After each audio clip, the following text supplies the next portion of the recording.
bring those levels too. Look at that 4-punch combination. It's a masterclass right now from Shakur Stevenson. That's what you're seeing. A masterclass. And Shakur meets him with straight left hand. Oh, and there's a knockdown scored with the left hand.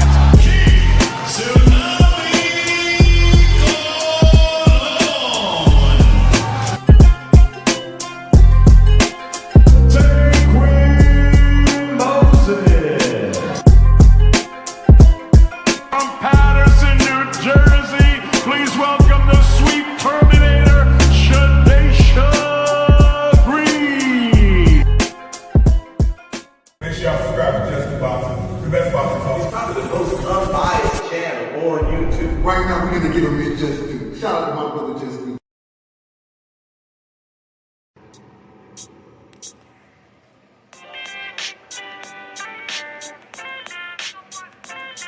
Yo, you know the deal. We back again. We never slacking. Word 'em up.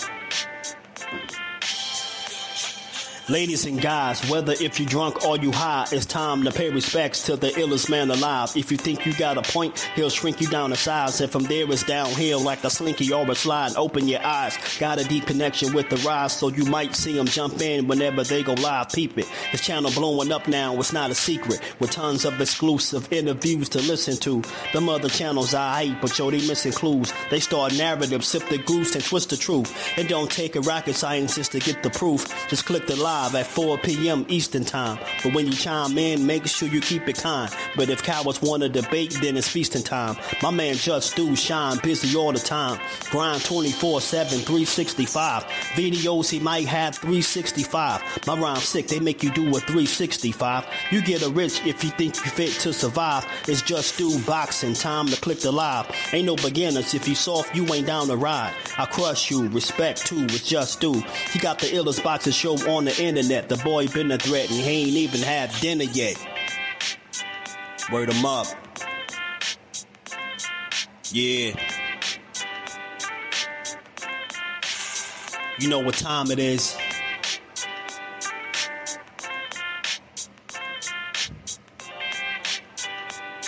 $4 p.m. Eastern. Click the link.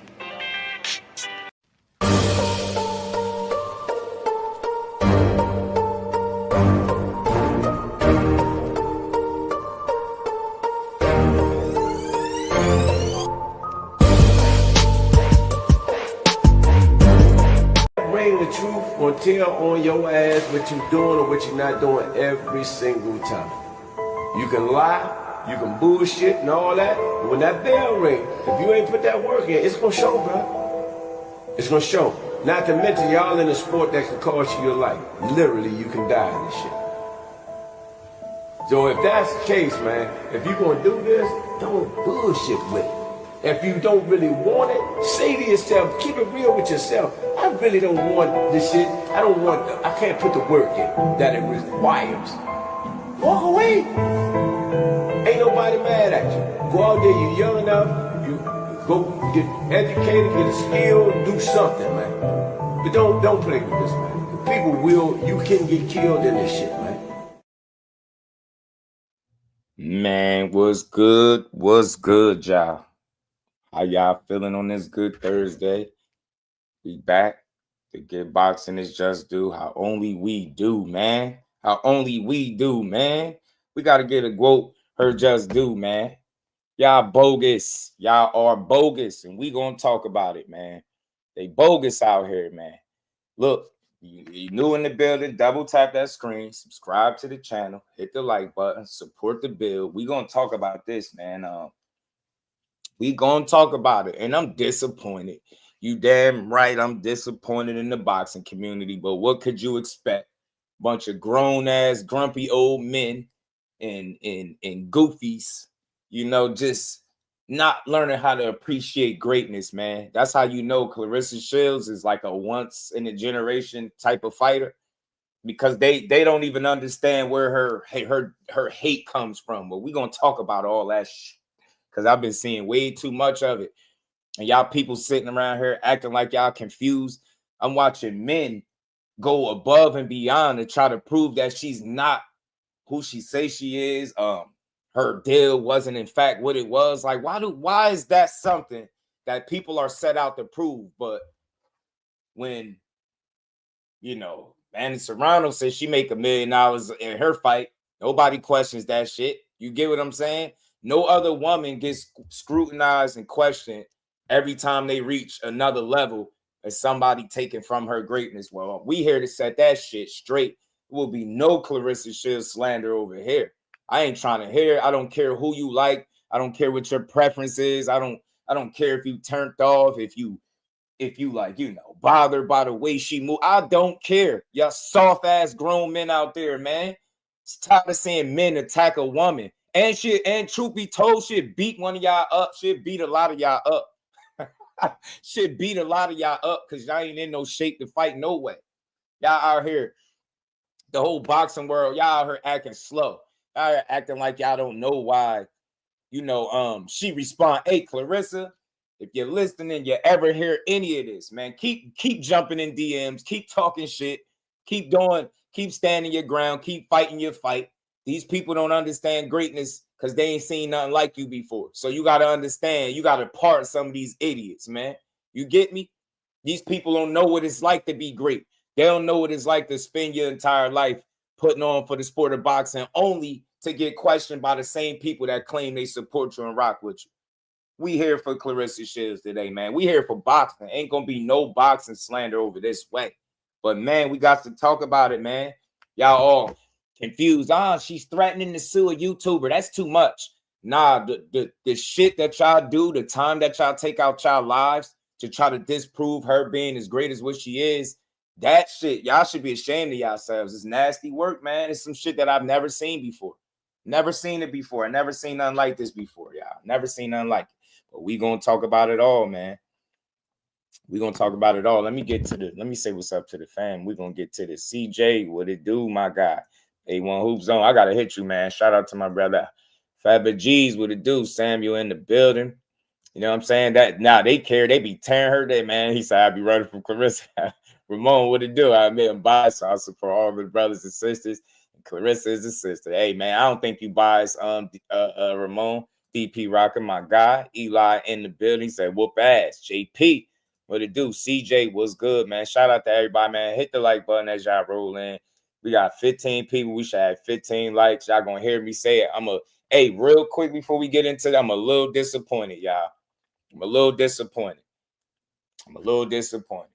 Yesterday, we did almost a 5-hour live.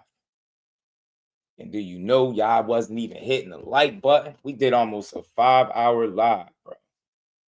Man, so make sure y'all support. Nobody grinding like we doing. Ain't nobody giving boxing is just do. I got to talk my shit a little bit because if it ain't slander, they ain't talking. You notice a lot of people, you don't even hear from them if they ain't speaking slander. I talk that real shit. I ain't better than everybody. I ain't better than nobody, but I talk real shit. And like I said before, seeing grown men go at Clarissa Shields is nasty work. She threatening to sue content creators, and then y'all wondering why. Because y'all do your job. Doing your job is not trying to overanalyze her deal or make her out to be, you know, a liar. Like, I'm not rocking with none of that. So we got a couple of videos because, you know, she on Punch Drunk Helmet, and y'all acting like she above responding to y'all, man. She human too. She get tired of getting slighted by the same people that's supposed to represent the boxing community. Y'all weird. So like I said, when Amanda Serrano talk about how she cleared $1 million, ain't nobody making videos questioning if she got her money, right? Canelo Alvarez say he signed a big ass deal. Ain't nobody jumping up online talking about his deal is fake. They just said Devin Haney signed a 3-fight deal for $36 million. I ain't see one video talking about he ain't getting his money. That's fake. So miss me with that. I'm riding with Clarissa 1,000,000%. I don't care who don't like you soft grown men. Y'all soft. I'm watching y'all go at this lady. I'm watching y'all at this woman. I'm watching y'all do it in real time. It's nasty. Bro, why y'all can't be happy instead of, you know, celebrating that she inked the $8 million deal? Y'all spending y'all time trying to prove, nah, she didn't get this. This is fake. This is not a real demand. Shut up, man. Shut up. She should be getting every penny and then some. And then some. You talking about one of the absolute most decorated athletes in the sport of boxing, male or female. She deserved every penny she got. I don't give a damn what y'all trying to say, because she respond to DMs and comments. I don't care. She human, bro. Just because she boxed don't mean she above criticism or responding to you ignorant boxing fans. Y'all lame as hell. Y'all be attacking this girl.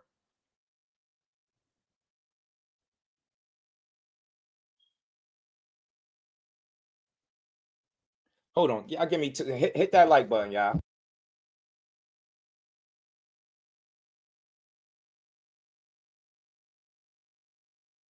Make sure y'all hit the like button, man. Support the grind. We're going to talk about it, man. We're going to get to all this.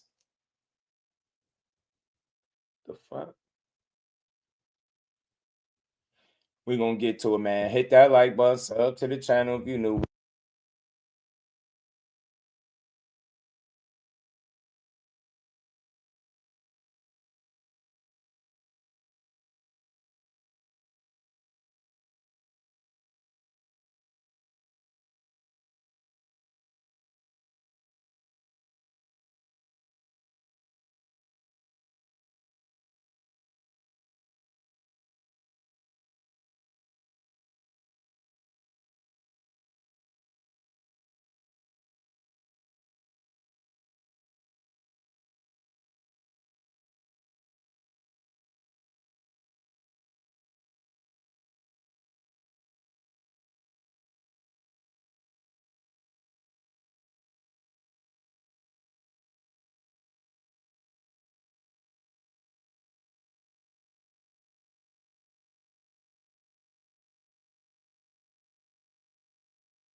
My bad, y'all. People annoying me, man. Let me say what's up for sure, man. Yeah, I got you, A1. I gotta hit you, man. That dude anti-blast is I'm on a different type of time. Y'all better stop acting like y'all don't know why these people attacking this black woman.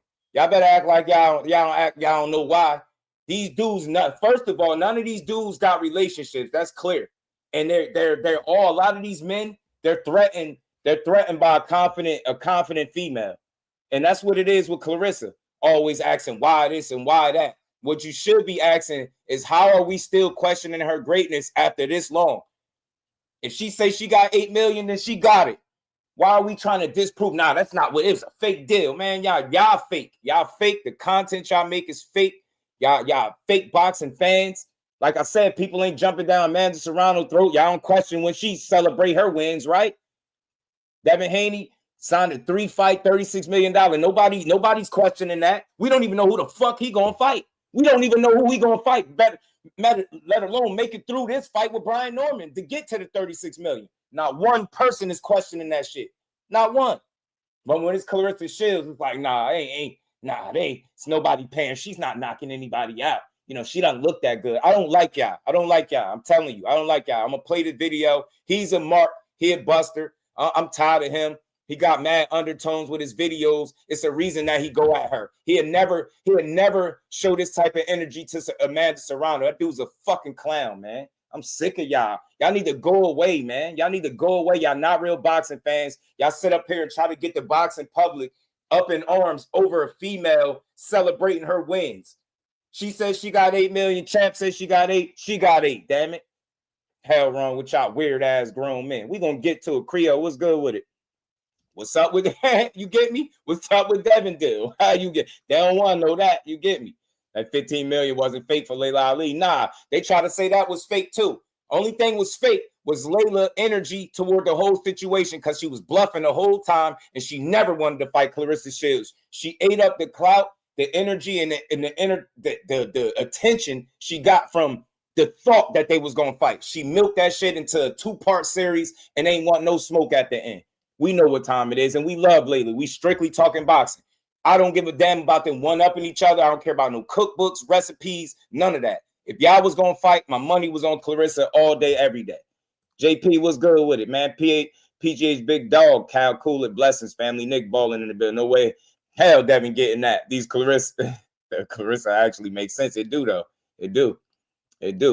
Shout out to everybody. Yeah, it's jealousy, man. They terrible, bro. They terrible. Ace, my dog, man, getting engaged every year. Who the lucky man. Nah, she ain't get engaged. She said that's fake. And that's another thing. People be worried about. Like, I'm watching people complain that she happy. I'm watching people complain about her be happy. They got comments about her being happy in her relationship. Y'all some, miserable, like, y'all just not comfortable with self, bro. Y'all not comfortable with self. We gonna get into all this, man. We gonna talk about it. Like I said, y'all, real quick.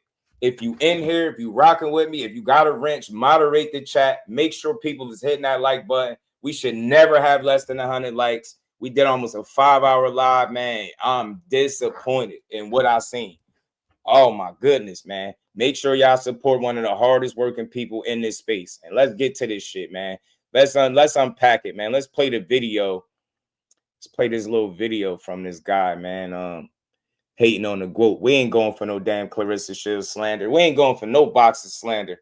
Period. You know what I'm saying? Shout out to Boxing International. He bogus. He don't have this energy for Amanda Serrano at all. And I've been noticed that. I've been watching content, all his videos. Go watch any of his videos about Clarissa. It's never positive. He always got something to say. I'm sick of these weird ass dudes. Well, I'll be there. Weird. Clarissa Shields trying to sue me? Little old punch run boxing. Clarissa Shields is trying to sue me. For what? What did I do? I mean, Clarissa, it's the holidays. Don't sue me right now. I gotta prepare for Christmas. Huh? Trying to take everything I got. Damn, hey, yo, ladies and gentlemen, I didn't think I had that influence. Man, at least wait till I get big or something. Wait till I get famous or something. I'm not even a high traffic channel. Hey, yo, that video ain't even do 15K. Man, the power of the voice. The power of the voice. Ladies and gentlemen. Nah, I'm the fucking voice. You definitely ain't the voice. I'm the voice. You just a voice. I'm the voice. You a voice. You just a voice. I was questioning the official $8 million deal. And I was listening to the damn interview. I guarantee you, if it was Amanda Serrano, he wouldn't question it. Doing the CBS Good Morning America. I think it was Good Morning America. Something like that. And she said, we threw a number out there. That's just the number that we decided to put out there. Basically saying that it's not really $8 million. It could be more. It could be less. And other people was making video about it. Why you gotta come at little old punch on boxing? Why me? I got 3 kids, Clarissa Shields. I'm backed in the mortgage. I haven't even paid my light bills. I don't know what you're gonna win out of me, to be honest. I don't know what you're gonna win out of me. I don't know what you're gonna win out of me, Clarissa. Hey, but I remember. Shout out to Darnell Sleeper, man. Just say this. You already know. I remember when Clarissa Shields wanted to sue. Call the fight in the morning. AM, let me know. People that will upload the video of that sparring session with that dude knocked her down. TV was good. Also, I believe that she wanted to sue Rick Glaser or something like that. So when people have shout out to my guy thick opinions about Clarissa Shields, she gets emotional.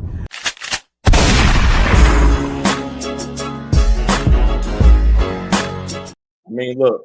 I don't do no personals, bro, but I'm gonna just call this shit how I see it. And I ain't no fucking filter today. I ain't got time. I'm a little agitated with Saturday. I got you, Ace. I got you. Just let me know. Just let me know when you do it, and we gonna make it happen. We gonna call the fight. Which fight is Saturday? Oh, my bad. You talking about Chris Eubank and Conor Benn? You're about to lose your job. You're about to lose your job. You talking about Eubank and Conor Benn, Ace? Yo, I'm so tired of people, bro. Oh my God, let me keep it together. Let's build. So yeah, let me call this shit how I see it. Respect to everybody that do this content creating shit. It's not an easy job, bro. We put hours and hours and hours into our shit, right? Into our craft, right? We trying to all get our 10,000 hours in if we ain't got them in. So respect to everybody that's on that 10,000 hour grind. I don't care how long you've been doing it. Salute to everybody that's making real content. But let's not act like we don't understand where she's coming from and where her frustration is, right? Like, look, ain't nothing wrong with questioning shit, right? Ain't nothing wrong with doing research, questioning shit. But why does it matter? Why does it matter when it's her? When it's her, it's like, nah, she can't be getting 8 million. But like I said, I ain't biting my fucking tongue with this. It's pertaining to this guy. If it was a man that's around, he'd talk. He wouldn't do this. If you don't believe me, go look up any video that he does pertaining to Clarissa Shields and see how he speak. And then go look at any video pertaining to Amanda Serrano and see how he speak. Like, who cares about her getting dropped by a man? That's not a flex. He's soft. We still, if we ever see him still to this day, we might pack him up. We might pack him up. We don't care if she asks for the smoke. We might pack Buddy ass up. Y'all different, man. Y'all out here, let her fucking win. Y'all been trying to slight this girl since she been in boxing. Y'all gave tall ass Pippi Longstocking, what's her name? Savannah Marshall, a win over her in the amateurs that she never got. She never fucking won. They built Savannah Marshall's career off of amateur win that she never should have got over Clarissa Shields. And for those that really was supporting her way back then and you seen the fight, you know exactly what I'm talking about. Get that weak ass shit out of here. They built a whole nother career off a lie and a fake win, bro. Let's start right there. Let's start right there. Let's not act like this ain't one of the absolute best fighters you ever put your eyes on. I don't care what your preference is. I don't care what your preference in women is. I don't care if you soft and her confidence makes you uncomfortable. I don't care. It don't make me. I love seeing her. I love hearing her talk her shit, and I love seeing her put belt to ass every single time she in the ring. You get what I'm saying? We had a weird space where you grown men are going above and beyond to try to prove that she is not who she says she is. Well, I question if she got. Won't you just salute it? Won't you just salute it? Why question it? Won't you just salute it? Why you can't just, hey, you know what? She getting 8 mil, salute to her. You know what I'm saying? I hope she get her money. Y'all some busters. Y'all some straight marks. Y'all not good for the sport. Y'all pick y'all favorites, and you show me anytime I ever got up here and slandered any of these women, any of the fellas too, the men. I don't do that weak ass shit. That's why she talking about suing. Y'all act like she above it. Ain't that the game she got to play? Because she can't go put hands on you. Pretty sure she was in front of you. She fuck around and punch on you. You get punch drunk. She fuck around and punch on you. So again, she got it. That's what she got to do.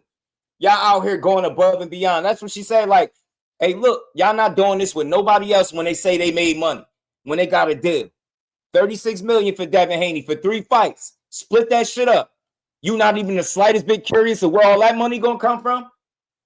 But we gonna sit here and act like that ain't the most decorated female fighter in the history of the motherfucking sport, bro. What we doing? Out here questioning. And I got another video, a long ass video that was breaking down her deal. I'm gonna show y'all why I be having this energy. These dudes are some straight marks. I don't like them. They don't really, I'm telling you, man, they don't like women, bro. These dudes don't like women. They man fans. They can't get enough of them. You know what I'm saying? Teofimo ran amok. You get what I'm saying? Dude done turned down all types of smoke and all types of shit. I don't be seeing none of this energy for these dudes that don't be standing on business. But that's all that Clarissa Shields has done since she been in the sport. I don't care if you don't like her personality and you don't personally know her. I don't care. I don't care if you don't like the way she tweet. I don't care if you don't like the fact that she DM people that's talking crazy to her. I don't care. She not above having feelings. She a human person. The fact that she beat ass for a living don't mean that y'all get to take free shots at her and talk shit. This is her career. You wonder why she going that punch drunk, because this is her career. You idiots. This is what she be talking about. Y'all really got time. Y'all make time. Y'all take time out of y'all day to try to disprove her, who she is, like she ain't proving it. Man, I can't. I hope she make every penny. I hope she make $18 million, $20 million. I don't give a damn. I hope she run that bag completely up with you hating ass grown men. Sick of y'all. And look, It's nothing personal with dude, but y'all got to do better, man. Y'all got to do better, man. Y'all got to do better. If you won't question your favorite female fighter when she says she got a deal, man, back the fuck up off Clarissa, man. We ain't trying to hear none of that shit. Y'all weak as hell. A lot of y'all grown men is weak, arguing with her online. Y'all jumping in her comments. Y'all some hoes for real, man. That's what it is. Y'all some hoes for real. Y'all some hoes. Y'all here arguing the stuff that women should be arguing. Y'all worried about her relationship, if she happy, if they kissing. Like, y'all weird. Let her live. Let her live and be happy.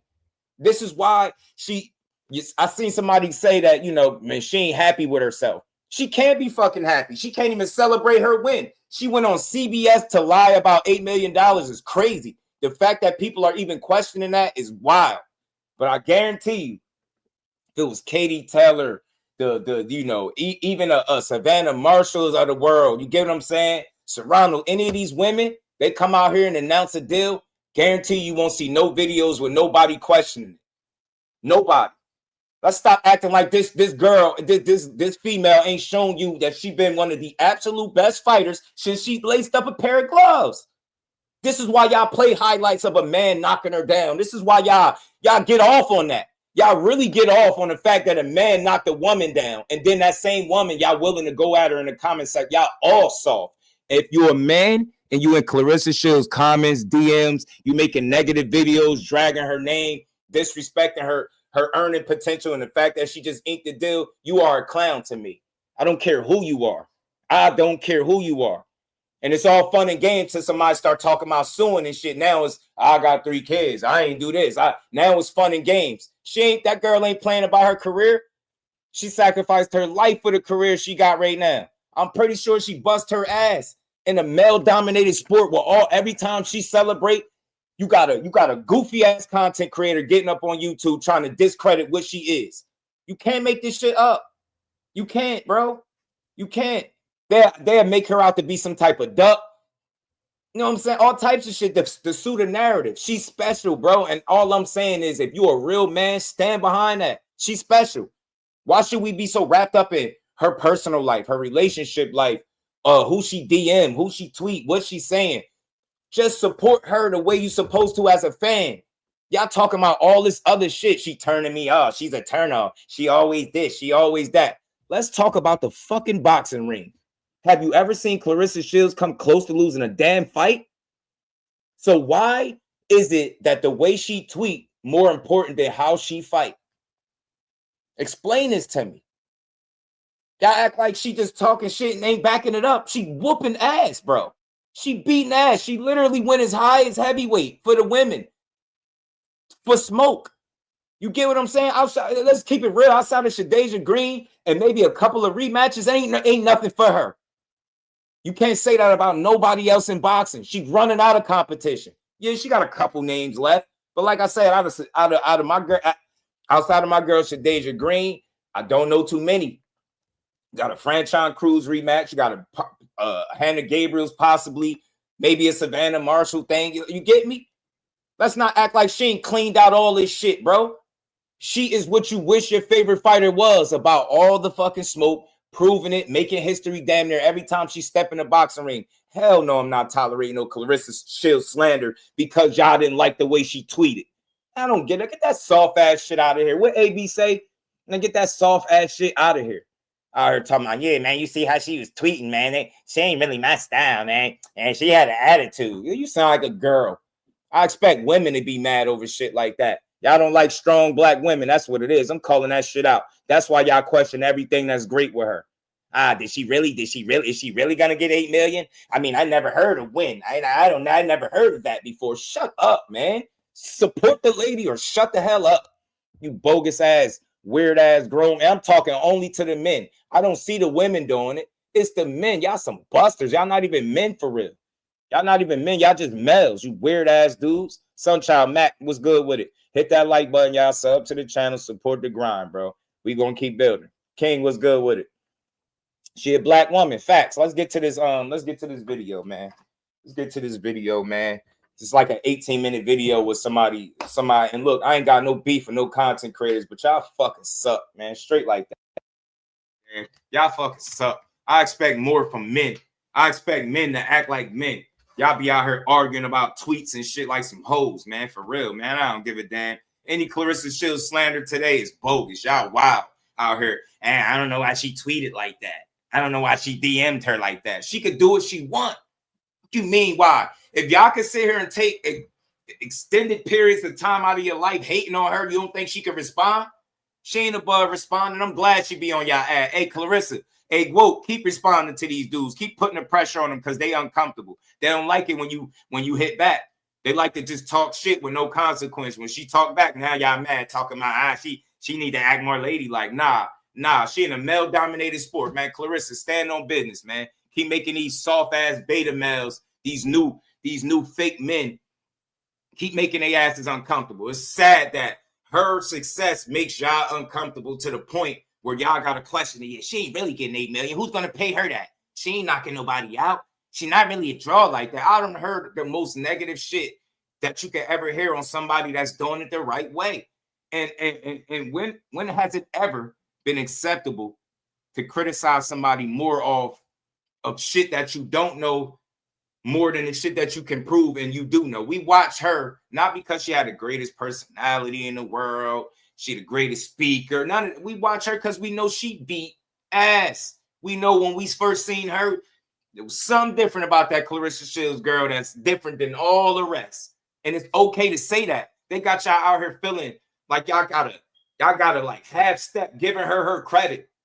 So what? She want all her credit because she's in a male-dominated sport holding this shit down. I don't care what you say. And she mad. And let me find out y'all mad that she found a way to get this $8 million without MVP with y'all whole asses, because we know y'all like promotional gangbangers. She didn't get the money with the team that you wanted her to get it. Guarantee if it was MVP, it probably Jake Paul saying that they inked the $8 million deal, nobody would be questioning. Y'all sad, man. Y'all sad, man. She's a big part of boxing, whether you like it or not. Win, lose, or draw. She is fucking special. And I'm not about to half step to make nobody feel good and feel comfortable. She got to turn down how great she is to make people feel comfortable around her. No. Talk your shit, man. And talk your shit until somebody back it up and show that and prove that they better than you. Talk all the shit that your heart desires and keep beating these women ass. You know what I'm saying? And get that Shadeja Green fight because I can't wait to see it. Shout out to Darnell. Appreciate you. LWboxing, the fax machine, the plug. My God. Shout out to my baby girl, the queen, Miss Jusdu. How you feeling, baby girl? Content creators doing it too. Worry about who sleeps. Hey, bro. Hey, bro. Hey, Dub, I'm tired of them, bro. I sat here quietly and I'm like, y'all gonna really keep going at Clarissa Shields? Your favorite fighter is got all types of wild shit going on. And guess what y'all doing? Y'all getting on your live streams and you blaming Jake Paul for what Tank going through. I swear I've never seen anything like this in my life. Bro, if you are a person that has convinced yourself that the reason Tank is going through what he's going through is because Jake Paul set him up, or yo, y'all crazy, bro. Y'all got it, bro. Y'all got it. And for all of y'all that's pushing this, oh, he was scared to make $40 or $50 million. You got to be crazy, bro. You got to be crazy. You know what I'm saying? The face of women's boxing, and ain't nothing wrong with it. Stanley Tart was good. Ain't nothing wrong with that. She solidified. She a 2-time gold medalist. The lady was just talking about being willing to defend her 2 gold medals and go for a third one. Y'all got to miss me with the slander. I'm not trying to hear it. If y'all looking for her to be perfect, in your eyes, it's never going to be the case.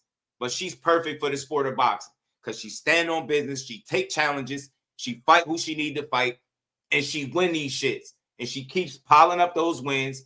That's why y'all focus on stupid shit like, oh, she ain't got no knockouts. Who cares? She got wins. She got money. And by the sounds of it, she just inked a new deal. Hate on that shit. Grown-ass man hating on a woman. It's the softest, most feminine. Man, it's a feminine-ass times we living in, bro. Man, and the women ain't even the ones showing the feminine side. It's the men arguing with these ladies. Why she want to sue me?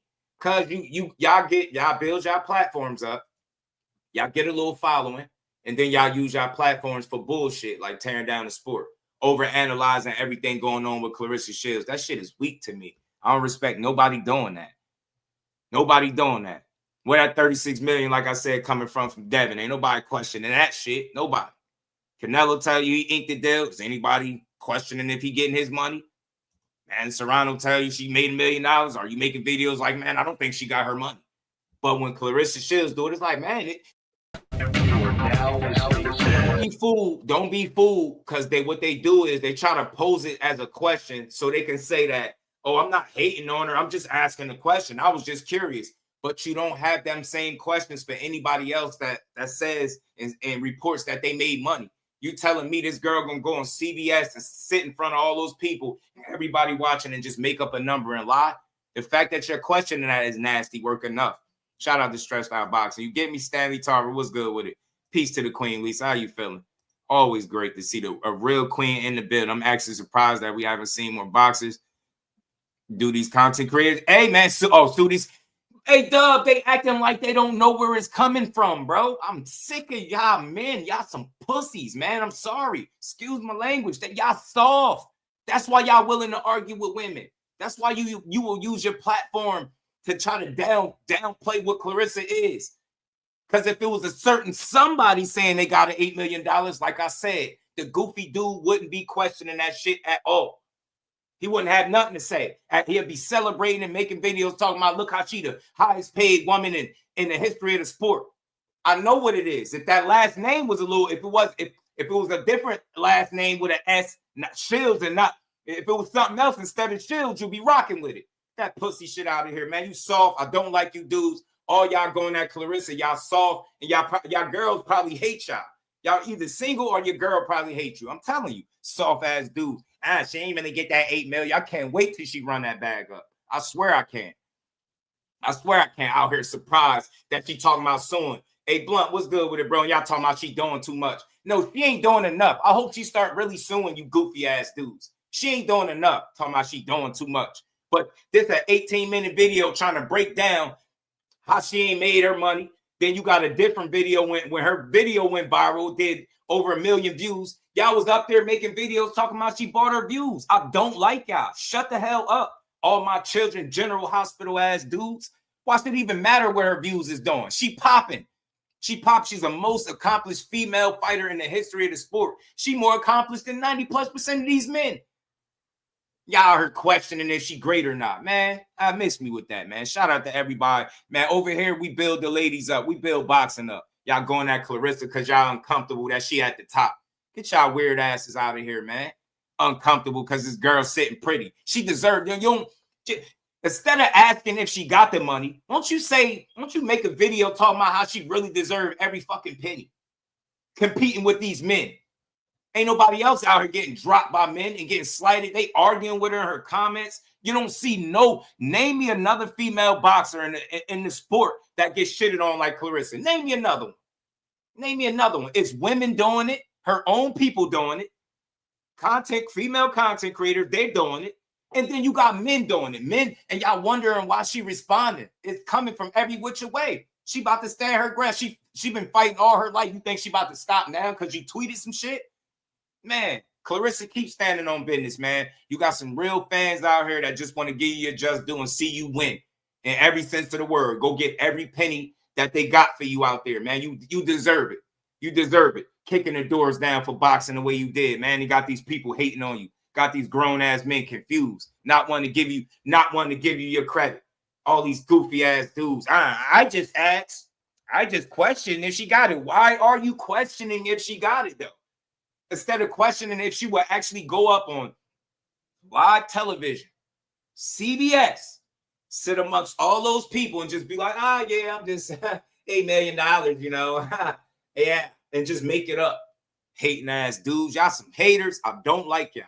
I'm going to try to play this video through. Y'all, son of God, what's good with it, bro? Same people who don't like Punch Drunk are using his talking points to slander Clarissa, man. Tag teaming and shit. Yo, it's nasty work, Dub. Shout out to Son of God, man. Shout out to the Queen, Lisa, man. I appreciate you. She going to always get her flowers over here. We genuinely love this sport, Lisa. It's not a gimmick. It's not some shit that I'm just trying to do. It's genuine, bro. I really love to see people win. When I seen that $8 million for her, it's like I smiled immediately. I was like, yeah, she finally getting hers. But somebody else is like, nah, I don't know. Who gonna pay her that much money? I ain't never heard of Win. Who's that? I never heard of them before. Like, so do your homework. You know what I'm saying? that's trying to make a mark in the sport. She doing something special, man. She doing something special. He said, I checked Punch Drunk months ago. Yeah, shout out to CJ Rich, my dog, man. Look, support the grind. We gonna build. We gonna get to this. We gonna chop it up. Like I said, let me play this video through. I'm gonna try not to stop it too much. Just I want y'all to get a bird's eye view of the kind of shit that I see over a course of a day. And we ain't never got to box again. Well, right. well. I already been getting these bets, but now it's time for you to get your just do. This man. And shout out to Ring IQ. I believe this was their video, nothing personal, but we use videos to teach the people, man. Welcome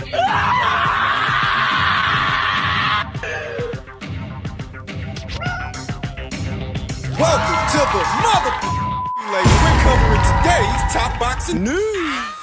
Okay, we'll start with this. A previous story that I touched on in a live stream not but 2 or 3 days ago. Apparently, Clarissa Shields is threatening to sue anyone who questions the legitimacy of her recently inked $8 million deal. She left a comment on veteran content creator Punch Drunk Boxing. Under one of his videos, the comment reads, "I promise you, you're getting sued, because you're sitting there lying, but no worries, you're getting served."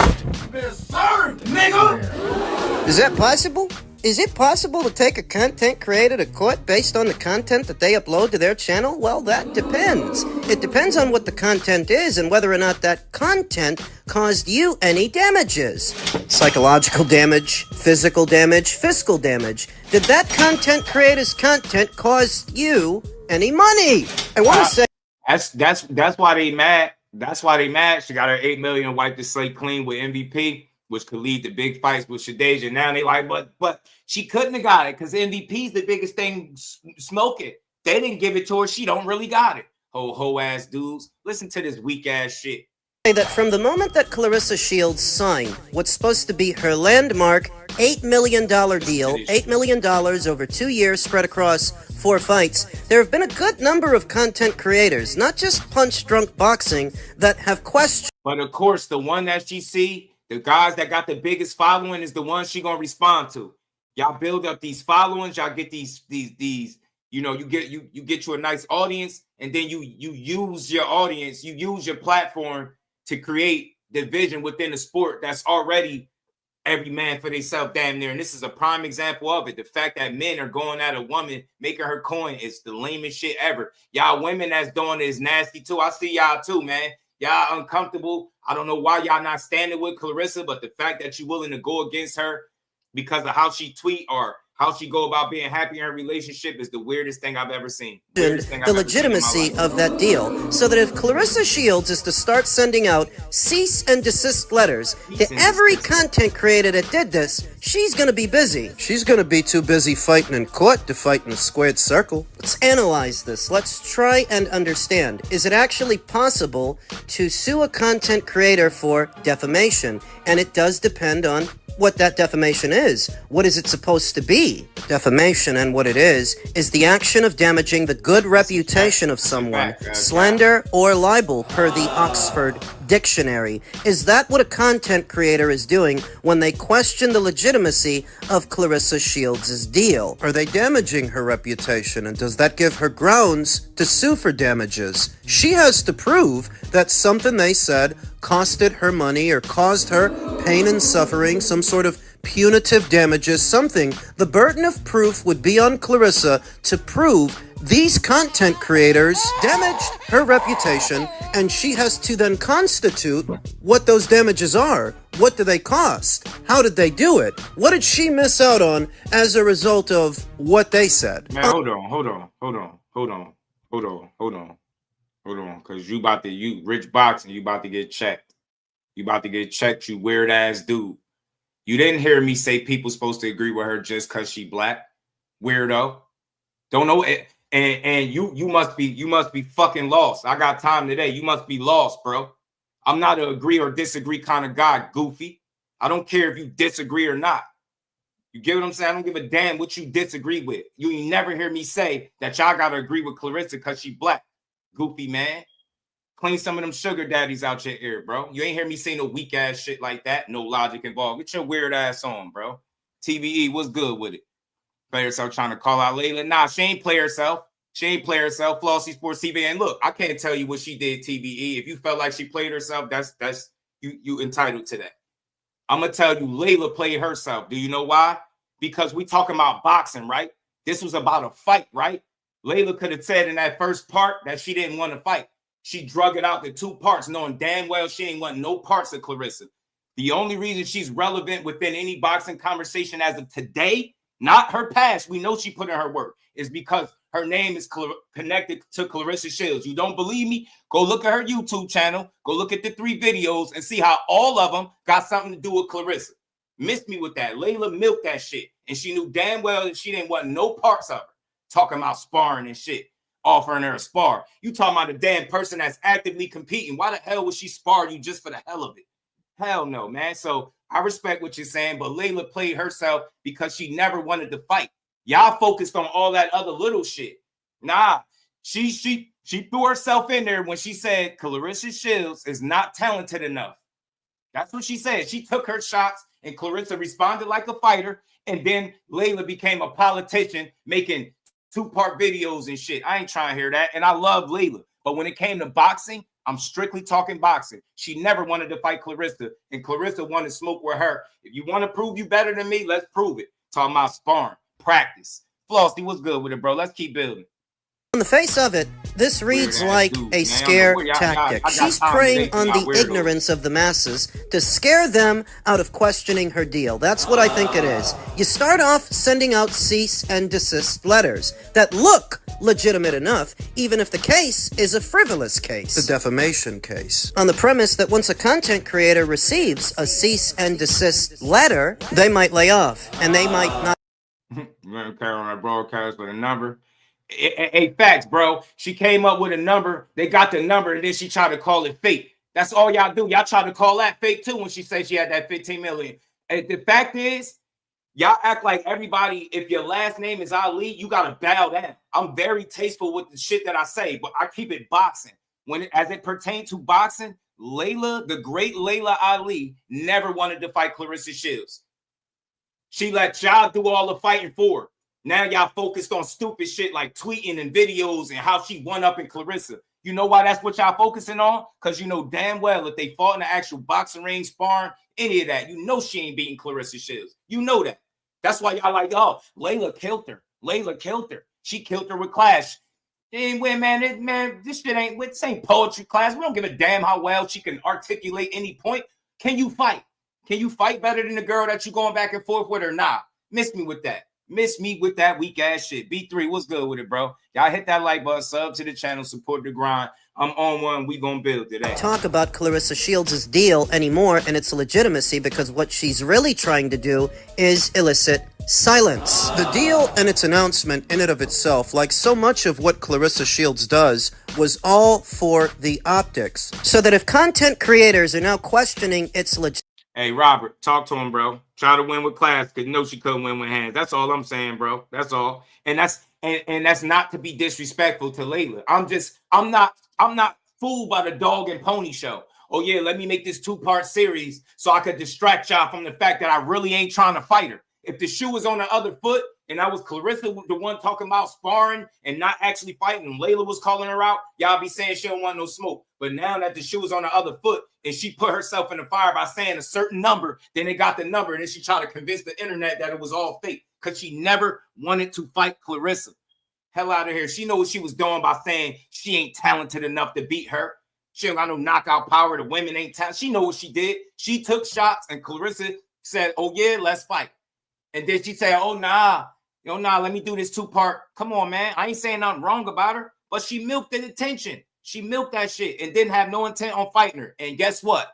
People ate it up and respected it because her last name Ali. Man, miss me with that shit. I'm talking boxing. She never wanted to fight that girl. She should have never said nothing about her. Legitimacy, like that hurts the optics. The whole show and tell angle. I'm getting paid $2 million a fight per fight for the next 2 years. So if any of you other promoters want to use me, you have to pay me that or more. That's what I think it is. I think it's a bargaining tactic. I think it's a scam.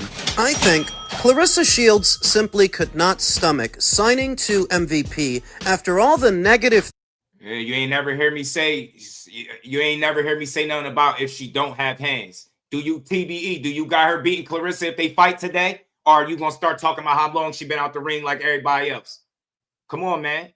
Come on, man. It's fair game. She wanted to interject herself in the conversation. Man, let's be fucking real, bro. The only reason she opened her mouth because she calling herself the fucking GOAT. Her dad name is the GOAT. Her dad is the GOAT, should I say, the greatest of all time. Come on, man. If her name was something else and it wasn't the GOAT, they probably wouldn't even have shit to say to her. Come on, man. And even she contradicted herself. On one hand, she trying to say her father thought it was flattering. They thought it was cute or whatever. Then on the next minute, you complaining about it. Miss me with that. You got Laila beating her right now. Yeah, you just being a fan. I know that. Because if Laila could beat her for 15 to 20 million that they was giving her, she would have came back and done that. She know damn well that's the reason she was talking about fucking practice and sparring Clarissa, because she know under them lights, in front of them people, she getting beat up. Straight like that. I don't give a damn what nobody said. She ain't beating no Clarissa Shields being out the ring. She's said about them, even though they likely offered her more money than anybody else in the industry, but her pride wouldn't let her do it. She confirmed it herself that she's held talks with Matchroom and she held talks with MVP, and the offers they made were actually good. But her pride— You a hoe, and you part of what's wrong with the boxing community, man. Soft ass men like you push bullshit and rhetoric. You can't prove that her deal is fake, but you would type it just like the whole ass dude that you is, bro. Punch drunk, fake his health issues, and pander money from his supporters, but lately uses content to get at Clarissa. Nasty. That's why hey, you get me? You hear me? You hear me? And I remember that shit, dog. Y'all heard vouching for these fucking clowns. These dudes be jipping y'all out of y'all money. At least I get up here and cook. They get up here and cause division, confusion, and lie. Get that out of here, man. You know what I'm saying? Get that out of here.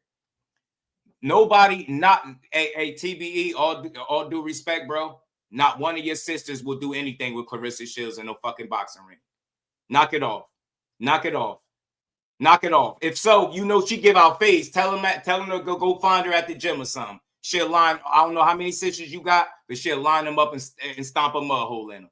Get the hell out of here. Ain't no random person coming up off the street and getting in a boxing ring with Clarissa and doing anything with her. I don't care how much you love your sisters. They can't fuck with her. Likely would not allow her to sign to MVP after all the bad things she said about Amanda, said about Jake Paul, said about MVP. She wants to appear bottom of my heart. You a hoe. Independent.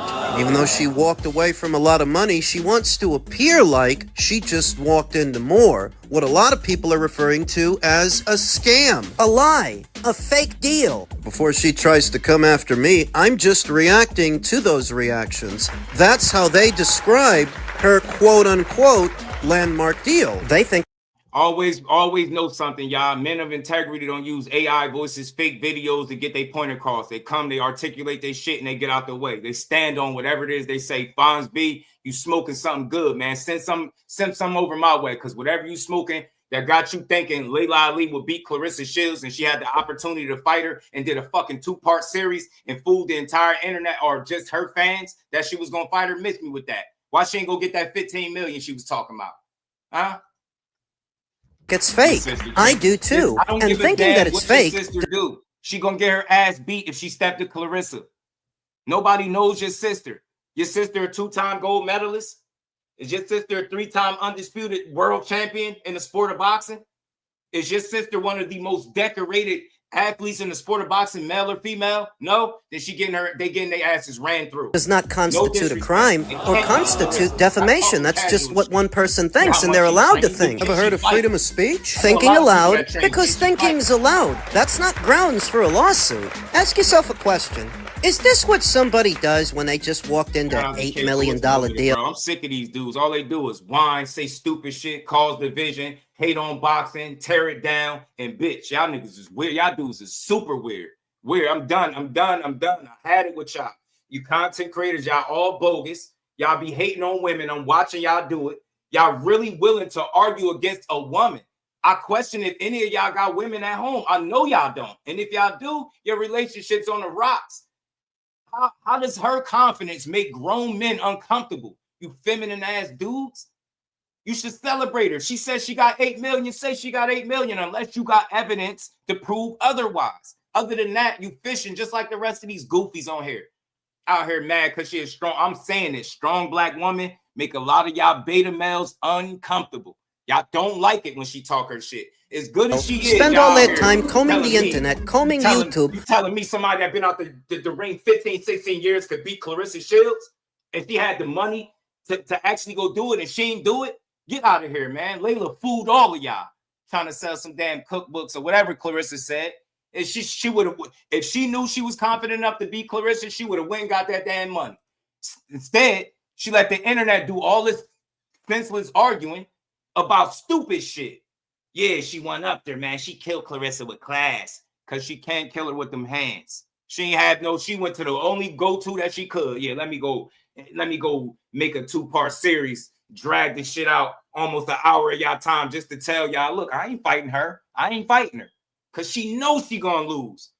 Nobody in their right mind got 15 million on the table for a fight that they know they can win and they're not gonna go get it. Get your ass out of here. You goofy if you believe that dumb shit. I'll fight any of these dudes. I'll fight Anthony Joshua for $15 million, bro. And I already know what the outcome gonna be. You hear me? So let alone a person that was the daughter of the GOAT. She can make an easy 15 million beating up pillow fist Clarissa Shields, and she not gonna do it. Explain to me exactly why she ain't gonna get that fucking money then. She know what it is. She know what it is. She got all of y'all to line up and say, look, she's obsessed with me. Nah, the fact of the matter is, if y'all would have fought, y'all wouldn't have had to do no, you wouldn't have had to do no 2-part series. You could have just fought her. Get out of here with that. Y'all always moving the goalposts, man. Nah, this shit is about boxing, not tweeting, not all of a sudden. She went from being the daughter of one of the greatest fighters of all time to being a damn content creator. When it came to Clarissa, it's fight, fight, fight with everybody else. With Clarissa, it's like, nah, I'm gonna go at her a different way. I'm gonna show the world that, you know, I can put together, you know, this little 2-part series. And man, get that shit out of here. She'd never beat Clarissa. And even and let me say, let me piss you off some more. Prime for prime, she still ain't beating Clarissa Shields. Joe Quinn was good with it. She not, in my opinion. For people to threaten, for people to send cease and desist letters on the premise of what they're. Facts, my bad, y'all. I'm gonna try to play this through when I'm done. Cloud chase the face of women's boxing. It happens all the time, and they act like that ain't what it is, dub. Clarissa Shields is relevant right now because she beat ass actively for a living. The only reason we talking about Laila because Clarissa Shields exists right now, in this instant, right now, is because the thought of them fighting. That's it. And she knew damn well she wasn't stepping in the ring with that girl. She knew she ain't want none of that. Cash Sports was good with it. See, it's people like you, bro, or bruh. I ain't calling you bros. People like you that's bad for the sport of boxing. Now watch this real quick. Watch this fucking teachable moment. Hey, bro, what information or evidence or where can I go look to validate what you saying that her deal was fake? Go, Fonz go. Where?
Man, my bad. People hard of hearing, bro. God.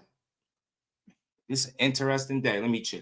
Damon, my God, appreciate the love, man. Salute just in the chat. Thought that was a YouTuber for women's boxing. Wow, I wonder why he gets smoked for a female ninjas weird. Yeah, facts. He's a super weirdo. I don't give a damn. I ain't got no beef with nobody. But you going at Clarissa Shields over an $8 million deal, you's a weirdo.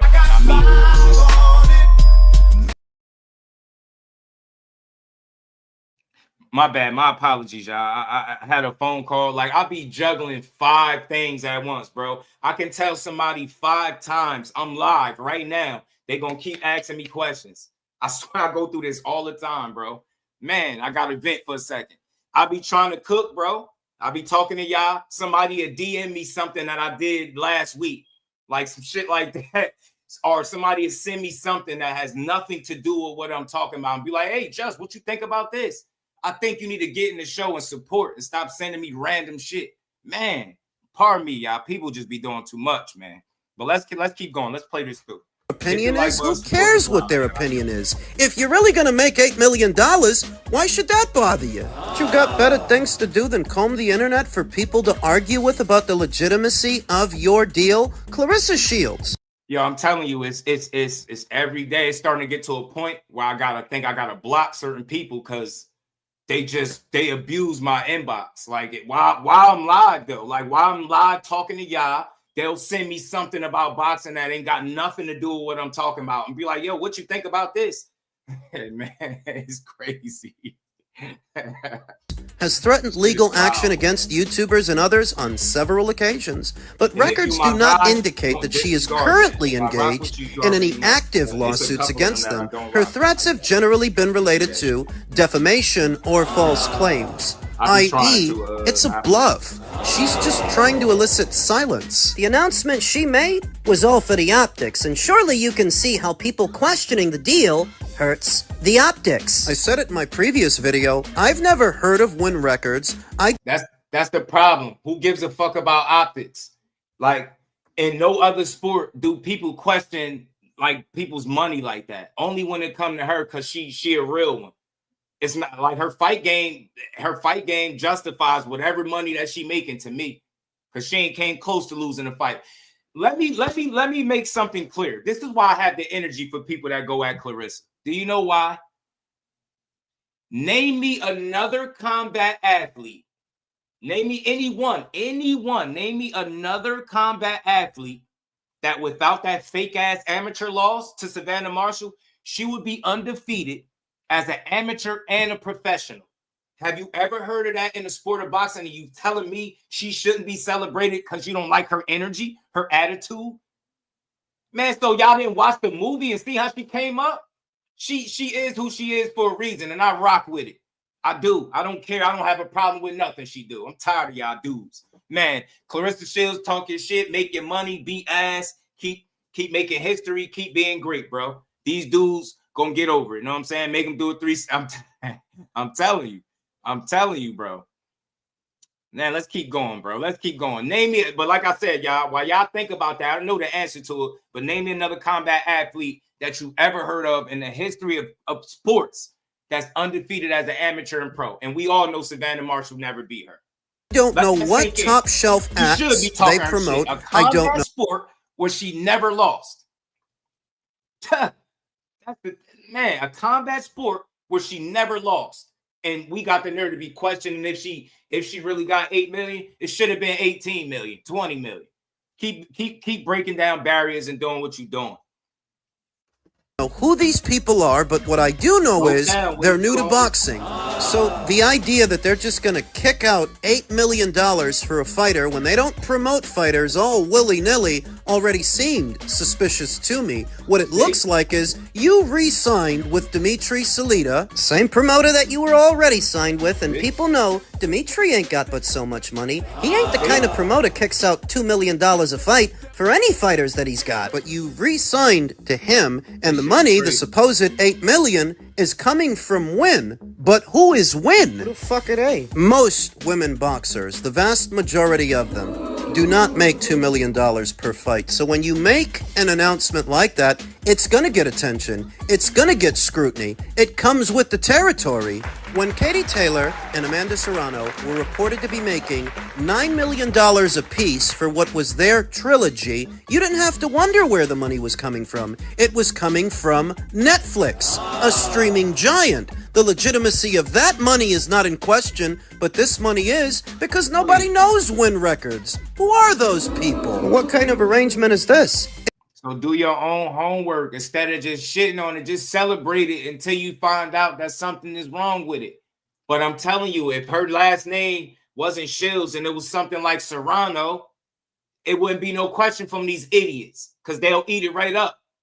These are the same people that's questioning her how much money she making are the same people that was trying to label Amanda Serrano the GOAT, despite Clarissa Shields. That's the type of shit she be talking about. She solidified and stamped that name, and then y'all come along, and now it's Amanda Serrano's when Jake Paul get on the scene. Y'all wild, man. Y'all been slighting this girl since she was an amateur when y'all gave Savannah Marshall a win that she never got. And that's what she been up against her whole entire career. Then you got her own people that just can't be happy for her and celebrate her as one of the greatest female fighters in the history of the sport. You can't do that. Nah, she ain't really getting no money. Yeah, whack, man. Whack. Know what I'm saying? Whack, man. It's whack. Let's keep going, y'all. You get me? Facts. Everybody whooping their ass. She gonna whoop all these dudes. She'll beat a lot of these dudes up too. Oh shit, hold on.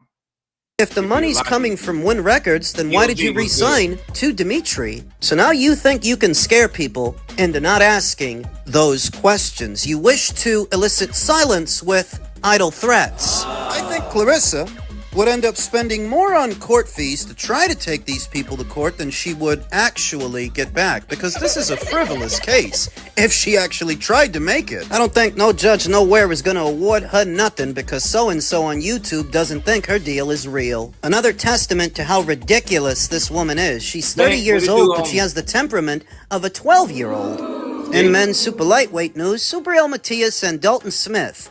Hey man, I'm gonna put y'all on game. Y'all already know this. When people use different voices and weird little voices like that to say the shit that they want to say, they cowards for real. They feel like they don't. It's no accountability if you allow a fake ass AI voice to do it for you. This shit is sucker behavior, bro. Y'all suckers, man. Y'all just not used to seeing somebody that's in her position respond to y'all trolls, and I'm glad she keep the pressure on y'all goofies. Introduce their fight. New York City will be the epicenter of world boxing on Saturday, January 10th, 2026, when Puerto Rican WBC super lightweight world champion Subriel El Orgullo de Maternillo Matias defends his title against the undefeated British contender and #1 ranked Dalton Smith, a night that promises to be an era-defining event with an unmissable card live from the Barclays Center in Brooklyn at 8 p.m. The historic event represents a momentous occasion for Puerto Rican boxing, as it will be the first time a Puerto Rican promoter organizes a card of this magnitude in the Big Apple. January's supposed to be a big month for Puerto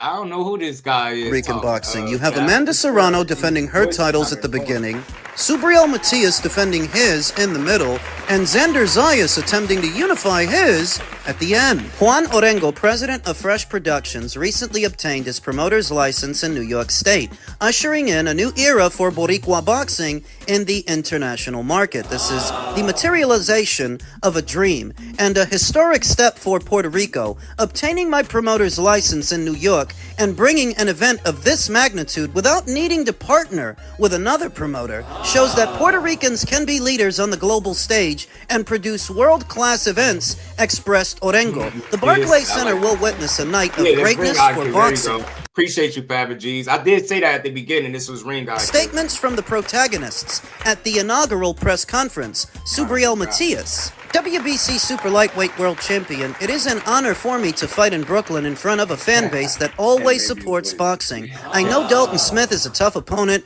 but I was born for these wars. I'm about to time Cal out. Say sound like one of them people that let his dog lick him in the mouth. And then when you ask him why he do that, he say, man, you know the dog mouth's cleaner than humans. That's a lie. On January 10th, I will defend my title with the same strength and determination. You didn't know that? Nah, look it up. Google it. Nah, dog's mouth cleaner than a human. Then you go Google it and find out that shit ain't true.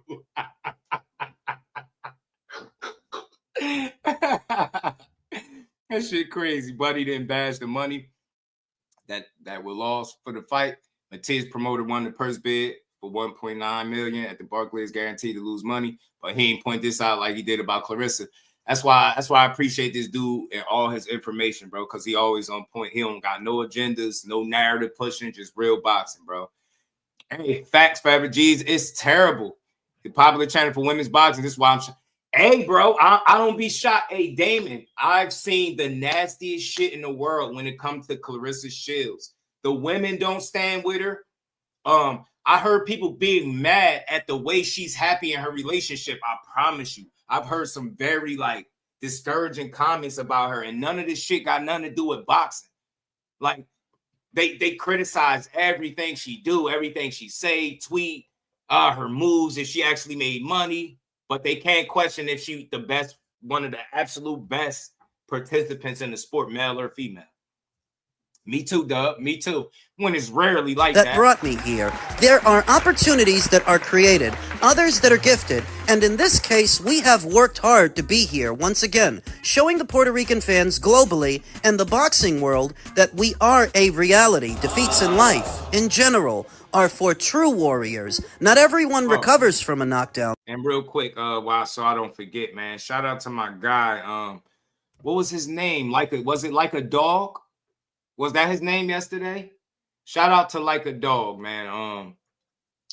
He kept his word, man. He was a man of his word. He said when he got all work, he was going to cash at me. Big shout out for the love, man. That's real support right there that he said. I wouldn't even lie, man. Shout out to my guy Like a Dog. And we ain't never got to box again. Well, I already been getting these bets, but now it's time for you to get your just due.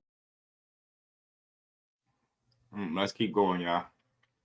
And thank God I put myself in that position and came out mentally stronger from it. I want to thank Eddie Hearn and Dalton Smith and the English community that will make its presence felt on Fight Night. It will be a great event. Dalton, I want to motivate you to train hard. Don't run. You haven't faced anyone like me before, and I will prove it to you on January 10th. Dalton Smith, the #1 contender. First of all, I would like to thank Subriel, Juan, and the Puerto Rican fans. I sat in this chair, and the weather is like my native Sheffield, but I'm in New York. This is what dreams coming true are about, and I have strived to fulfill this dream since I first put on the gloves. This is the pinnacle of boxing, and I will make my childhood dream come true on January 10th. To be honest with you, I don't feel any pressure. I've been boxing since I was 6 years old. I didn't want to steal Subriel's shine during our first face-off after he won the belt, but I will be the one who shines on January 10th. To be honest, I don't feel any pressure. Eddie Hearn knows how to spot a good boxer when he sees one, and I train for moments like this.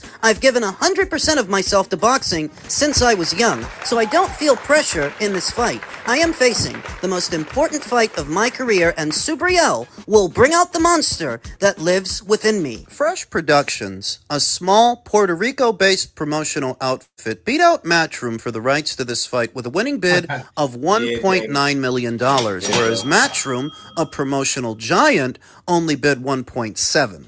Now, Fresh Productions, unlike Matchroom, does not have a broadcast deal with a DAZN, with an Amazon, with an anybody. $1.9 million is not the kind of money you just have lying around, let alone to gamble, because when you put on a boxing... That's real, Dub. That's why I say, I only had this energy because, look, do your content how you're going to do it, but people spend an exceptional amount of time shitting on the sport, or always trying to, they celebrate every other fighter and then question everything about certain. You get what I'm saying? You seen it with this video. There's no shade, no hate, no nothing, but just I think this whole questioning if her money is legit is whack. event, that's what you're doing. You're gambling. You're saying, I'm going to put up 1.9 to do this show because not only do I think I can make my money back, I think I can make my money back and then some. But how does a small, local promotional outfit have that kind of money to gamble with no network deal? That's peculiar. That's suspicious. Promoter gets money from a network to do shows. That's weird. But that's the situation. Even more peculiar is that they're billing this as a pay-per-view. For what? I don't begrudge them their ambition, but the idea that you're going to charge people in the United States $54.99, close to $60 to see this, when neither Dalton Smith is all that big a draw in America, and Subriel's got potential, though he's not there yet, these guys are crazy. They better go dig up Tito Puente's bones and put him on the undercard. From a purely fiscal perspective, based on how boxing normally works, it doesn't make sense. Unless you've got some other kind of revenue stream that made all of this possible, i.e., money laundering? Understanding how promoters get money to do boxing matches isn't hard to understand. Matchroom gets their money from DAZN. So does Golden Boy. They then use that money to do shows throughout the calendar year. That's how it normally works. But where does a Fresh Productions get $1.9 million? That's not the kind of money you just have lying around, let alone the kind of money that you then decide to gamble with on a pay-per-view that people aren't likely to buy. And based on what they spent just to get the rights to the fight, it's not even like they could flip it by auctioning off those rights to broadcasters, say Sky in the UK, DAZN everywhere else. Why can't they do that? They spent so much for the fight, they're not going to get that back from those networks. Those networks would only pay so much. I tell you, it's really fucking strange. And the only way it makes sense is if Fresh Productions has some other kind of revenue stream and they're using boxing to justify it, to launder it. Boxing and organized crime have a long history together, going hand in hand like peanut butter and jelly, so that when the financials for a fight don't quite add up, and the financials are more of a mystery than the fight's outcome, that might service as an answer. Money laundering. Oh, you never know. Look, I checked this out. I was asked today, I'm like, look, it all depends on when Norman lands, how Haney reacts. If Norman can land, if Haney reacts and he's good, shit, it could be a long-ass night for Norman. It could be. It all depends on if he can take that power or not. That's what it depends on, right? So, you know, Haney is the superior boxer here. He is. So it just all depends on that. As soon as he get that chin hit or on that temple or somewhere, if he takes it well, if he's still there, then damn, he can win the fight for sure. But I don't think so. I'm not buying the juice. And I mean that wholeheartedly. And I'm not talking about the juice, you know, the snack. I'm talking about, did I just say snack juice? No, I'm sorry.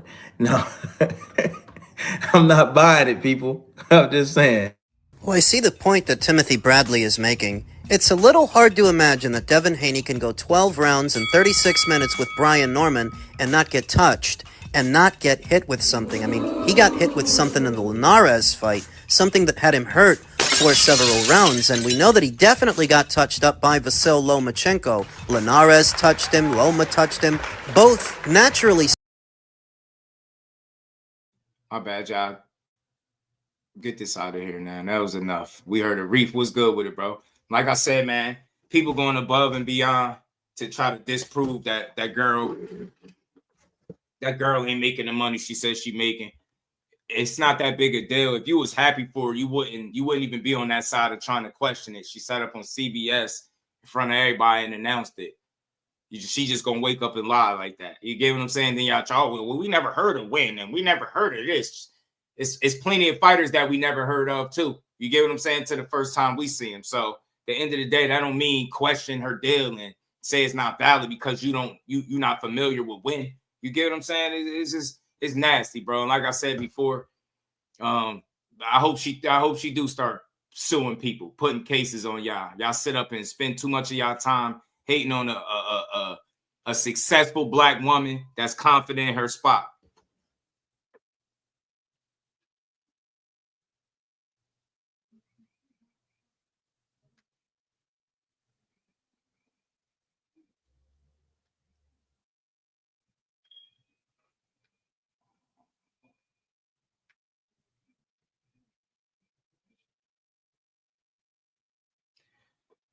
It's the bad day right here, bro. It's a fucking bad day.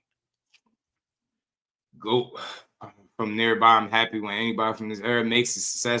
Yeah, me too. I just don't see how people can't be happy for and just celebrate her winning. You know what I mean? But instead, we'll spend an ample amount of time trying to disprove it. False, it was good with it, bro. Yo. Well, keep going until you get yourself situated. So look, let's keep rolling, man. Let's keep rolling. Let's keep on rolling. So another thing I wanted to mention, right? With people saying, since we talk about deals and different things like that, right? Devin Haney was supposed to have signed a 3-fight deal for $36 million. Not one video questioning the validity of it and nothing. I don't care what your reasoning is for not doing it, but $36 million, $8 million for the most decorated female boxer in the history of the sport versus $36 million to a guy that could be arguably damaged goods and not 100% back. And that's not with any slight, but you get what I'm saying? There's so many unknowns, but somebody was willing to give him $36 million over 3 fights. Not a single question, right? You get what I'm saying? Now, if he got that money, is he going to get it? But it's Clarissa is like, nah, she can't be eating like that. Nah, that's way too much for a female. Well, but let me play the clip. This is B Norman. Money. It's not hard for me. It's not hard for me knowing what I know. And what I'm saying about knowing what I know is I know the deal they made. It was a 3-fight deal for $36 million. 3-fight deal for $36 million. They were looking for fights for Devin Haney, or, they were looking for fights on their list or whatever he say. So Turkey then says, okay, well, we got a guy, and he already agreed. Do you go back and say, nah, let's find another guy? Or do you say, all right, cool, let's run it? What do you say? You're going to look like a pussy, especially if they're already saying stuff like Devin Haney will fight anybody. If they already giving you their praise that Devin Haney will fight anybody, he had no choice but to take the fight.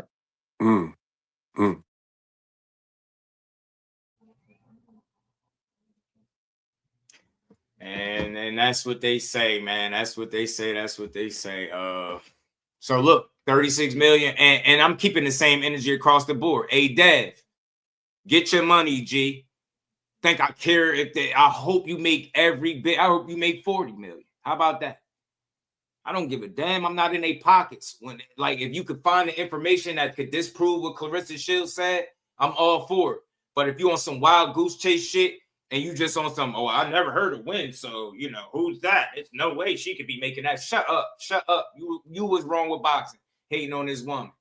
You know what I'm saying? Hating on this guy. Y'all mad that she happily in a relationship. What's wrong with y'all? Miserable ass people, man. Let's enjoy boxing. Let's big these women up. Let's keep where'd that come from? I didn't just create no goal. Where'd that shit come from? That's crazy. I definitely didn't do that. That's bad. I don't know what's going on today, but look. So look, Devin Haney, my question is that Flossie was good with it. He ain't even said nothing. But and maybe his audio was messed up. But look, $36 million for Devin is not as a crazy number. I hope he makes the money. You dedicate your life to the sport. You get to a point where you can make money, make it. Make the money. Don't let the money make you. I hope he make every penny. But my question for that is not if he's gonna get the money. It's like who I wonder who these fights gonna be, because that kind of money, that price tag, they're gonna want him to fight some killers, and he already fighting one of them. So it's gonna be interesting to see him, attempt or go through the process to fulfill his deal and get his bread. But I want to see it, and I think it's gonna be tough fights in line for him. Starting with this one, Brian Norman. So, man, I think he gonna have to earn that shit. Tank fans, he almost got that 40. I see you, Dad. Make your coins, young man. Yeah, man. You know what I mean? Let me go get a small business loan and they say you got. I'm telling you, bro. And big shout out to my bro, man. Dante's Boxing Talk, always supporting for that dub in that cash app. Shout out to the real ones, the supporters, man. Y'all keep hitting the like button, sub to the channel, support that grind. And we ain't never got a box again. Well. I already been getting these back, but now it's time for you to get your just due.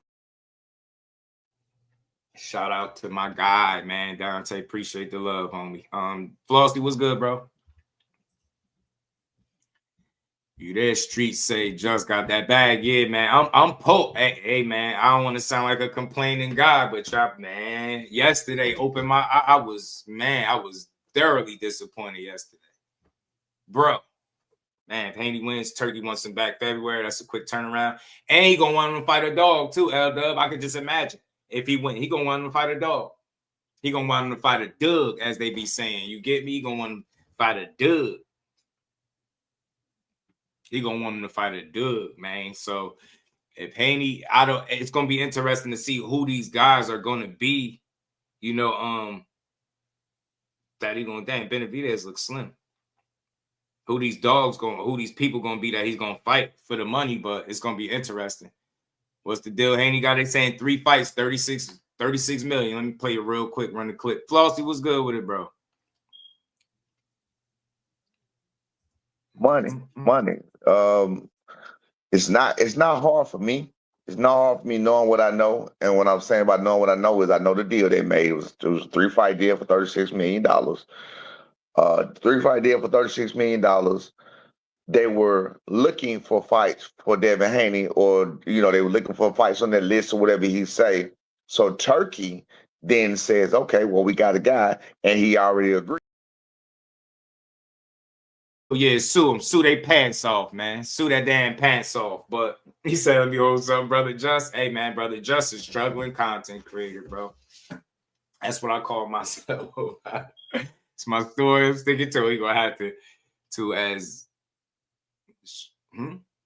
you might have to type that again. I don't know what you said there, Blade. Shout out to the homie. But look, Devin gonna have an interesting run.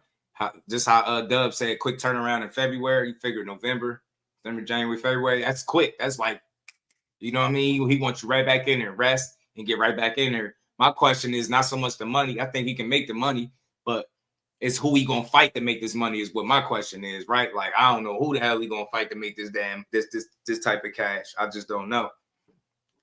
I don't know, but 36 million. You got Brian Norman, one of the best guys there. You got I don't see Mario Barrios bringing in the kind of money that Brian Norman is bringing, even with him being a champion. I just don't see it, but it's possible. I don't know. I don't want to jump the gun, but it's going to be interesting to see who these 3 fights consist of. Like, I'm not focused on what his money is and what he's not getting. We'll cross that bridge when we get there. I'm not here to disprove Haney's worth or him not making money, but better conversation and story is who he's going to fight to make this kind of money. Get what I'm saying? We understand the Brian Norman thing. That's about as dangerous a fight as you can take coming off of the Jose Ramirez win, right? So how are you going to look? You know what I mean? How are you going to look in this particular fight? And, from then on, what you're going to look like, right? Because Turkey he going to want you to fight killers. Like, he the one that was actively trying to get AJ to knock, Jake Paul out. So he on BS, and he don't care who knows it. So he don't give a damn. He don't like you. He needs you out of there. So Dev got his work cut out, man. If you want to make it to that 36 million, that's real money, man. That shit changes things, bro. And people would talk about that guy like he ain't one of the best fighters in the world because they don't like him. But he at the top for a reason, bro. He at the top. So like I said, it's going to be real entertaining or interesting, should I say, as to who they're going to match him up with. Because at the Brian Norman, you can see guys like Barrios in the mix. Like, I don't know. It ain't going to be. If he get past Norman, bro, he could make a good, especially if he do it impressively, he could make a case for sewing up 147 pounds. You get what I'm saying? I think you could beat a guy like Barrios, especially if you beat Norman. I think you could beat Barrios. Let me find out they're about to be a two division undisputed, man. But you got to get past Storm and Norman first. When the champion, should you be Norman? Everyone else is a piece of cake. Rolly and Barrels and soft tacos. Man, I don't know. Rolly is unpredictable, bro. He gave Tank some tense moments, bro. He gave Tank some tense moments. Yo, give me 1 second, y'all. Hit that like button. Hit that like button.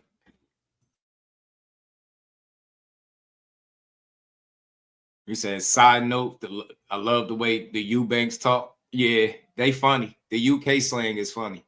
UK talk a lot of crazy slang. UK talk a lot of cool.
My bad, y'all. My apologies, man. People won't let me be great today, man. Shout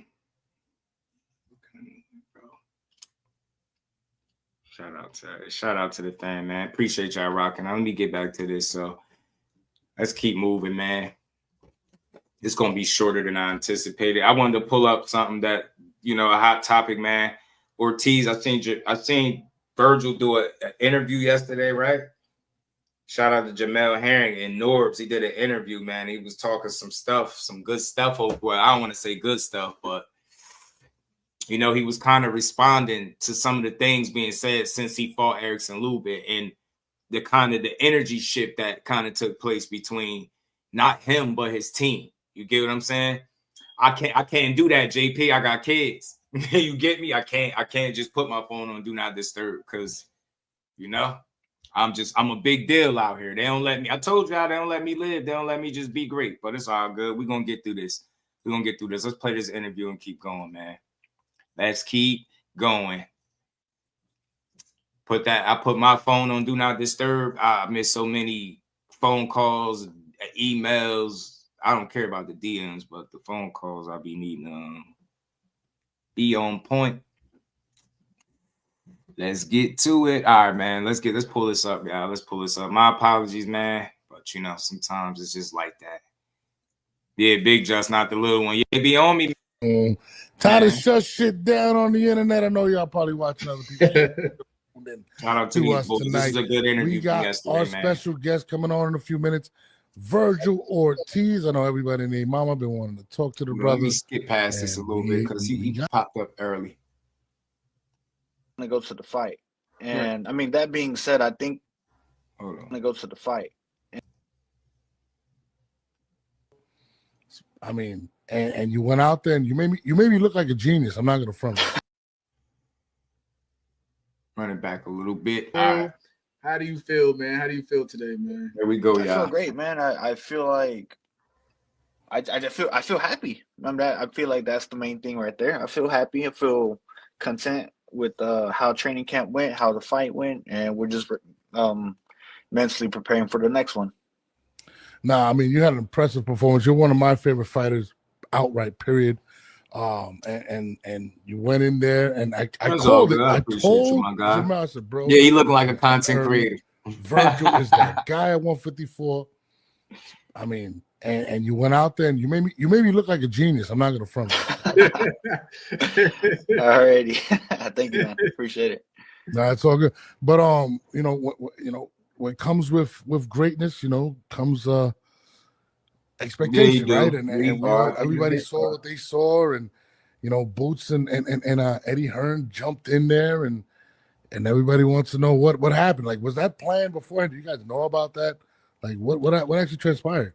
I didn't know about. I mean, hey, I knew that he was gonna go to the. Y'all think I'm playing? I'm literally getting a phone call right now. It's just no matter what I say, people gonna still call. I mean, that being said, I think I already knew that they were gonna step into the ring, so I was just. But even then, I wasn't even worried about it. I was like, I gotta get through this fight first before we even gotta worry about that. Right. So, but I mean, even with that in the back of my mind, I didn't really care.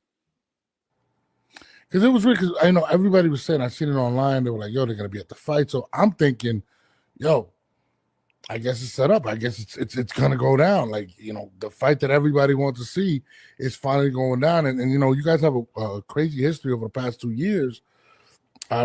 Yeah, I'd be lying, y'all, if I didn't say this is one of the worst live streams I've ever had in the history of doing YouTube for myself. This shit is you can't. I remember what was it last year, if I'm not mistaken?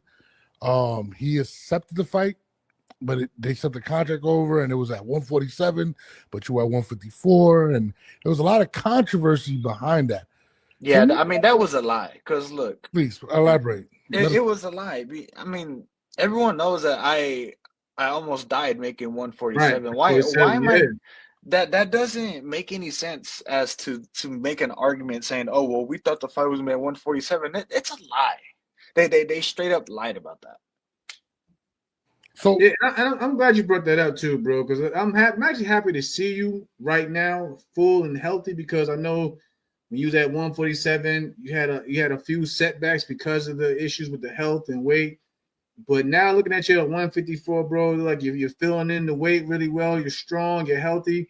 How do you feel for those out there that have seen, you know what I'm saying, what you had to deal with at welterweight to now at junior middleweight? Yeah, I mean, like you said, I feel great. I feel like 154 is my weight right now. My body feels great. Everyone's saying that I look drained at the weigh-ins and at the press conference. Bro, I was feeling good. That was actually the best I had ever done a weight cut. Now, did I look like my face was sunken in? I don't know, bro. I got high cheekbones. People are always asking me. Bro, it's the way we all of us are like that. It's the fight weeks. I don't know. I don't understand why the criticism. Like we all look like that during fight week. Fans don't know what it's like. You know what I mean? Like if I'm losing weight, then yeah, my bones are gonna pop out a little more, and me more so. People are always telling me, "Damn, you got some high cheekbones." Like I wish I had your cheekbones. And to me, as a guy, I don't care. It's just cheekbones. But when I lose a little bit more weight, it becomes a little bit more noticeable. But I mean, I feel great, man. That was the best weight cut I had ever had. I mean, you look good at 154. I mean, dog, you've been extremely dominant. Like you have been putting the beats on people, and you look almost, in my opinion, unbeatable at 154. So thank God you came up to 154. So you said something about 146. You said you almost died. Like, I mean, that's crazy. Like, and people say, it's only 7 pounds. How big of a difference is it for you? Jamel, how big is that difference right Listen, you can be 2 pounds from the weight, and your body can pretty much give out everything, and that'll be it. You know what I mean? Some guys, it's like everybody's body is different. Some guys, they walk around close to the weight. Some guys, they got to come down. And even then, just getting to that bare minimum takes a lot out of you. Like even those half a pound can really do damage to you. So that's what I mean. Like, bro, I already know. Like, I used to go through hell at times, but that's when I had to go get a nutritionist. Shot to, Pauline and them. So like because boxing is evolving. So fighters now, you see a lot of fighters are going to nutritionists and things of that nature to make it the healthy way, and not only just to make the weight, but you as well as I know, Virgil, you got to put on the weight just as healthy as you was cutting it down as well. Because if you put the wrong things in your body, you can come off real sluggish, or if you don't put enough fluid in your body, you can still be dehydrated and lethargic in the ring. Exactly. Yeah, you got to put the right stuff in. And you know what? I guinea pigged on myself back when I was like 18, 19. Like, one time I had pizza 4 hours before sparring. This was 4 hours. I'm like, man, I mean, if I don't eat anything before I spar, no, nothing, I'll be all right. It was like 4 hours. Bro, that bread, I was so slow in that sparring, and I couldn't do anything. I couldn't really move it like I wanted to. My body wasn't reacting. So at that point, I'm like, damn, it kind of matters what you put in your body. Yeah, what kind of people are always telling me like you're a racer. Also was good with it, bro. You said, damn, Virgil really trying to verbally stall you out. You starting to sound like your team. Yeah, I think after a while, that's what goes to show you that your team is a big influence on you. Those are the people that you do the business with, that you're around, right? They influence your decisions and things like that. If they echo those sentiments enough, sooner or later, you'll start hearing it from the fighter. The fighters start to echo them same sentiments. But him sitting up here talking about he could fight who he want, whoever he want. It's truth to that. But we all know who you got in the ring with and who you set people's minds that you was going to fight. So talking that Errol Spence shit, ain't nobody trying to hear that. The zone wasn't even trying to hear that. Shit crazy.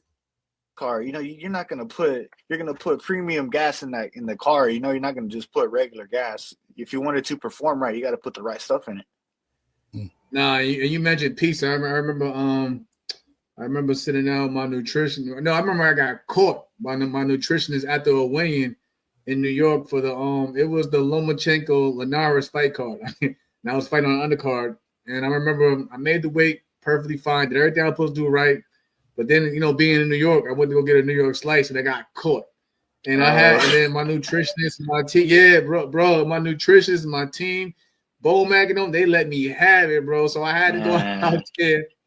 I had to go out there the next night and get the stoppage or whatever because, man, but again, like it's right, though. It was like, just because you make the weight doesn't mean you go out there and put whatever in your body. Just like you said, you still got to put the proper fuel Yeah.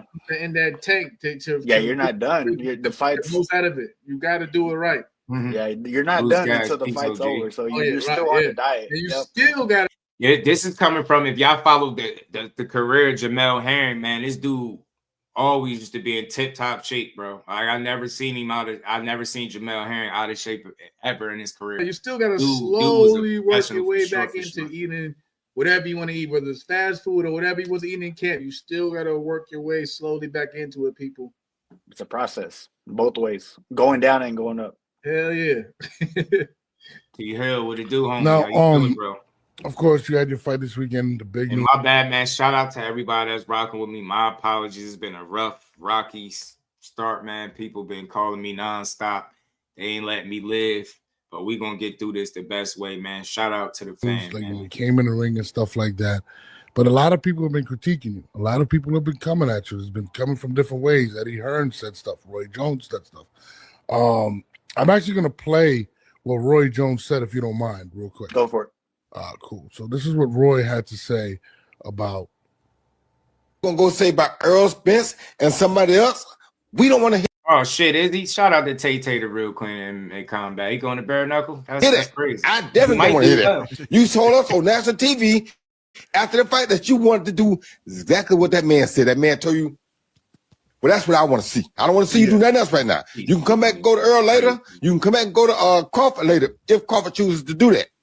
But what I want to see right now is the two best dream middleweights on the horizon fight. It's two undefeated guys who are equal. Don't run from that smoke, bro.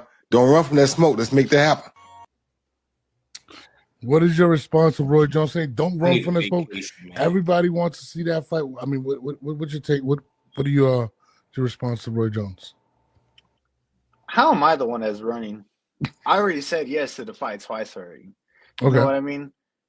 If I can fight whoever I want at this point. I fought Bohachuk, I fought Majimov, and I fought Lubin. A lot of those fights, people thought I was going to lose. People thought I was going to lose to Majimov because he gave Crawford a tough fight.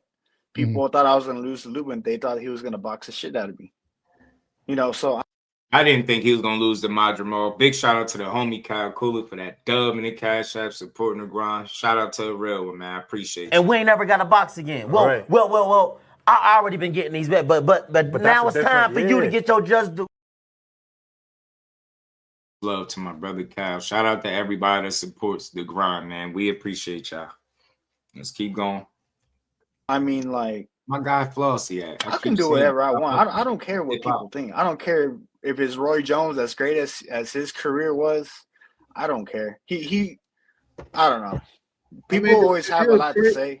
You know, it's crazy though. Before you got on, me and I was talking, like we looked at that kind of differently because again, this is somebody, and I know you want the big fight with Earl in Dallas, especially Dallas Stadium, so that's a big thing, and I respect that. But we looked at it crazy because bro. I'm here who Earl is supposed to be working with, and it's like he's saying like nah, not right now. Go for, you know what I'm saying, go for that guy, which is Boots. But like honestly, bro, does it matter to you who you fight next? It really doesn't matter. It can't be Boots next. Right. So I mean that's what people are like. People are trying to say that I'm ducking and stuff like that. That makes no sense because I was willing to fight him twice already, and it didn't happen. So how is it the narrative that I'm ducking? And you know what I think it is? People are trying to deflect from the fact that he said no twice already. You know what I mean? They're trying to find a reason. They're trying to find scraps. They're really reaching for something to make it to switch the narrative around. When the fact is that I did say yes twice, and the fight hasn't happened. So it's just like, okay, so what happened? Well, why didn't that? My problem is this: we don't give a that you said yes twice when he wasn't at the weight class. Let the record reflect. That shit don't matter. Think about how it looked. You wanted to fight him when he wasn't at the weight class. Now that he at the weight class with one fight, you like, well, we said yes twice already. We don't want to hear that shit. Why did you get in the ring? Why did y'all invite him into the ring? Why did you ask him if he had an answer for you? And now you're gonna talk this shit like, bro, the time is now to make the fight. That shit crazy that you don't care about what nobody's saying now. Shit is crazy. You said yes twice to Boots. Why did it happen? For the people that don't know, aren't educated in this situation, Why didn't it materialize if you said yes? Well, there's only one reason. His side didn't want to fight. I can't tell you who said no because I'm not in his team or whatever. I don't know who said no, but I mean that's all it comes down to. I said yes to when they offered to fight twice already, and I mean shit. I thought when they first offered me to fight, I was actually in Saudi in November for Latino Night, I think it was called. And when they offered me to fight, I was with Turkey, and I was at his gym, at his farm or whatever. Mm-hmm. And they're like, "Hey, you might fight Boots next. You want to fight him next?" I'm like, "Yeah, let's do it." And I get home thinking, "All right, this is the next fight." I'm like mentally preparing myself. I'm starting to get in shape. And then my dad's like, "Hey, they're probably gonna announce the fight pretty soon." I'm like, "All right, bet. Like this, it's go time." Right. I mean, a week passes. I'm like, "What happened?" So I'm just kind of like, I kind of got blue balled in a way. You know what I mean? I'm like, okay, it didn't happen. I thought it was gonna come. It didn't happen. So and that's just the truth, and I mean, I didn't know what to say, you know what I mean? And you know what? Here's the thing is, I didn't go out there on Twitter and say, "Oh, you didn't say yes," whatever. I'm not like that. You know what I mean? If I were to call someone out, I don't call someone out on Twitter like, "Hey man, like screw you, let's fight, blah blah blah, you're a bitch," whatever. Nah, I tell my promoters or I tell my manager, "Hey, let's get this fight going, go make an offer or something." I do it behind closed doors. I don't care about all the all the eccentric stuff or looking like a WWE star.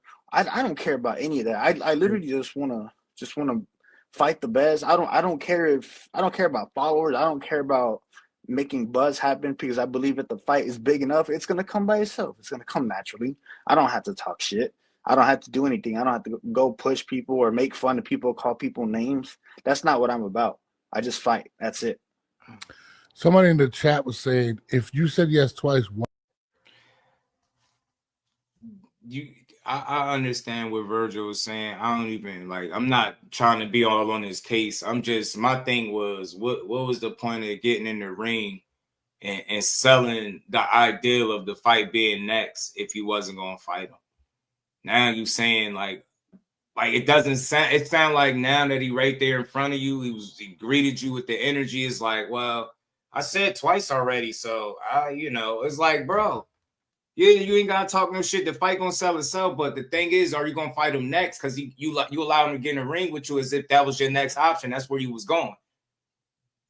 I'm gonna just call it what I've seen. It looked like reality is setting in. Not saying that y'all don't think Virgil will win. Y'all just know that's a real challenge, and maybe you do want to go with what you want to do with which is an Earl Spence situation for yourself. You know what I'm saying? Maybe that, you entitled to make money as you see fit. See, this moment, content creators get the opportunity to keep the conversation honest. Pun say he knowledgeable of the situation, but not pushing back about Boots being in a lower weight class at the time that he made the offer. That's a fact, Cal. Why didn't you say yes now? That's what they're saying in the chat. It is still a yes, but if it was up to me, I would fight Earl Spence next. Because to me, that was my dream fight, and it still is my dream fight. At the end of the day, it's my career. The fans are not going to take care of me when I'm retired. You know what I mean? I'm going to do what's best for me. Yeah, and I know you addressed something last week, I believe it was, about the fans and everything, man. With the tweet, man. I'm sorry that you had to go through the dumb shit with, people coming in the end, but we all go through it, bro. But again, man, like for the most part, people just want to see you go out there for that one to respect you. They just want to go out there and see you continue doing great, bro, and fighting these great fights. I think, like I said, and it's crazy. The Ring Magazine has you as the best junior middleweight in the world, rightfully so. And that's without a doubt. That says a lot. And then, like I said, I think even Eddie Hearn had pointed out that you and Boots are pretty much the two best junior middleweights in the world. So, with that being said, with you being under the microscope, how has things changed? You know what I'm saying? Just since you moved up to 154 for your career, bro. I would say people started believing in me again when I had that scare at 147. I mean, even myself, I wasn't sure if I was gonna be able to fight again, and people had doubts too. Like, is he still gonna be the same? This and that. the last two fights before the Lubin fight, I didn't get the knockout. People are already doubting my power. Like, oh, he lost his power moving up to 150. I'm not really counting the Lubin knockout like that because his punch resistance team shot. He already talking about going up to the next weight class. The first real shot, he was hurt. That shit didn't happen with Madrimov or Boachuk. Those was much tougher fights, much more challenging fights. Leads me to believe that Lubin's punch resistance ain't the best. We're going to need to see him fight somebody else to prove that he's actually the same puncher he was at 147. No disrespect. I still think Virgil's a dog. I think he can punch, period. No matter what weight class he in. I think he's a strong guy. You know what I'm saying? But Lubin is not the best measuring stick in terms of if your power is still there. No disrespect to Lubin, but he's been knocked out twice.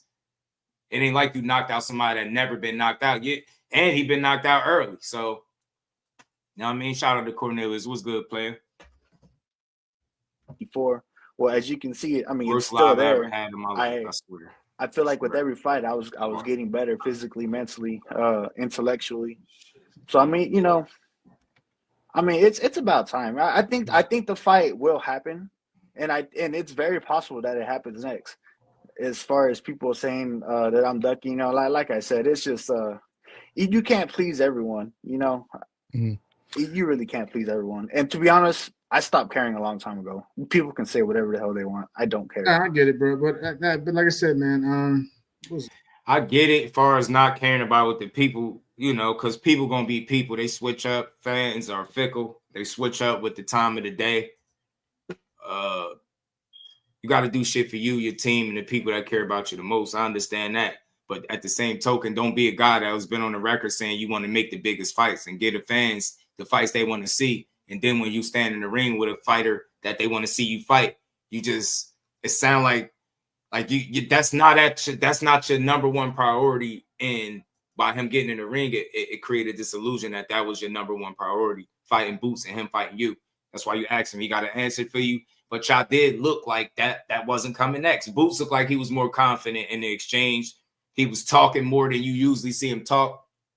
And y'all was just sitting there looking at the energy and the beast that Boots is, trying to probably gauge. And I heard his dad say Virgil was bigger because Boots had on some thick shoes or whatever the case. That shit not going to matter. That shit is not going to matter. Who's better? Not bigger. Who's better?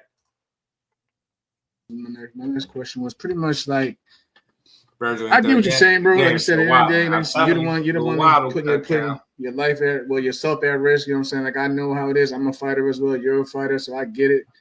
I think that, you know what I'm saying, that you just get a lot of heavy criticism now because of how good you are.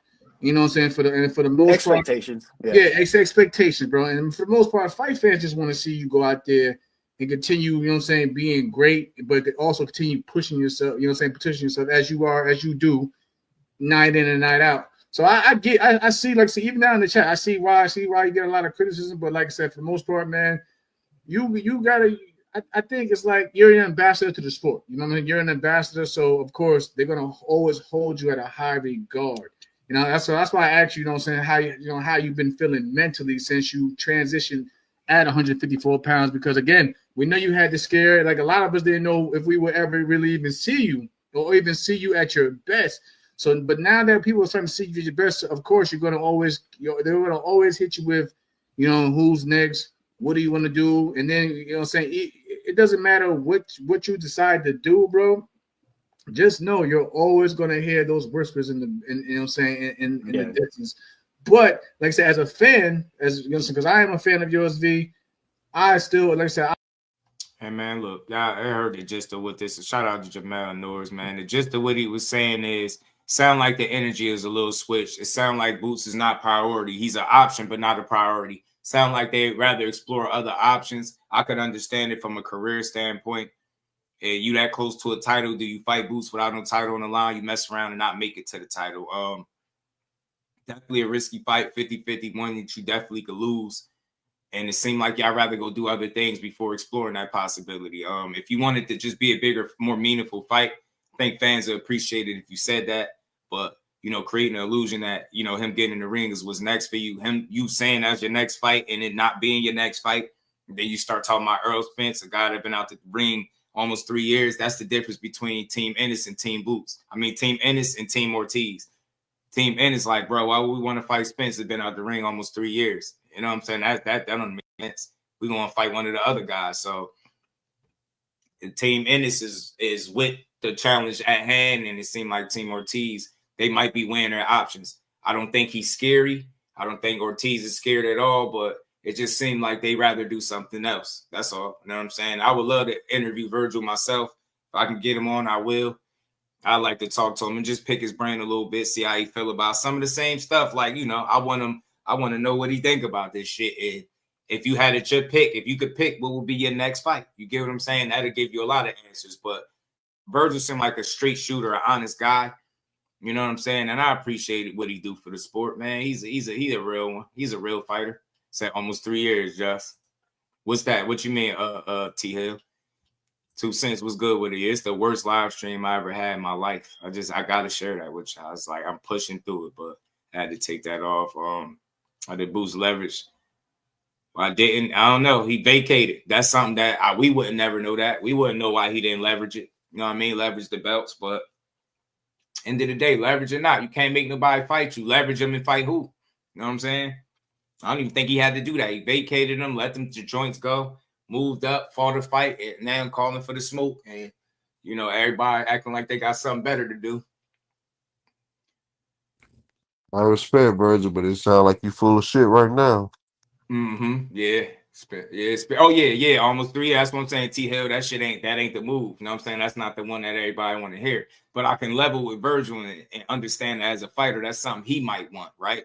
So, but once he told me he don't really care about what the fans is talking about, he don't care about giving us boosts next. That's pretty much how I assess that. You get what I'm saying?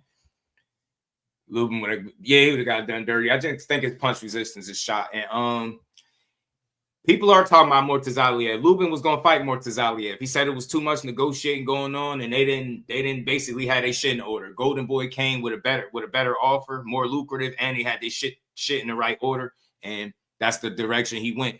You don't duck smoke for smoke. So either way, he was up shit's creek. I think either one of them guys would have beat him. Respectfully, they would have beat him. Just don't think his punch resistance is where it need to be competing at this level. I don't know if it was a matter of him having tough weight cuts or any of that stuff, because I noticed after the fight, you know, he made a post talking about he going up to middleweight. If he get knocked out again, I think he should hang it up.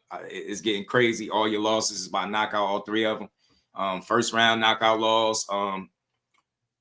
First round knockout loss. What was Fundora, like ninth round, and then you got this one, Virgil, was the second round. Appreciate y'all blocking this dick eater right here. Man, I wish I could run into him in real life.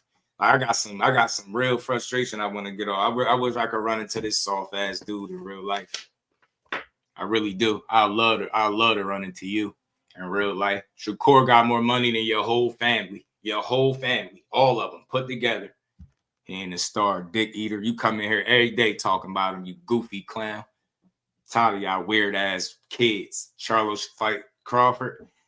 Nah, that ain't gonna happen. Charlo. Nah, that ain't gonna happen. Charlo inactive. He ain't trying to come right back and fight no damn Bud Crawford. That's gonna be stupid. See what Canelo did. You see what Crawford did to Canelo under them circumstances. Now, what you think he gonna do to a dude coming off a loss, long ass Leo? He gonna beat Charlo up. An inactive Charlo should not jump right off the couch and try to entertain anything with you know what I'm saying, Terence Crawford. That's not the kind of dude that you just go jump up and take the challenge. That's the kind of guy that you prepare for the right way, the same way he approached the Canelo fight. That's how you do it.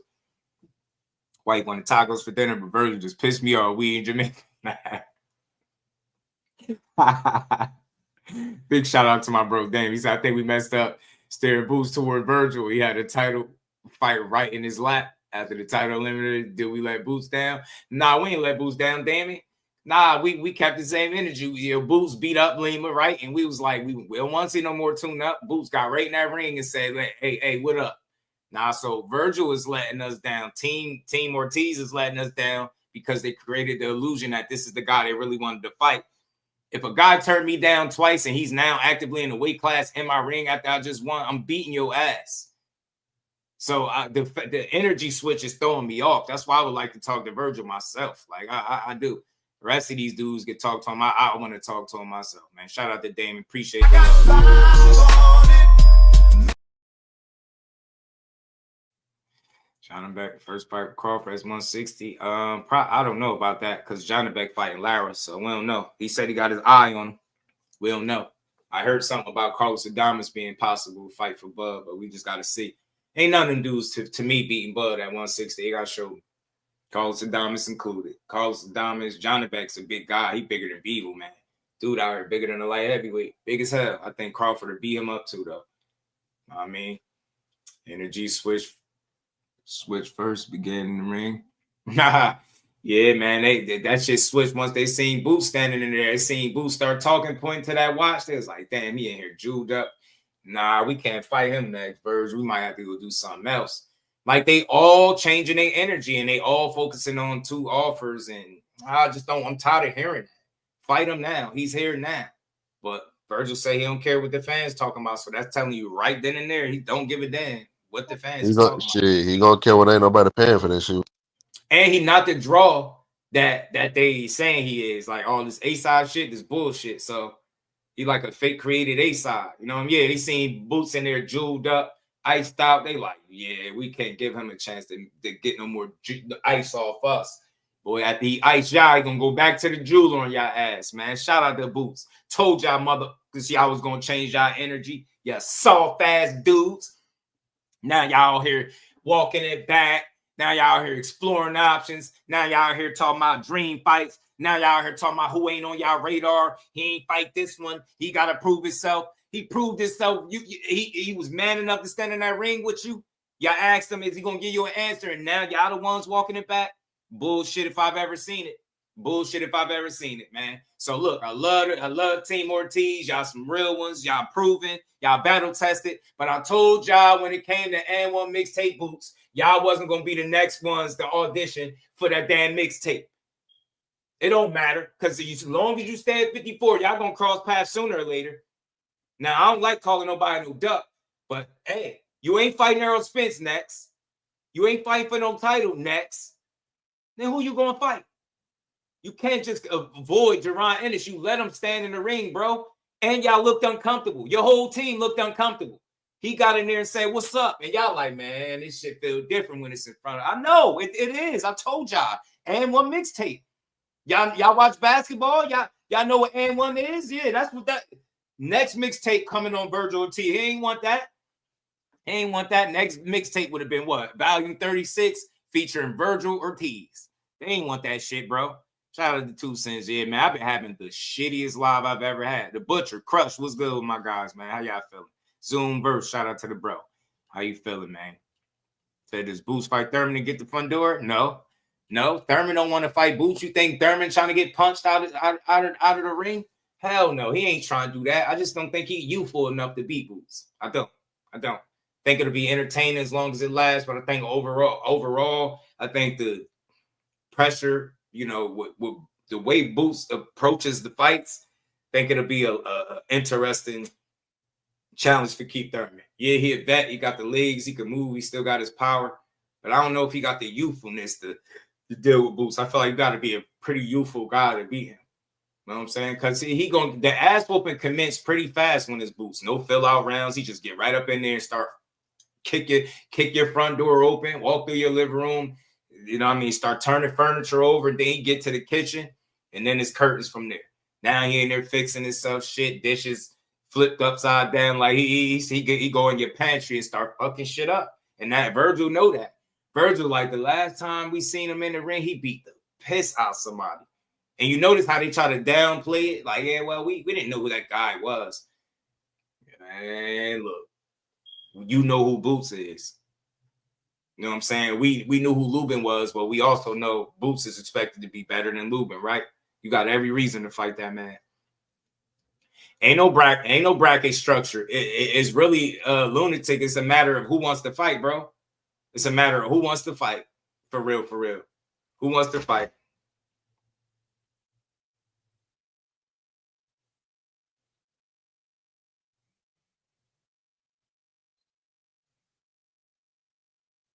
It's just a matter of who wants to fight. Thurman going to want $10 million for Boots, just like the rest of them. They said that's what Charlo said.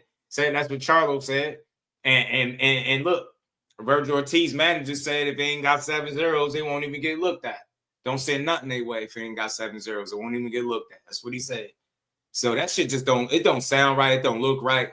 But I ain't surprised because that's how boxing is. They sell you. They try to capture your imagination by selling you something they feel like you want. And then when push come to shove, they'll go another route and they'll find a way to conveniently explain why they didn't go the route that they sold the public that they was going. You sold the public that it was Boots next. You even said it out your mouth. You even said you wanted to fight. But then when you keep doing these interviews, you're like, well, I said yes twice. We don't care, man. Say yeah 3 times. The third time's a charm, Virgil. Ain't nobody tell you. Third time's a charm. Say yeah one more time. Promise you. Just say yeah once while he up at 54 and see what happens. That's the difference. That's the only reason why I don't respect all this ugly. Well, I said yes twice. Where was he at when you said that? Not at 54. I don't give a damn. That shit sound wild. Yeah, no. Let's offer him a fight. Let's be willing to fight him while he's still at 47. Then when he get to 54 and fight somebody, we're going to be like, nah, we already tried to fight him. Bullshit. That's all. Now I ain't never going to call Virgil no doubt because I don't think he's scared of nothing to nobody. But they switching it up. My only problem with that is if you said yes twice, what's saying yes a third time gonna hurt? Right. The worst thing that can happen is he actually fights you. Right. Third time's a charm, Flossie. You know that shit gonna happen. I don't know. It just sounds weird. Yeah, it do. Yeah, it do. Where does Boots go after what? After beating Virgil? Sky, to the moon, through the rest of the division. They saying they're the best 1 and 2 guys in the division. Look, man, Boots beat Virgil. I don't know how many of them guys I got beating him, Fundora included. He had some wars, man, that mixtape gonna get put on his tall ass too. All these guys is food, man. Look, I got Boots winning out at 54. Get the opportunity with the right fights. I feel like he gonna cook some of these dudes. All of them. Charlo included. Cook his ass too. Feel like he too economical at times with his punches, man. While he be sitting there thinking, trying to figure shit out, Boots gonna be working. Telling you, Mr. No fill out round himself. That boy getting there and beat your ass like you stole something. He disrespectful about it too.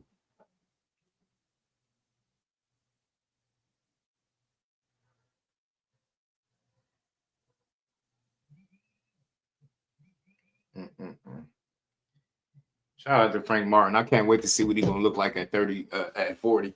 See how he look. I think it's what they say fighting Bartholomew. Let's see, because I want to see them real fights. The Hitchens, the Keyshawn's. I want to see if you can beat any of them. I don't think you beat neither one of them, but you're gonna see. I think Hitchens outbox him. I think Keyshawn damn near might stop him. So we'll see. You had your way. You had a really strong start against Tank. You fizzled out. Nobody that fizzles out like that is beating these guys, in my opinion. Keyshawn gonna beat you, and the rest of them, Hitchens gonna outbox you. That's what I think. Frank Martin is good, but gotta think, man, before that Tank fight is, Michelle Rivera is a good win, but I don't got him beating on these guys we be talking about. So he made good fights with all of them. I don't want to see him be inactive to the point where he come back, he not himself. You know what I'm saying? I want to see Frank Martin be Frank Martin. That dude could fight. Has too much to rebuild after Norfolk. Has much to rebuild. He'd be all right. Little hiccup. Reality check. Maybe he needed that. Sometimes you need some shit to happen and fall out of place for you to kind of tighten up. Maybe he needed it. Now you hear him sending messages. He in church. He being positive, right? Sometimes you just need that. So that's what I want to see from Keyshawn. Keep building, because once he get his foot back in the door, man, it's gonna be cursed. Some people better be glad he fucked up right there, because he was on a roll. He was about to really do some job thing. He was gonna beat that with Santos. Then it's going to start talking about how he better than Shakur. I was ready for that conversation. Man, because it would have been good to hear people have to give him his flowers. And if it would have came at the expense of people saying he better than Shakur, cool. I'm cool with it. Keyshawn is a talented dude, man. Really talented dude, bro. He just got to stay locked in. Got to stay locked in. I think Norfolk's still with him. I know they are. They ain't changing up on him. He made a mistake. He'll get it back. That wins, Boots can force the mandatory and become unified. You don't need Ortiz. He went begging for that fight. But just think about that. He ain't go begging for it to Butcher. He went seeking it out. You can't beg for something that the other guys said they want, right? Think about it. When guys want to fight, you don't gotta beg somebody. If he begging, that means somebody don't want to fight. If he begging, that means he gotta convince somebody to take the fight that they should be taking. It's crazy work, ain't it? Crazy work. Nah, Reef, he getting some criticism. He's getting some criticism, and I understand it. I will say this though, on the YouTube side of things, November of last year, when it was announced that there was an agreement in place, and then the pullout happened. Pause for the pause community. The energy wasn't being kept the same then. Because if it was Virgil who had pulled out of the fight, then we'd be like, oh, here he go ducking. Right. But with Boots, we're going to say, well, he wasn't at 54 yet. Well, if he wasn't at 54, then why the hell somebody on your team agreeing on your behalf? Right. So we can't have it both ways. Same way we kicked, what's his name? What's my man's name? Frank Martin. When he agreed to the Shakur fight. Yeah. But then he needed that little extra oomph. And he ultimately pulled out of the fight. Now, thankfully for him, his saving grace as far as public perception is concerned is that the Tank fight came through. Well, we know good and damn well he didn't turn down the Shakur fight because he already had the Tank fight lined up. Right. He just happened to stumble upon that. Right. But I'll also say this. That was then, and this is now. So on one hand, I could understand Team Ortiz feeling like, yo, we was already slated to fight you February 22nd. That's how they end up fighting Madrimov. They had agreed to fight Boots for February 22nd. But then I also can understand, like, yo, listen, man, we where we at. We decided to pursue the unification or the undisputed thing. Right. So I don't look at Boots as no duck.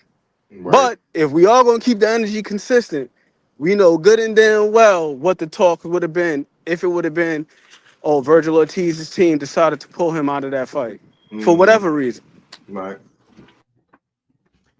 Shout out to my guy Ramon. Said Tank made a boss move and got the Frank Martin fight. Why would that? You think that's a boss move? That was an in-house fight, pretty much, bro. We gotta pay attention, man, to his career and anybody else that's signed to where they signed to. Those guys are more inclined to make in-house fights than crossing the street. That's an easy fight to make. Not saying he was signed with PBC, but he's over there working with Earl, right? So it's an easy fight to make. I don't think it was no boss move. I think Tank was just, getting the next man up. Happened to be there. A respectable opponent nonetheless, but nobody, I don't think, for real thought Frank was going to beat him. You know what I'm saying? He did really well while he was doing good until he slowed down, got stopped. But I don't look at that as a boss move. I just look at it as Tank doing what he needed to do. You know what I mean? And like Ant said, it wasn't, I'm pulling out a Shakur fight because I know I got something bigger. They created that bullshit. They created that fucking lie because people are dumb because they think their favorite fighter can steal fights from people. Like that's the only on the internet, bro. Only on the internet do people come up. I've never heard that shit until the internet. Stealing fights from people was crazy. They thought they really was pushing that shit too. He still get Tank ballsed up. He stole Frank Martin from Shakur. I was like, bro, nobody in boxing is saying that but the people, man. Like nobody. Man, the boss move shit kill me. Like Jordan, shout out to my home. He made a fight with somebody that's managed by somebody that he was really close friends with. It's not really a boss move. Nah, it's not. It's not a bad thing when I say that either. It ain't a bad thing, but the person that you had to talk to make that fight is a guy that you used to hang out with and y'all kind of locked into instead. And if you look at the PBC, it ain't like you had to jump no hurdles to do that. Right. If you look at the PBC and how they move, and just like anybody else, right? They're gonna look to make the in-house fights over everything else. And that's the closest thing to it. You know what I'm saying? Easy fight to make. He was going to get that extra little oomph that he wanted, right? That he wasn't going to get from Top Rank because he already asked for a certain amount. They gave it to him, then he asked for more. That was fucking clear.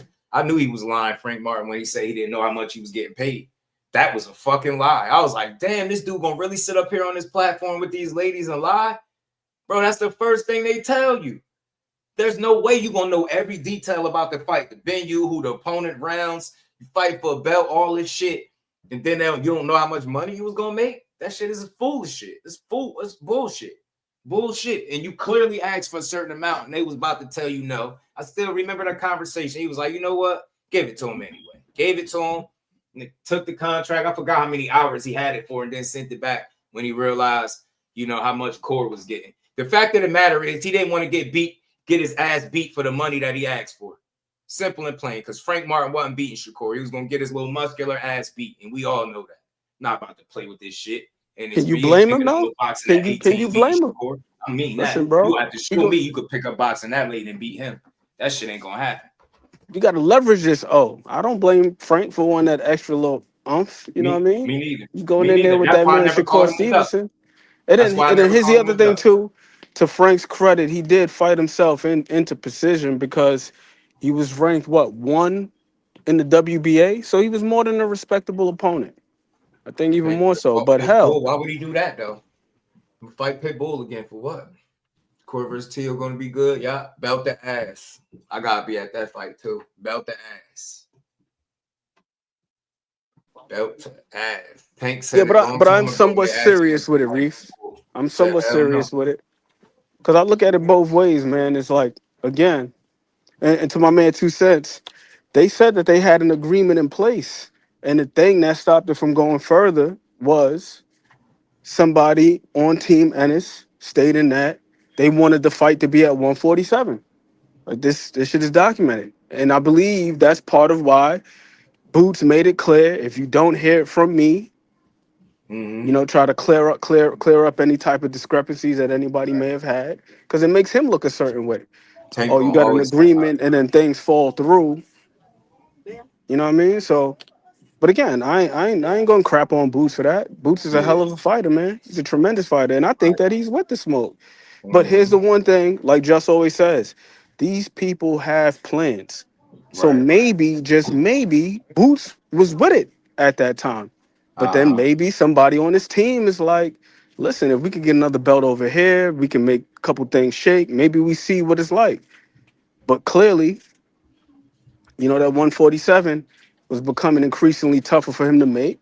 They made the pilgrimage to 147. But like I said, bro, to Justice's point, that was then, this is now. So yeah, you know what I mean? The fight fell through before.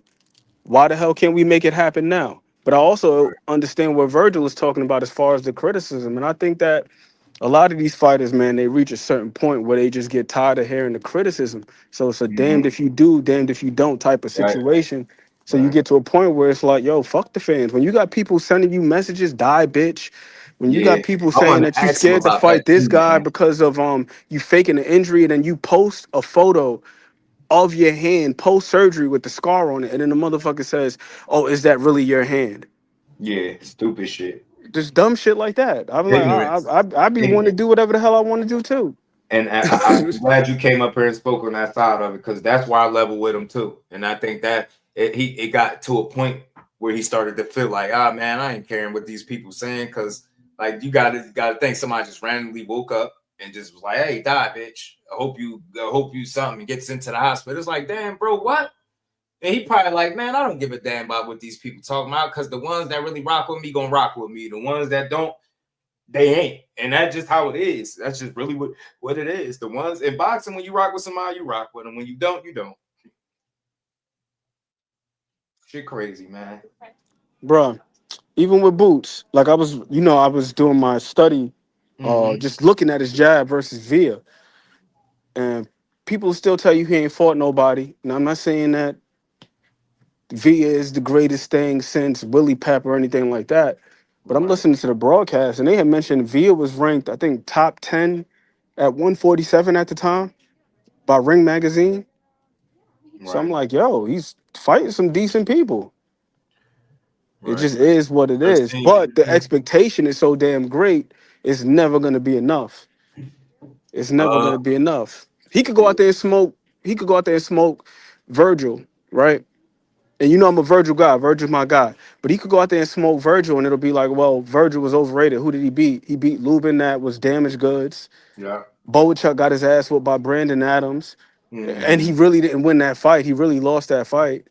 And Majimov was overrated. He only had 10 fights, and his claim to fame was giving Bud a tough fight. So, yeah, at the end of the day, I'm gonna say it like how they be saying it, man. Fuck these fans, because people gonna have something to say anyway. So y'all didn't say EJ versus Bud was okay for Bud to lead negotiations. I did because he was perfectly fine to do it. They wasn't talking what he wanted to hear. And he said, all right, well, while y'all still figuring out if y'all gonna give me what I'm asking for, I'm gonna go make me a fight, make a bag, get what I'm asking for, knock this dude out, and then I'm gonna double back. Not saying that it happened exactly in that fashion, but fans be bitching about the wrong shit. If I'm trying to make a fight, the fact of the matter is people didn't want to accept the reality that Bud had a case for deserving what he was asking for. I don't care about them damn belts that's going to end up being trinkets, man. That dude beat a lot of ass, and he came from 35 all the way up to somebody weight class, beating ass all the way there. Get what I'm saying? That's why I'm glad he ended up getting what he asked for in the end. Nah, man, fans just be looking for they drag Bud Crawford. That's when I really started seeing the hate. And for a while, I was talking that duck shit and all that stuff too. And I had to catch myself. These fans be clowns. They find a fighter that they like more than the other guy, and they make everything Bud Crawford did in negotiations a bad thing. Well, tell me this. If he ended up getting it all, getting the win, the belts and all of that shit, the money and all that, who's the fucking winner or the loser? Is he really dumb? Is he really a hoe? I heard people questioning him as a man because of how they negotiated. I was like, bro, one don't got shit to do with the other. Nah, if you willing to make him do a coin toss, you ain't shit as a man. And shut up. All right, cool. I'm going to go with that. Let's say he ain't shit as a man for making him do the coin toss and all that. But what was the guy that allowed it and gave it all up? Tell me. Oh, nah, he just wanted it that bad. Yeah, of course you're going to come up with something that holds him in a positive light. You ain't going to say he got out negotiated because that's really what it was, right? If you're saying that he gave him shit he didn't deserve, and he lost, who got out negotiated? Bud outsmarted all his haters, and they still mad to this day, dragging that man. Pissed off. I almost forgot to bring this up with y'all weird asses, man. Hold on. Where is the tweet at? Where is it at? Not that one. Is it this one? Here we go. Bro, I got to talk about this for a second. Got to. This man, bro, any friend of me that is friends of an enemy of me is no friend of me. You know what he's saying, man. You rocking with the ops, you ain't no friend of mine. I seen people tearing this apart. I seen people going crazy, talking about that don't even make sense. How it don't make sense? Right. If your favorite fighter is Gervonta Davis, shut the hell up. Shut up. Because this is how he talked too. Online. So what was that shit between him and Jalen Love? What was that? Because he treated it like, yo, stay on that side, right? They was cool. They never had a bad relationship or none of that, right? Ain't nobody say nothing. He literally, this is what he talk. If you cool with that, he makes it seem like it's us versus them. That's what everything he do. So it's like, let me get this clear. When it's Terence Crawford talking like this, because this is the loyalty shit that y'all praise Gervonta Davis for. He don't rock with nobody that don't rock. If you rock with the ops, he don't rock with you, right? I watched all of these fans push this shit and was cool with it. But Terence Crawford tweeted this, and they like, man, he's fake. He's this. This don't make sense. Bullshit. Your favorite fighter talks like this regularly. He literally switched up on Jalen Love because he's with Jake Paul. You can't make this up and made it a personal thing. Stay on that side. He was like, bro, we ain't never had a bad day under the sun. What are you talking about? Nobody says nothing when it's the little angry light-skinned kid. Y'all cool with it. He against everybody. He just said he against Top Rank. He against Turkey. He against Saudi Arabia. He against everything. You get what I'm saying? But y'all cool with that. Yeah, man. Yeah, Tank. Yeah, man. They don't rock with nobody. The same ones that's mad at what Bud Crawford is saying here are the same ones that's mad that Keyshawn and Shakur are cool. Y'all got to make it make sense. You get what I'm saying? When Tank is telling you don't rock with people he don't rock with, it's all his loyalty shit. But when Bud Crawford said it, now it don't make sense, I don't like y'all. I watch y'all. That's how I know y'all on bullshit. You talking about the best fighter actively in boxing, but y'all dragging him about fucking tweets, and he put on a damn history-making performance against Canelo, and y'all seem to forgot about that because he tweeted some shit that you don't agree with. I don't like y'all. Y'all favorite fighter talk just like this. What are you talking about? He take everything personal. He already said it. I take it personal because it's me. You get what I'm saying? Y'all ain't mad when he doing this shit. He don't got no friends. That's what y'all said, right? What are you talking about? Show me somebody that Tank is cool with, right? And that's cool with an enemy. Show me. He fell out with Richardson Hitchens because Hitchens said him and Shakur would be a good fight. Make it make sense. Y'all sensitive, weird-ass fans. Oh, y'all forgot about that. Low-key Hitchens been dropping jewels, man. If y'all really want to hear some shit, how you gonna fall out with somebody because he told you he not picking between you and somebody else? That's a good fight when y'all fight. I don't care who win. He fell out with him. He say the same shit to Shakur. Shakur like, watch, I'm going to show you when we fight. You see the difference? Now tell me that ain't no fucking character flaw. You out here falling out with people because he told you and one of the best fighters in all of boxing is going to be a good fight. Caught a fit and fell out with him. None of y'all said nothing. That's not real shit. That's sensitive shit. That's what that is. I ain't going to call him soft because that ain't what he is, but he's sensitive. We all can say that. I think most of 90+% of the boxers are sensitive. And I get it to a degree because it's their careers that be under scrutiny and being criticized every little thing they do. That's all I'm saying. Y'all wild as hell. Every last one of y'all. And I heard it. I listened in the cut because I knew this tweet was going to do it. I said, yo, y'all about to sit up here and act like your favorite fucking fighter don't talk the same shit. He don't like nobody. He literally snapped on Javion Love pretty much for nothing. Stay on that side. You get what I'm saying? He ain't look at it like, yo, this is boxing and his business. He over there making money. He got an opportunity. He treated like he doing something wrong. Come on, man. Make it make sense. Guarantee you if that shit, the name said Gervonta Davis and not Terence Crawford, this shouldn't make all the sense in the world to y'all. Shout out to Sir Senior. Ramon, appreciate you for the love in that cash app. He said, man, keep cooking, just man. I appreciate the love, homie. Shout out to everybody. Much love to my dog, man. Appreciate you. We're gonna keep that. That's all I'm saying. I ain't got no hate for none of these dudes. I just call it how I see it. Y'all fake as hell. Depending, y'all fake. Y'all be so loyal to a fighter that wouldn't even look your way. Wouldn't Wouldn't spit on you if you was on fire, bro. Y'all be out here trying to ride and push everything he cool with, y'all cool with. Get the hell out of here. This tweet right here exposed a lot of y'all man fans. Y'all man fans. Y'all know what Terence Crawford is saying. I've been hearing people speak this way all my life. But y'all out here, because it's Crawford saying that it don't make sense. How many people do you hear say, yo, if you cool with somebody I don't rock with, then me and you ain't cool. Get the fuck out of here. Some more people than not think that way. But guess what? Guess who don't, though? I don't think like that. Because I understand just because, I have a problem with somebody don't mean you're supposed to have a problem with them too, right? It could be three people, right? A, B, and C. And A and C could not get along. That don't mean B's supposed to hate A or C. You get what I'm trying to say? It don't go like that. That kitty shit out of here, man. This is boxing and it's business. And that man got flipped on for being loyal to who's been loyal to him since Floyd Mayweather. Since he ain't been with Floyd. Never thought about that. Y'all out here condoning. Y'all out here celebrating the fact that he going at Javion Love for no reason at all. Y'all weird, man. He had no reason to really have that energy. Let's call it what it is. He had no reason. That's why he answered him. He responded to him the right way. Hey, stay on your side. He's saying this is the only side I'm on. But at the same time, this ain't that. This is my people. This is who I'm working with. But we working together and we both doing something dope. This is what he was trying to tell him. But the ignorance in him won't allow him to see the bigger picture. But y'all celebrated that shit. Y'all think that's Tank being a real man. Y'all think that's being real. Just like I seen a dude talk about at least 3-4 people, kids. I ain't heard no videos, no nothing. But y'all out here talking about Shakur tweeting at Tim Bradley. Make it make sense. But y'all not talking about your favorite fighters shitting on people, kids, bro.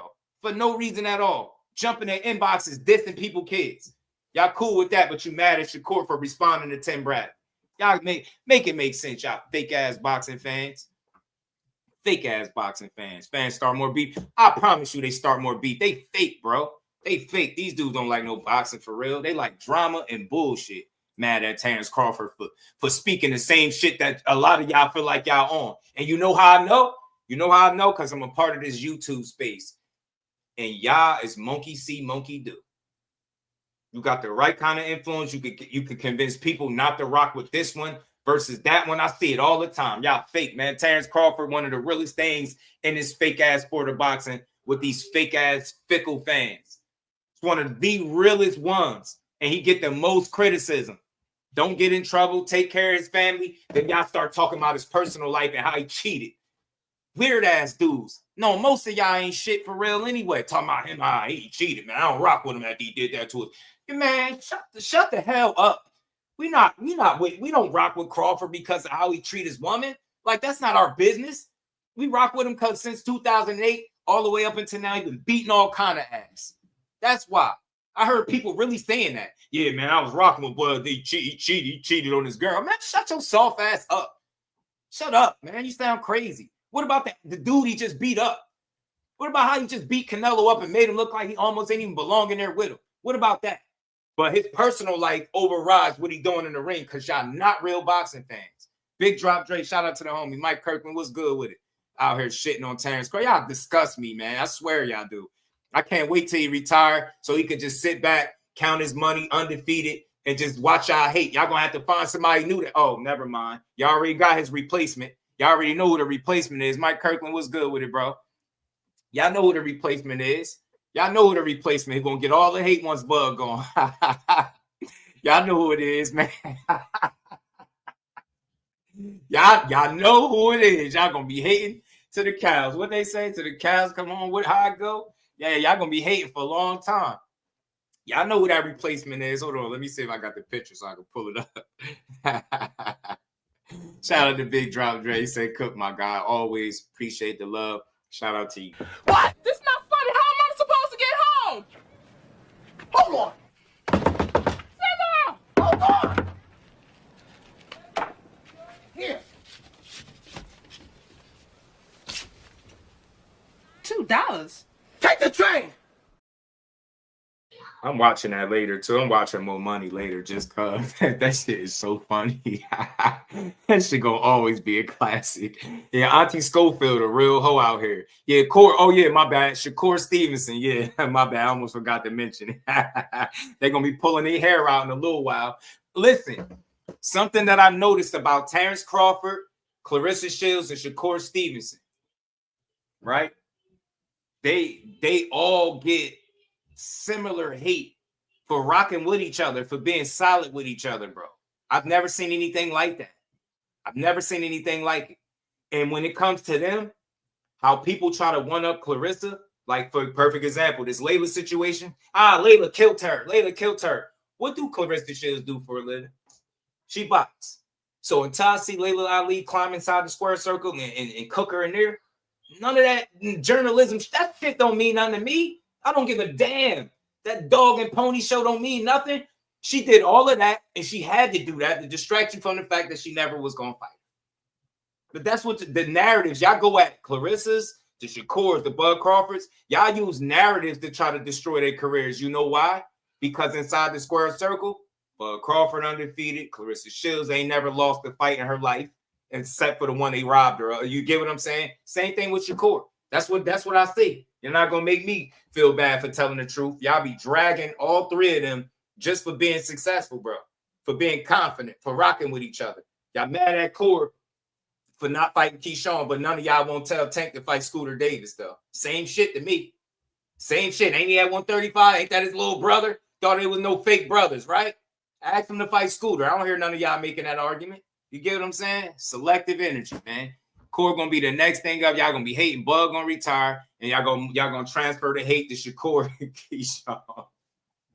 I hope they never fight too. I hope they just beat up all y'all favorite fighters, man. For the people that just be hating on them, I hope they continue to beat up all your favorite fighters. Keyshawn at 140, Keyshawn ain't even fought yet at 140. They already nervous. Putting them in fights and shit. Black unity is a threat, even if I'm black. That's a fact. I've never seen something when Clarissa, Shakur, and Bud Crawford took that picture. Bro, the comments under the picture was fucking wild. I'm going to start making shows off comments. That's how bad it was. They hate Top Rank. They hate, and Marcus, what's good with it, bro? They hate anything, bro. I'm like, there's no way you can hate Shakur, Keyshawn, Bud Crawford and Clarissa at the same time. That shit don't even make sense. One of them guys you gotta like. One of the four you gotta like. Nah, y'all lump them all together. Them top rank guys ain't shit. They be mad as hell. Them top rank guys standing the test of time. That top rank guy about to retire with all his faculties, his money, his undefeated record, and all that shit. Said, why they not begging EJ to fight Charlo? They know why. You know why, Sir Senior. You know why. Because they cool with certain friendships, just long as it ain't.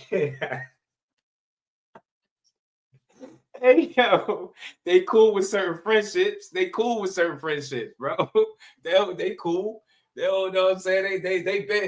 They went from calling Keyshawn a clout chaser to telling him he gotta fight Shakur. They hold it up the division. Yo, that man got that belt. He's like, yeah, him and Shakur, they holding up the division. Fuck all that friendship. I'm like, yo. Now he gone. Now he at 140, about to beat up your favorite 40-pounder. Can't wait to see Keyshawn back. I'm gonna be crying. He beat somebody's ass from the gate. Broly was good. They said Abdullah Mason was top 2. Yeah, at 35 and never told Tank to fight him. Facts. That's another thing. You notice who they put Abdullah Mason on, right? Shakur. You notice they put everybody that they think got a threat and got knockout power, they put him on Shakur. Like he don't know what to do with somebody with knockout power. Just box the shit out of him like he always do. Box his little young ass up. They ain't even put, like, if you really do the homework on the opponents they've been putting in there with Abdullah, that's no slight to him. They clearly moving him a different way. That's not because that I don't think they believe in him. It's because of, his come up was different. You know what I'm saying? But you pulling up them smaller ass guys, you pulling guys up from the weight class Shakur started his career at. I'm not knocking it, but I'm not overly impressed by that. But this Sam Noakes thing is gonna be the one. He about to beat his ass. And Sam Noakes bigger than him and all that. He like thicker, he's solid. He's solid, man. Abdullah look like a young boy getting in there against him. Watch how he do him though. I think he gonna beat his ass. I really do.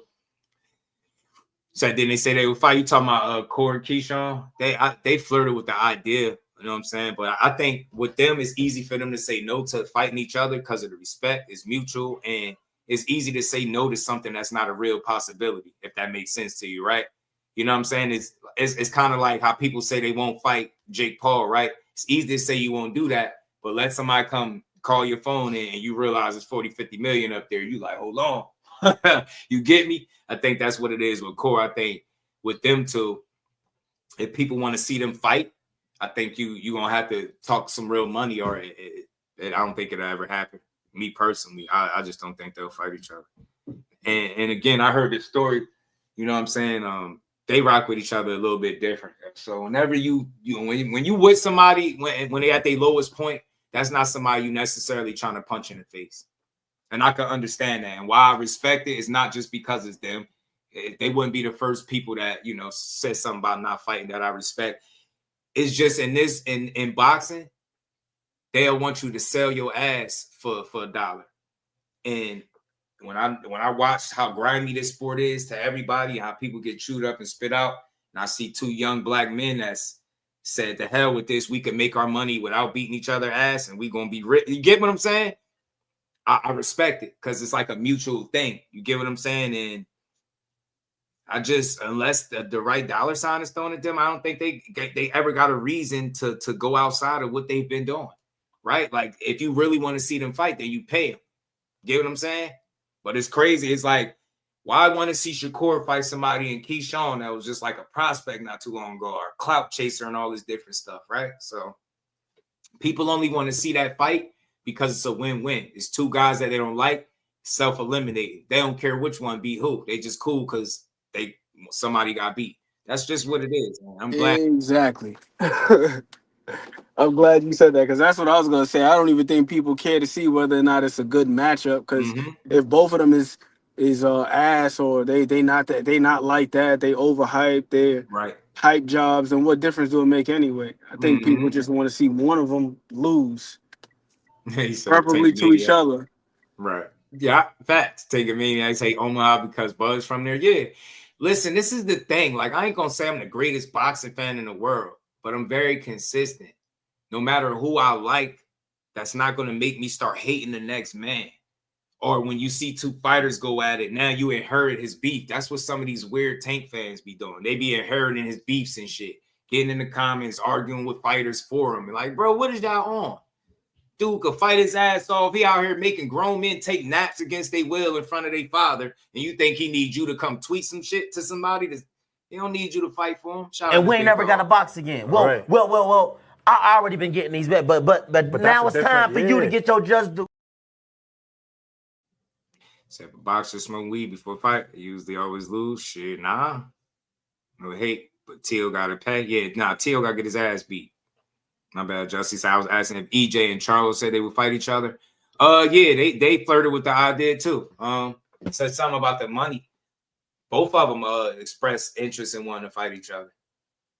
But you know, people ain't gonna press for it like how they was with Keyshawn. Like, think about it. He beat Baranchik, and then people jump right to, oh, him and Shakur holding up the division when Shakur and Tank had titles way before Keyshawn. So it's like, how them two holding up the division as opposed to Shakur and Tank when they the top guys there. So it just people favoritism, they weird, and they cool with whatever their favorite fighter cool with. About break bread with your brother. Now that ain't the time. Nah. Look, that's a thing too, but that's what I mean. What bread though? Because right now it's just a conversation. So what bread is you gonna break? What money is they gonna make from fighting each other? You see how the fact that it's not enough of a real conversation, they're never gonna do it. Now, if you put some money in front of them guys that they probably never gonna get, then they might revisit that shit. But again, for me, anybody that got an emotional attachment to somebody, I don't really care to see them fight. I'm glad I got a chance to see Big Baby Miller fight. Who was it? Was it Andy Ruiz he fought?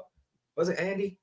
He was like crying and shit. He was like, bro, I don't want to, like, I know these people. Like, I got relationships. I know people, kids. Like, he started tearing up. He was like, bro, I don't want to fight nobody that I got an emotional attachment to. Now tell me he a bitch for saying that. It's just fight fans are ignorant. They don't care. They don't, and that's what tells me a lot of y'all people, y'all would do anything for money. I'm telling you, the way I see Shakur and Keyshawn, them two dudes understand that they're not each other's biggest fight. So what's the rush for us trying to self-eliminate each other? If they want us to fight and we stood on our principles and morals, then they're gonna pay us for it and we gonna win. But if that's not, then y'all ain't talking about shit. Fight them for what? And y'all hate both of them, so fight them for why y'all want to see two people you don't like fight? The reason I just mentioned, because one of them loses a win for you. Y'all even going so far as to say Shakur befriended the one guy that had beat his ass. If I told y'all some stories that I know, y'all would never say no shit like that. But I'm going to let it live because I rock with both guys. And I ain't out to make one guy look worse than the other, none of that. I rock with them both.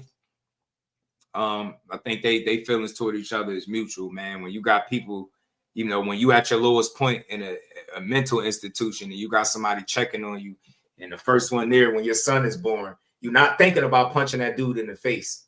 You don't care what no stupid, goofy ass fan is saying. You're not thinking, especially when you already up millions, he making his money, right? Unless the only way they can make money is through each other or that they're each other's biggest fight, you could kill that shit. They have zero incentive to fighting each other. Why? To get some hating ass fans what they want to see? No. And I'm glad he had 140 now because he gonna go up there and beat up some of your favorite fighters.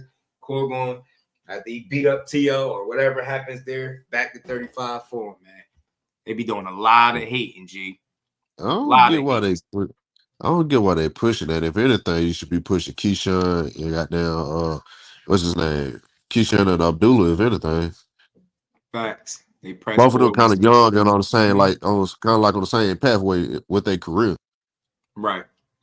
That's the fight that they should be pushing at 35, if anything. Yeah.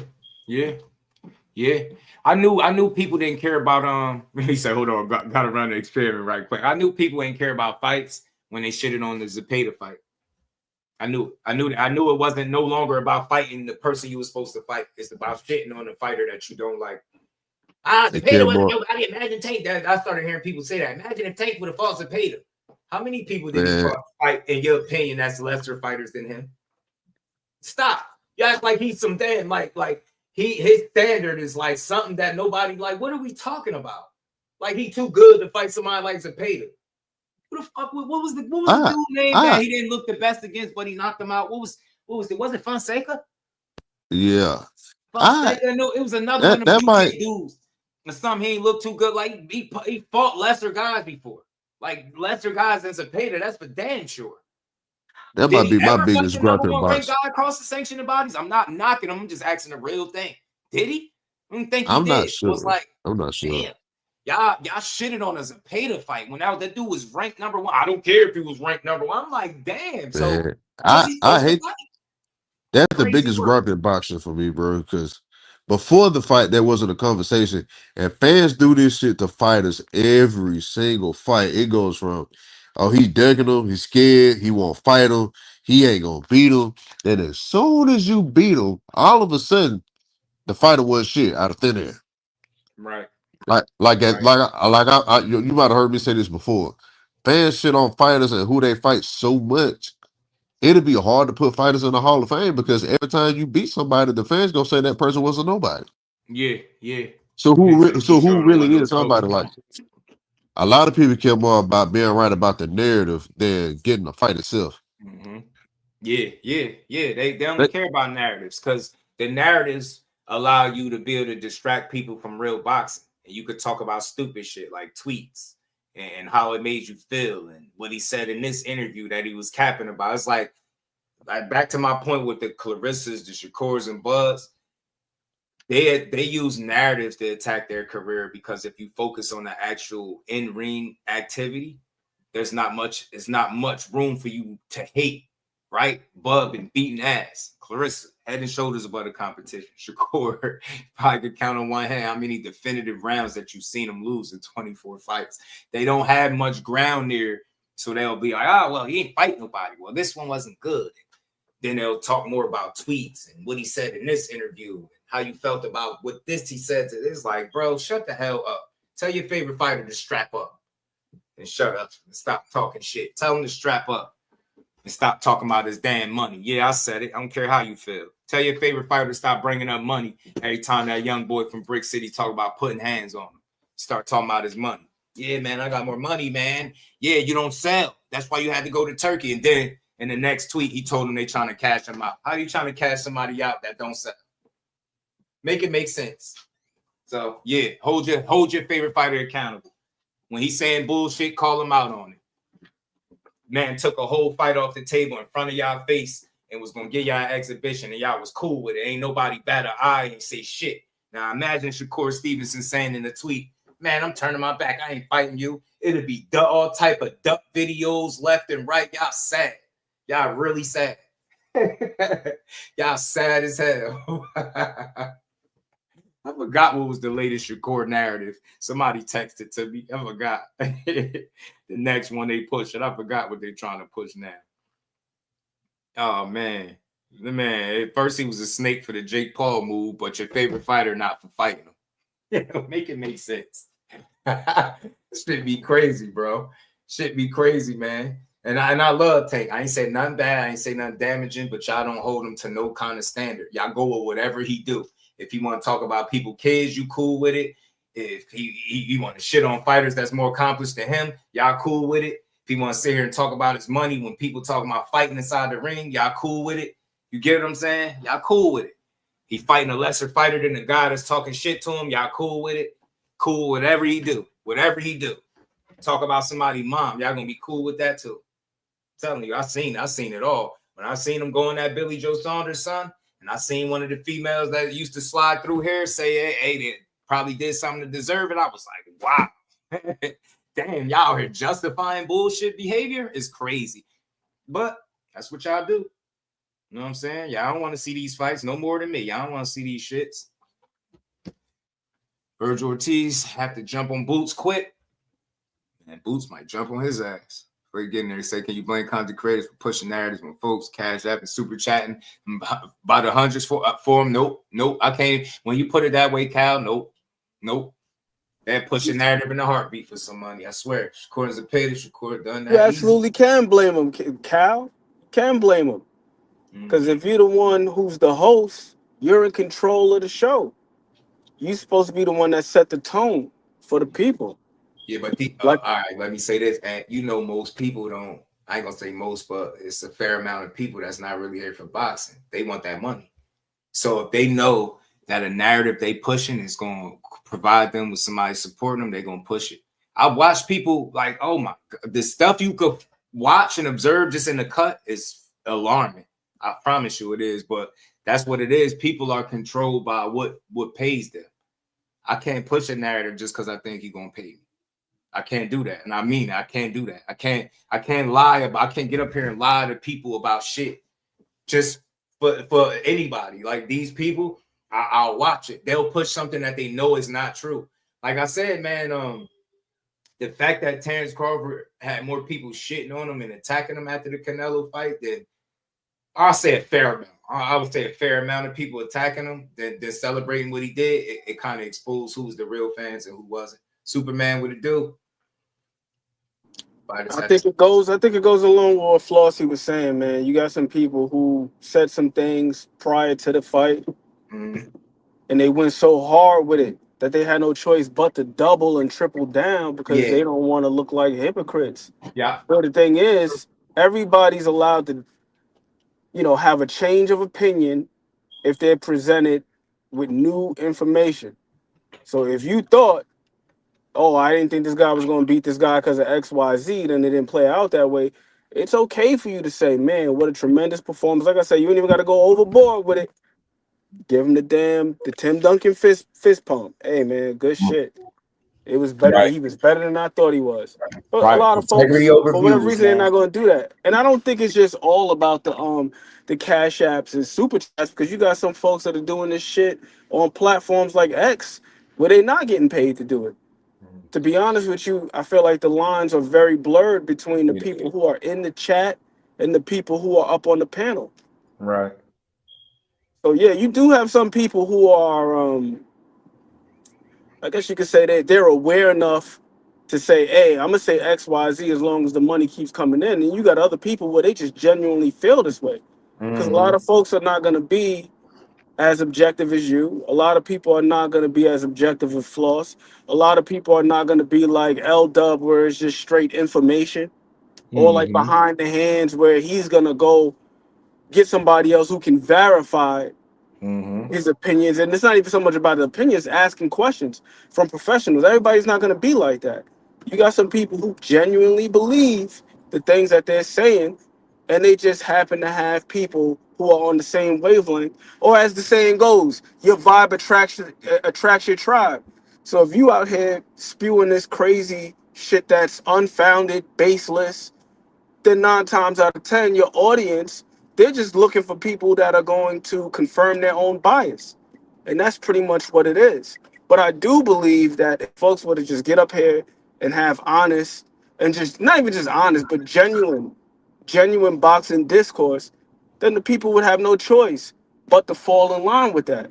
And then not only that, but now you create more informed, or you create more balanced boxing fans. And that's what it should be about, like create a more balanced, pardon me, I almost said bias, more balanced boxing fans. Right.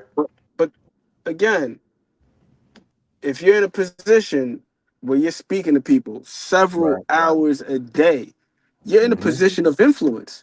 Right. They So don't care. curate this shit, man. They don't Curate care, this man. shit. They don't care. They don't care. Swear they don't care. They do not care. The super chat's gonna come either way, because I've seen people who do film study like Boxing Gems. He got over 50-something thousand subscribers. He not over there just talking about who's wearing chrome hearts and who got tattoos and who got the latest jewelry on. This shit is just straight boxing. So it is possible. It is possible. I've seen other guys on surgical boxing where they open up Patreons and people support. So it's possible.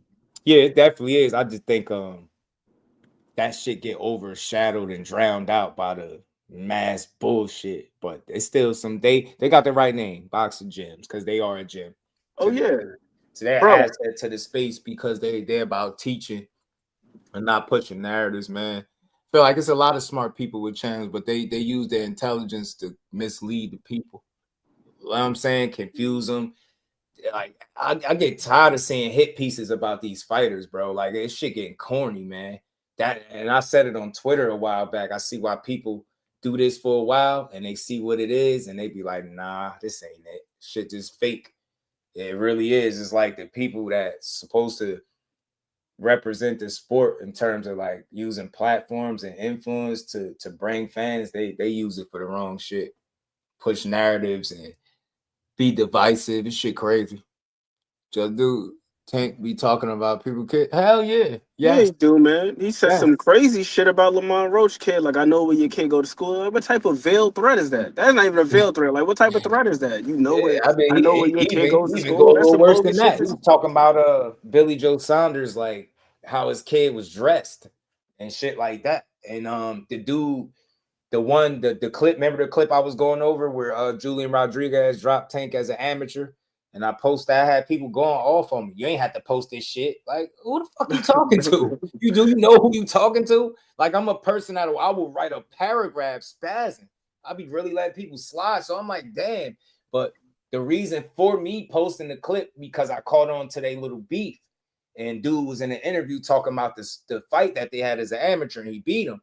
And he said when Tank seen the clip or something, or he jumped in his DM, he started talking about him and his son. For no reason, like, bro, what? He was like, just for that. He was like, I'm gonna drop the clip of me dropping you for talking shit about my son. And he did. And then people got mad at me because they soft. They ain't get mad at Tank for getting dropped. They ain't get mad at Julian Rodriguez for dropping him. They got mad at me for posting. You ain't have to post that. I'm not on his fucking defense team. I'm not here to make him look like something that he not. But when I talk about him, I'm gonna build him up the way I'm supposed to. But if he got dropped, he got dropped. You get what I'm saying? Shit, Right, and it's all a part of the game, bro. I do this shit for any. I don't give a damn who it is that got dropped. I'm showing if it was Shakur Stevenson getting dropped, I would have posted it. I don't give a fuck if he would have got mad. I don't care. I'm not here to be like, I'm not trying to be nobody's best friend, but I'm gonna respect the people that I talk about. That's what's gonna separate me from everybody else. I'm not just up here dissing fighters and being toxic and negative. I give everybody they just do. I don't care how cliche it sounds. Shout out to my brother Mike Kirkland, man. That 10-piece said for your love of boxing, not just your favorite fighter. That's gonna stay up for a while because people need to see that. You get. And we ain't never got to box again. Well, right. well. I already been getting these bet, but now it's time for you to get your just do. One. Shout out to Behind the Hands TV. My dog said integrity never goes out of style. Nah, integrity over views and bullshit. Behind the Hands. That's my narrative. dog. Yeah, my God, man. Damn, we here, man. We missing one, man. We got Flossie, we got Ed McQueen, Egg Behind the Hands. That link. Y'all know me, man. I love me some Mo City Menace. That guy is he does his thing with the boxing and a hell of an MC too. Cal, one of the few. I ain't gonna say the only one. My bad, y'all. Don't come for me. But he one of the few that is a genuine supporter. But he'll call bullshit out when he see it, without no slander involved. He'll call it out. He can do it from a safe space. It ain't gonna label you the hater that they label me. You know what I mean? You know what I'm saying? 704 Joe, what it do? Like I told y'all, somebody went from following me, y'all, right? Following me, supporting me, membership, all this shit, right? DMing me every single day randomly. Don't know good morning, no nothing, just DMing me paragraphs and shit. Then they blocked me. Then unblocked me and followed me yesterday. Can't make this shit up. I swear to God. She must have stopped being mad or something. Like I ain't mad at him no more. Well, I said, man, I know I ain't like this shit, but this content too good, man. Let me unblock this motherfucker, man. I thought he was a hater. He ain't really one. I'm telling you, man, my inbox. I did. That's why I went there that day, man. I took a couple screenshots. I ain't even show everything. If I showed y'all what be in my inbox, I guarantee you will see why. You'll expect me to be a lot more mad when I get up here because people be wilding. Like I never thought in a million years a clip that I posted from 8 months ago was gonna make somebody like deem me a hater for a clip. Never mind being a content creator. You ain't post this because you create content or you know you wanted people to see it. You posted it because you don't like them. I don't give a damn what you say. I'll get, and I know for a fact I spent more money supporting his fights than these people that be talking shit. That I know. I know that for a fact. One thing, next week can't get here fast enough. I can't wait too, man. Matter of fact, shit, don't we got Conor Ben and Eubank this weekend? Yeah, I was about to ask you who all on that card that I might need to be on the lookout for. Let me I see. normally catch guys on the way up, but it might be somebody on the card that I ain't seen yet. Kinda. Behind Hands TV, my dog. What's good with it, man? Man, I just hope my phone locked when I die, because if you go through my DMs, you're gonna think I was a porn star.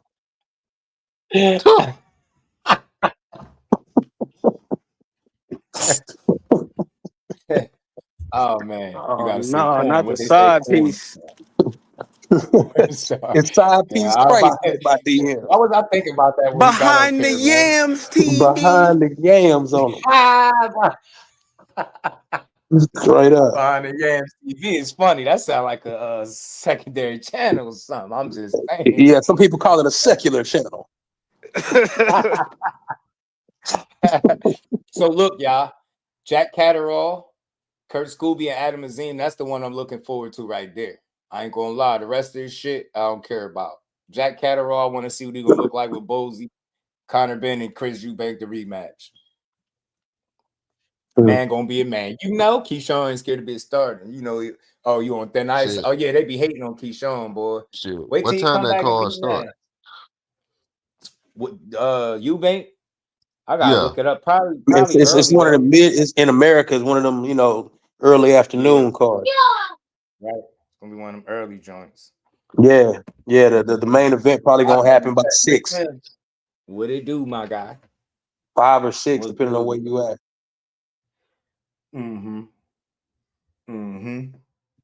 Said Keyshawn gonna come back and beat that. I'm telling you, Keyshawn gonna beat some ass, man. He just had a little hiccup. It's crazy how people be like, yo, his career is done. You gotta do this now. Shut up. Man, fought what? 12, 13 fights straight. He had a little slip up, man. You know he throwed off. The man told y'all he ain't got it all. He like Charlo. He gave me Charlo vibes, Keyshawn.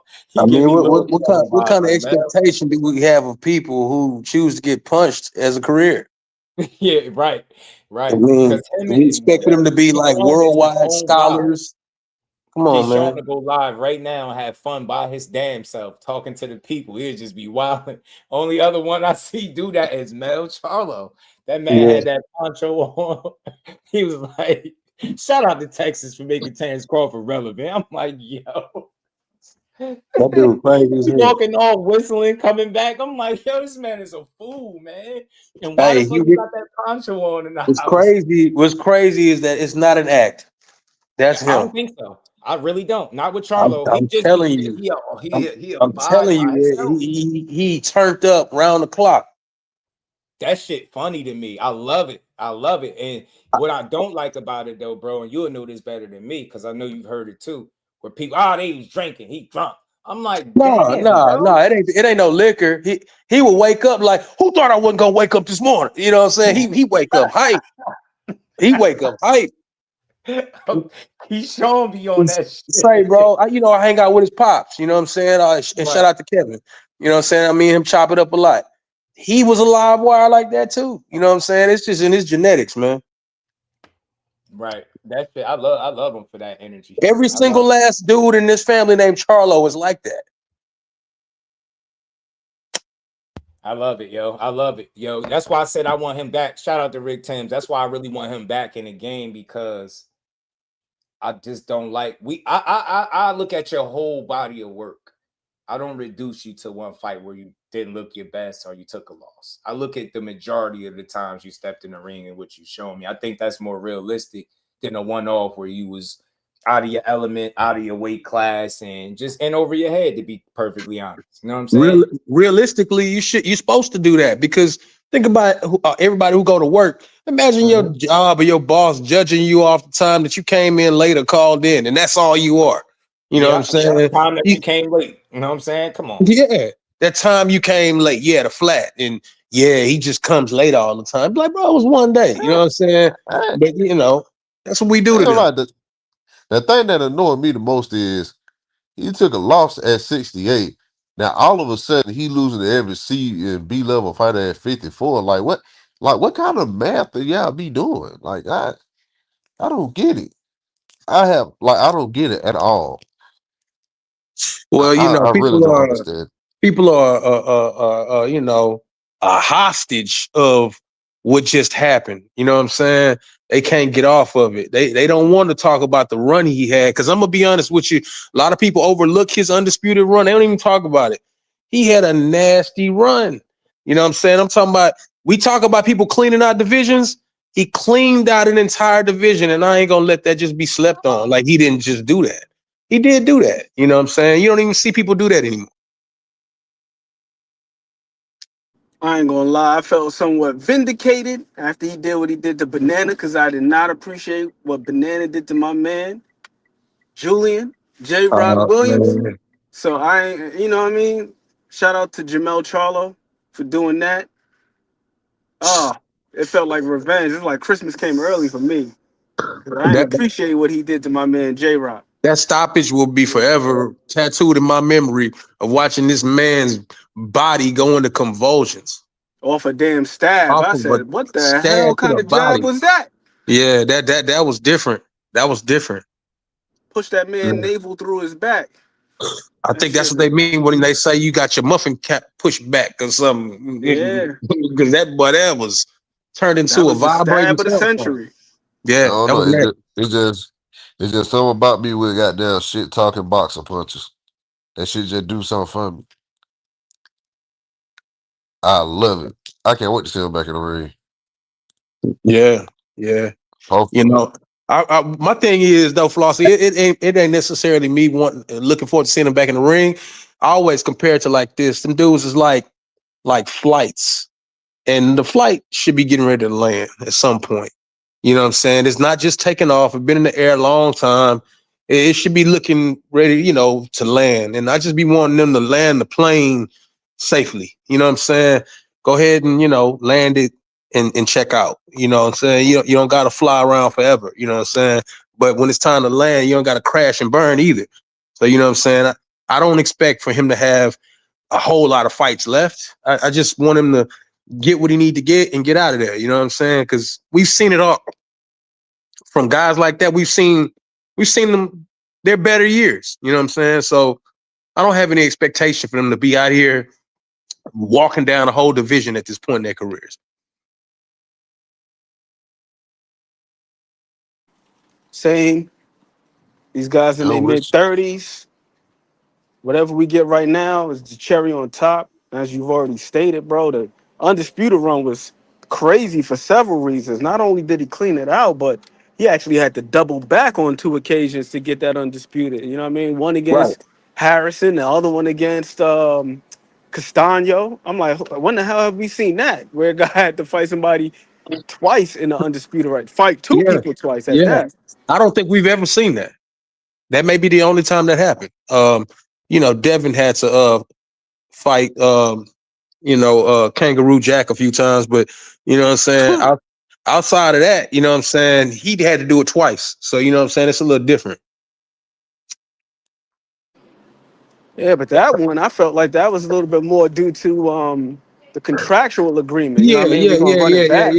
Charlo's, it was different because Harrison got the decision the first go around, and then he ran it back, snatched that shit right back from him, like right off his neck.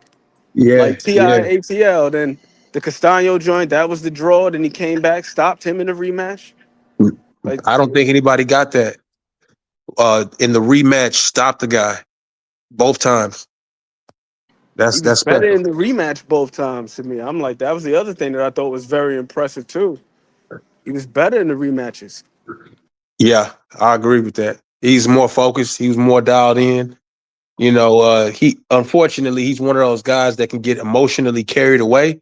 So in those rematches, for him to be dialed in and know what he got to do, because I'm gonna be honest with you, there was a quick portion of that rematch with Tony where I'm like, it looked like Tony about to outbox him again. But what happened. You know what I'm saying? So it's good to see that he silenced the doubters and took the judges out the equation the way he's supposed to.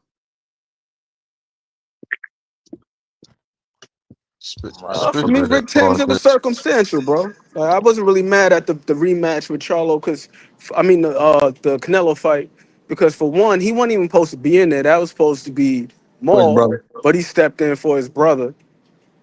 Came up the 2 weight classes. I ain't never seen Jamel Charlo look a little soft around the midsection. That's the first time I'd ever seen that. So I know his conditioning wasn't all the way where it could have been or where it usually is at 154. And then also, that fight to me was kind of along the same lines as the first Castaño fight, where he did a lot of moving about the perimeter of the ring, looking for a single counter shot. And he did some solid work in that fight. When I went back and rewatched it, it just didn't have the effect that it has on other guys. Canelo's not one of them dudes where you're going to be able to just move about and then just look to catch him with a single shot. That shit ain't going to work. At 54, he's on the bigger end, you know what I'm saying, back then, especially at that time. And he's usually just bullying guys, you know. And Canelo ain't the kind that you gonna just bully with the results that you accustomed to. And he looked like when he didn't get the results he was looking for, he's like, well, the check don't clear. You know, let's be safe. That's what it looked like. Yep. That's how I looked at it. But that fight, if you go back and look at that fight and look at the Ryan Castaño fight, the first one, very, very similar as far as how Mel operated. I just think the difference being to the point that you just made as far as his size being a factor at 154, he could kind of afford to fight that way. Another guy that was kind of like that too when he moved up was Adrian Broner. Adrian Broner at like 35 and 40, he could afford to be out there and be super duper judicial with his punch output, but he couldn't do that shit at 147 because he just didn't have like fight changing power at 147 to where he could just, you know what I mean, throw single shots here and there and not let his hands go. Facts. I agree with that. Shit. Shout out to Turkey for the goddamn start time next week too, man. Great start time. Hey, shout out to my boy. I gotta do this since you brought it up, man. My boy Vito Milnicki's on that card, man. Shout out to Vito for making that card. Yeah, man. Him and Ronnie are already out there. I'm glad it coming on at a decent time. I ain't gonna lie, with all these American fighters on it. A guy with a bud would have knocked out, try to fight back before he run for 12 rounds. And you know what, yo? I'll say this, Rick. I don't know when the last time you seen the fight, right? But I will urge you to go look at it again and tell me if you really think that this dude ran. Yeah, right. I process it. He's never been in front of somebody where nothing he did was effective. Imagine what that does to you as a fighter. I'm a knockout artist, baby, but you get up here, none of that shit doing nothing. Remember when Virgil said he hit Canelo with like his best shot, and he just looked at him like, oh, that was nice. Like Virgil was in his mind, like, what the, you know what I'm saying? Now that's Charlo in there with no headgear on, and you punching him, and he like right there in your face, hitting you with shit, and is more different than what you used to. So that's why I say he didn't give himself the best chance at winning, bro. He didn't. Terence Crawford did. Get what I'm saying? Their approaches was different. That should tell you plenty about that. So I'm telling you, only saying this because Charlo ain't run. Think about it. That's a fighter that he built, that undisputed fucking champion. Think about it. He just was in over his head, bro. Lay off, injury, weight jump. He had a love handle. You punching a guy. You already not no knockout artist. I don't give a damn what he say ever in his life. He not to me. But you get what you already not that. You're a pure boxer, but you ain't here thinking, oh, I'm a knockout guy, and then you hitting this guy and ain't doing shit. Imagine what it's doing to your confidence round after round. This little red dude right in front of you, little freckle-faced dude, red dude just taking your best shit and walking to you. You know what I'm saying? I think he just was in over his head. And I think the only criticism, if any, for the most part, is that he wasn't willing to go out on his shield. But I say this like I've always said. Imagine, look at what they say about him now, and imagine him getting knocked out too.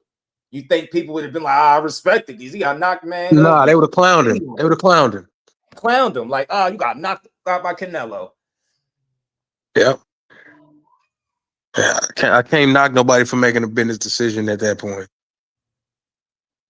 I mean, hey, you got to knock me out. Nah, you know, we can all talk that big talk from outside the ring, but when you get in there under them lights with hundreds of thousands of people or millions watching or whatever the case may be, and what you normally do to people is not happening. Like what Ant just said, a moment in your mind just clicks in like, what the hell? You know what I'm saying? And then you start to have to play it different.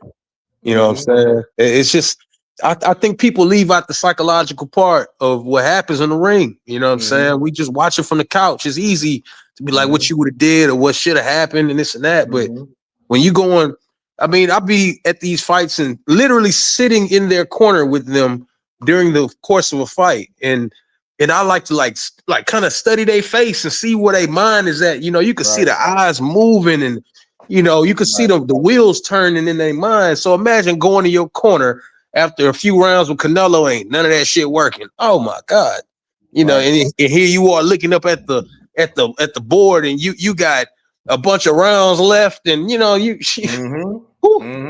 I think that shit eats away at your confidence, bro. It eats away at you as a human, man, as a man. You in there like you start questioning yourself. You like, start bro, questioning everything about you. It ain't working. And that's, I never heard, bro, people had that conversation enough. It was all based off how they thought in their mind they should have looked. Think about it. He didn't even talk the shit that he normally talk in certain fights. He just wasn't. I just think about it. The body of work versus one fight is one anomaly on his resume. And that's a fight where he took it where he shouldn't have been. And how we know, look at the situation and circumstances, and then look how Bud did it. They did the same thing, but their approach was massively different. Massively different. Before the Canelo fight, in my opinion, Jamel Charlo was the real life Clubber Lang. This dude was talking cold cash noise to everybody, bro. Yeah. He didn't care. And he'd go in the ring and give you exactly what you're looking for. I can't judge him off of one fight. It's not like he was in the ring with Canelo talking about, I'm pretty good. I'm just you know what I'm saying? Not bad for 21 fights, eh? Yeah, not bad, huh? It's not like he did that. And yo, Benavidez look little as hell, Flossy. He looked like not little, but this dude, I just seen him. He was big, like maybe a couple weeks ago. He looked big. Now this dude look like he on fight weight. A lot of that be that water weight on them boys, man. They about to beat the shit out of Anthony Yard, bro. I'm not even about to keep on playing around. It's gonna be cool early, but I think I have a hard time believing it's gonna be cool early. When have you seen Benavidez come into a fight? When have you seen Benavidez walk into a fight like, all right, I'm gonna play it smart? He just don't move like that. He coming there on a full turn up immediately, dog. I ain't lie. He a fast starter, but like even in like the last 3 fights, he been starting faster than he normally do. Oh man, yo, they wrapped shit. The last fight too. Posted Virgil with his hand wrapped after 5 minutes of fighting is crazy. That's crazy. Man, they never I can't wait to fight, boo. I ain't gonna lie. I'm at the part of the fight week where I'm being nosy. I'm looking at ring sizes, gloves, attire. I'm superstitious. I feel like if your outfit ain't shit, you ain't shit. Yeah. Small, bro. He looking. What my boy Ant be saying? The black Seagram trunks. Bro, I ain't gonna lie. Ever since he said it, everybody that walks in the ring with that, I'd be like, every time. He got me messed up. That shit ain't been wrong yet. Same way ever. It might have been only maybe 1 or 2 times where I seen somebody wear them and be okay. I've seen somebody have a sequin stripes. I had to check with Ant. I say, is sequin stripes okay? Nah, I gotta pull this up just because I was just talking about Keyshawn. See what I'm saying? He really throwed off. This man is his own vibe, bro. Why is he on this boat? I ain't gonna lie. I'd be expecting boxers to be thrown off. I ain't gonna lie. I'm telling you.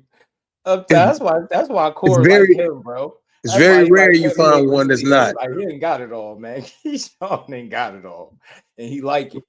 Like, yeah, this dude a little wild. Man, this dude, bro. Man, yeah, we definitely need him back in the ring. This man a whole vibe. I think people forget. He was pissed off when he ain't fighting. He went out there and had a fight. He said, I'm gonna fight one way or the other. I'm gonna get me some, man. Well, I ain't go to camp for nothing out there. Damn, he looked at solid at when he missed that weight. I was like, damn, bro, that's what you're gonna look like at 140. You're gonna be a problem. Man, I looking back, it probably would have been it was probably a good decision for them to pull the plug, because I think that was going to be a nasty stoppage. Me too, bro. It was giving me shades of Toro Gotti versus Joey Gamache. I thought it was going to happen to him, man. Yeah, I think so too. Edwin didn't really look too sturdy himself. He didn't look great. He didn't look good. He looked a little soft around the body. I felt like Keyshawn was about to do that man all types of filthy. Mm-hmm. It's a fact.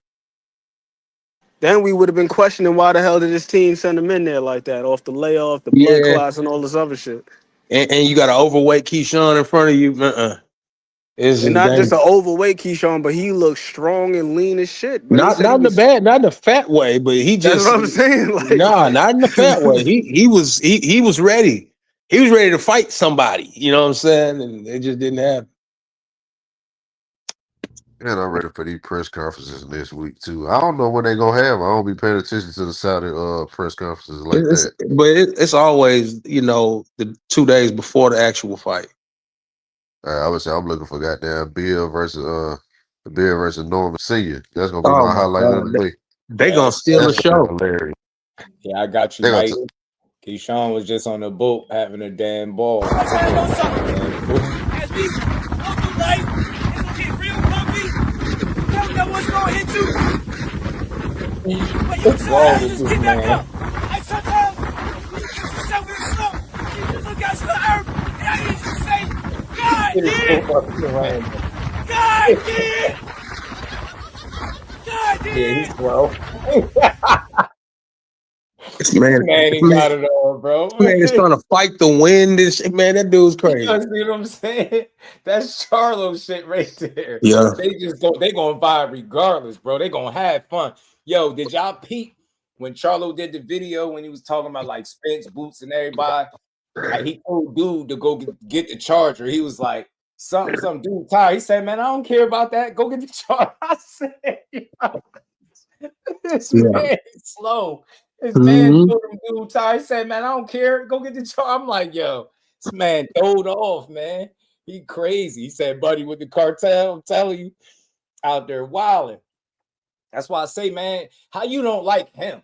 I don't even think he had enough fights not to like, for people not to like him. But when you connect it to the wrong or the right ones, they not gonna like you. Yeah. I was like, man, when you get into that spot, when you get into that spot, people blow up minor things. It didn't happen. Yeah. But you know what? Saturday, I'm gonna go kick it with my dog Justin Paldo, right? I say him specifically because his last fight got canceled. You know why? He was overweight. I know he's not a famous household star name and all that, but ain't nobody running around, thrashing and crashing his name and all of that. Right. You know what I'm saying? They looking forward to his next one. Pro Box still rock with him. He got a fight coming up on, I believe it's next week as well in San Antonio or something like that. I'm gonna find out Saturday when we sit down. We're gonna do another sit down, but you know what I'm saying? But this happens to people pretty frequently, but we try to, pick and choose where we want to make it so terrible at, you know what I'm saying? Right. What a light at. Speaking of other fighters, I heard, I think Glaser is supposed to be in talks with a fight with somebody, the dude that knocked out McGill. Oh, okay. I had seen that on my timeline. I didn't know how true it was. I mean, sometimes I'm interested to see what 168 goes. Sometimes when you hear it talking or negotiations is more so a marketing ploy now. You know what I'm saying? Because 9 times out of 10, if it's something that's gonna happen, they announce that bad boys because they got it done. You know what I'm saying? I mean, I hate when there's a lot of public conversation about negotiations because there's a good chance it ain't gonna happen. You know what I'm saying? But I like when they just show up. I know it didn't happen, but it's one of my favorite examples. Nobody thought Spence was about to fight Pacquiao, and then bang, they announced the fight. You know what I'm saying? I know what happened, but you know what I'm saying? I mean, I like it like that. You know what I'm saying? I don't think the public even deserve to be in on it. People ain't mature enough to stand the conversation, because then it turns into ducking and running and he gonna price himself out. My fighter, your fighter shouldn't even be in there with him, and then, it gets stupid. You know what I'm saying? I just think that boxing has spoiled us, even to some of the characters that's willing to talk, like Brian Norman Sr., to where we take it for granted how much transparency they're giving you, and they don't got to give you nothing. You know what I'm saying? But we gonna pick apart what they choose to give us, even though they shouldn't even be saying nothing. For example, making something out of nothing. Do you know that this tweet right here from Terence Crawford, they connected to him talking about Roy and Errol Spence being in the picture together? Yo, I will throw my phone out the window, bro. Boxing is full of some hoe ass dudes, man. I'm sorry. Yeah, I swear, I can't even say it because it's disrespectful to the women to say y'all like girls, but y'all like high school boys. Like, y'all really connect the wrong kind of dots. So you telling me, like, this guy tweeting this, he's talking about Errol Spence and Roy Jones Jr.? How did you connect the fucking two? Man, yo, I can't. I'm willing to bet money he not talking about that. Man, yo. So he died. He beat Earl ass. Why would he be taking it personal? I don't even think about his career. I don't think he'll be paying him nothing mind at all. You get me? Earl Spence said he was going for Crawford when Crawford was going against Canelo. He thought Bud was going to win between them two. Earl Spence got beat up and moved on. No problem. No saltiness. No nothing. Crazy. Even after the little footage of him walking out, when he gets to the dressing room and his mom's right there, he got me. Simple as that. Yeah. I never heard him bad mouth him or nothing. You know what I'm saying? So how are they now? Like, Terence Crawford tweet is about Earl Spence working with Roy Jones. You really got that from that? How? Nah, that ain't got nothing to do with making stuff up too. I'm tired of people asking me about lies. Don't ask me. If you get it from a lying ass dude, don't even ask me about it, bro. That should be crazy. I'd be like, man, y'all just be making shit up. What the hell wrong with y'all? Mad as hell at that man. Be more mad, bro. Matter of fact, what a joint at? What a joint at where you getting his flowers at? Man, I know they be mad at everything. They just be mad, bro.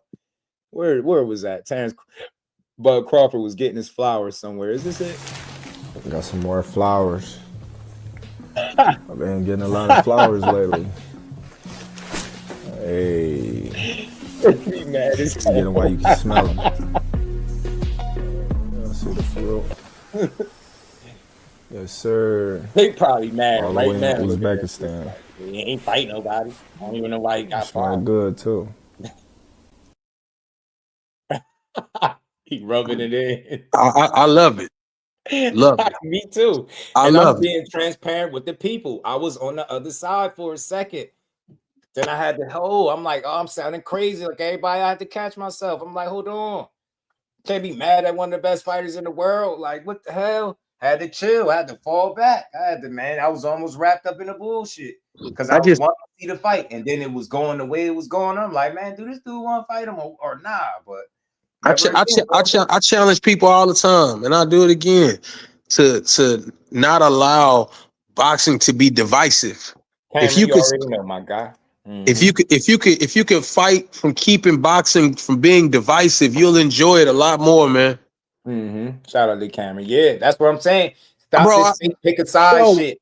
Bro, both of my homies fought last week on that card, bro. Those both Darius Fulgham, David Stevens, them my dogs. Like, I kick it with them dudes now, you know what I'm saying? And they fought. The propaganda got me. Shit, they always piss me off with this bullshit. Cause you know I'm just do, and I spend a lot of time giving people credit just for these soft ass fans. I don't even know if they fans, man fans that like take so much from these guys. Like we were just talking about it with Charlo.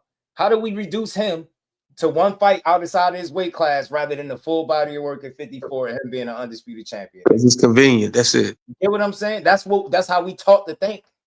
Nah, man, what have you done for me lately? Say who? Says fucking who? But that's the same divisiveness I'm talking about. You know what I'm saying? You're gonna part the sea and make it either red or blue, and when it ain't gotta be, it could just be boxing. Right. You know what I'm saying? Right. And you know, I mean, I get it. You got a guy picked and to win, but that shouldn't stop you from just enjoying, even if he don't win. You know what I'm saying? But we don't do that. We take our opinions, make them law, and then when they don't happen, we want to argue and debate everything moving. You know what I'm saying? That's crazy. Exactly. Yep. Even Charlo, you know, he became a talking point for the Bud Canelo fight. Well, Charlo went up there to 68 and he couldn't deal with Canelo. What the hell you think is going to happen with Bud? And so on and so forth. It's like, bro, one don't got shit to do with the other. Nope. One guy was preparing for quite a bit longer. Got a completely different team. They all in harmony. And even that sounds like an excuse to some people. Like Charlo recently came out and said that there was some friction between Derek James and Joan Guzman. Like, yo, shit like that, it happens and it affects things. Yep, it does. It does. Yeah, that divisive shit is for FANBOYS, man. Like, that's what I realized. And I be hearing guys get hating on these fighters. I'm like, yo, I thought you was a fan though of the sport, not just certain fighters. But if people even watch it, I couldn't understand it. But if you watching somebody push a divisive narrative, and just tell you what they about. You know what I'm saying? If you can't rock with somebody like Just Do, since we here, you know what I'm saying? Somebody who just calling it for what it is. You know what I'm saying? You got to respect it. All right. It's not hard to do it either. Leave that picture up there, let that sink. Because that's more of a representation of what kind of man he is. You see his son behind him. You see holding up that belt. You see he got belts, accomplished and very successful. I don't see a single reason to hate that man. I don't give a damn what spits he beat up or what fighter he beat up. I don't care. I never knew we were supposed to not like him once he won a fight. I never knew that's how it's supposed to go. Shit is crazy. I don't care if you beat my favorite fighter, bro. I might like you a little more after that. You know what I mean? After I get done getting over it. Bro. You get me? Man, I remember watching Lennox Lewis put them hands on Mike Tyson, bro, and my feelings was hurt, bro. Yeah. Watching that in real time, at the age I was at, my feelings was hurt. But you know what I ended up doing? I was like, man, you gotta respect this dude, Lennox Lewis. God, I hated Lennox for a minute. I was like, man, he ain't that good. All he do is hold. I was pissed off until I had to accept the fact that he's one of the best. Man, come on, bro. When you mention jabs, bro, out of that division, he gonna be number 1 or number 2. Yeah. They're gonna say Larry Holmes, they gonna say him. Like, yeah. Nah, that's real, Cameron. Like, everybody gonna get respect when you come over here, as long as they come with it. Because I talk to y'all as if I would if you were in my face. Most people do it the other way. They're internet people. You can tell when they ready to flip out over your boxing opinion and threaten you. But every now and don't get me wrong. I had this one of the worst lives I ever had in my life. Like pulling me in different directions, muting my phone, 100 phone call. Oh man, bro. But I still don't talk to people any type of way. Right. And I know I respect that, you know what I'm saying, as much as other people here respect you for doing it, bro. I won't even go live because I don't like you niggas like that. You know what I'm saying? Straight like that, man. I can't stand you niggas. You know what I'm saying? I got a lot of love for people who love boxing the way I love it, but all the rest of them, man, I refuse to hit a live button and talk to y'all, man. Go to hell, nigga. Straight up. And your mama got a big dick. Yeah, that probably the main reason why I jump on the panel, but I don't be making videos going live because shit, man. I really don't be giving a fuck about some of the dumb shit that everybody else be caring about. Yeah, I be caring about the sport itself, bro. And say, bro, that's why we pull up to Just Do Boxing. Shout out to you, bro, because I ain't pulling up nowhere else, bro. Y'all boys be talking crazy, man. Talking about some nonsense, bro. I'm sorry, bro. You can come over here and see what went down today in boxing, or who posted what, or what was supposed to be set up, or what fight's supposed to happen, and how you feel about it, get different perspectives. But all of that, man, your fighter ain't good, and we know because he had yellow shoelaces. I mean, you be like, bro, what are you talking about, bro? It'd be just hit pieces on all these dudes just because that's not their favorite fight. That's crazy, bro. Right, that shit. Well, motherfucker be saying some dumb shit like, Devin bought the same go yard bag as Tank. These niggas ain't serious. They Come ain't gonna on, fight. man. Now, Come what the fuck on, they man. got to do with anything? It be like Devin got leg tattoos because of Terence. What, like, huh? Like, y'all be worried about the wrong shit, man.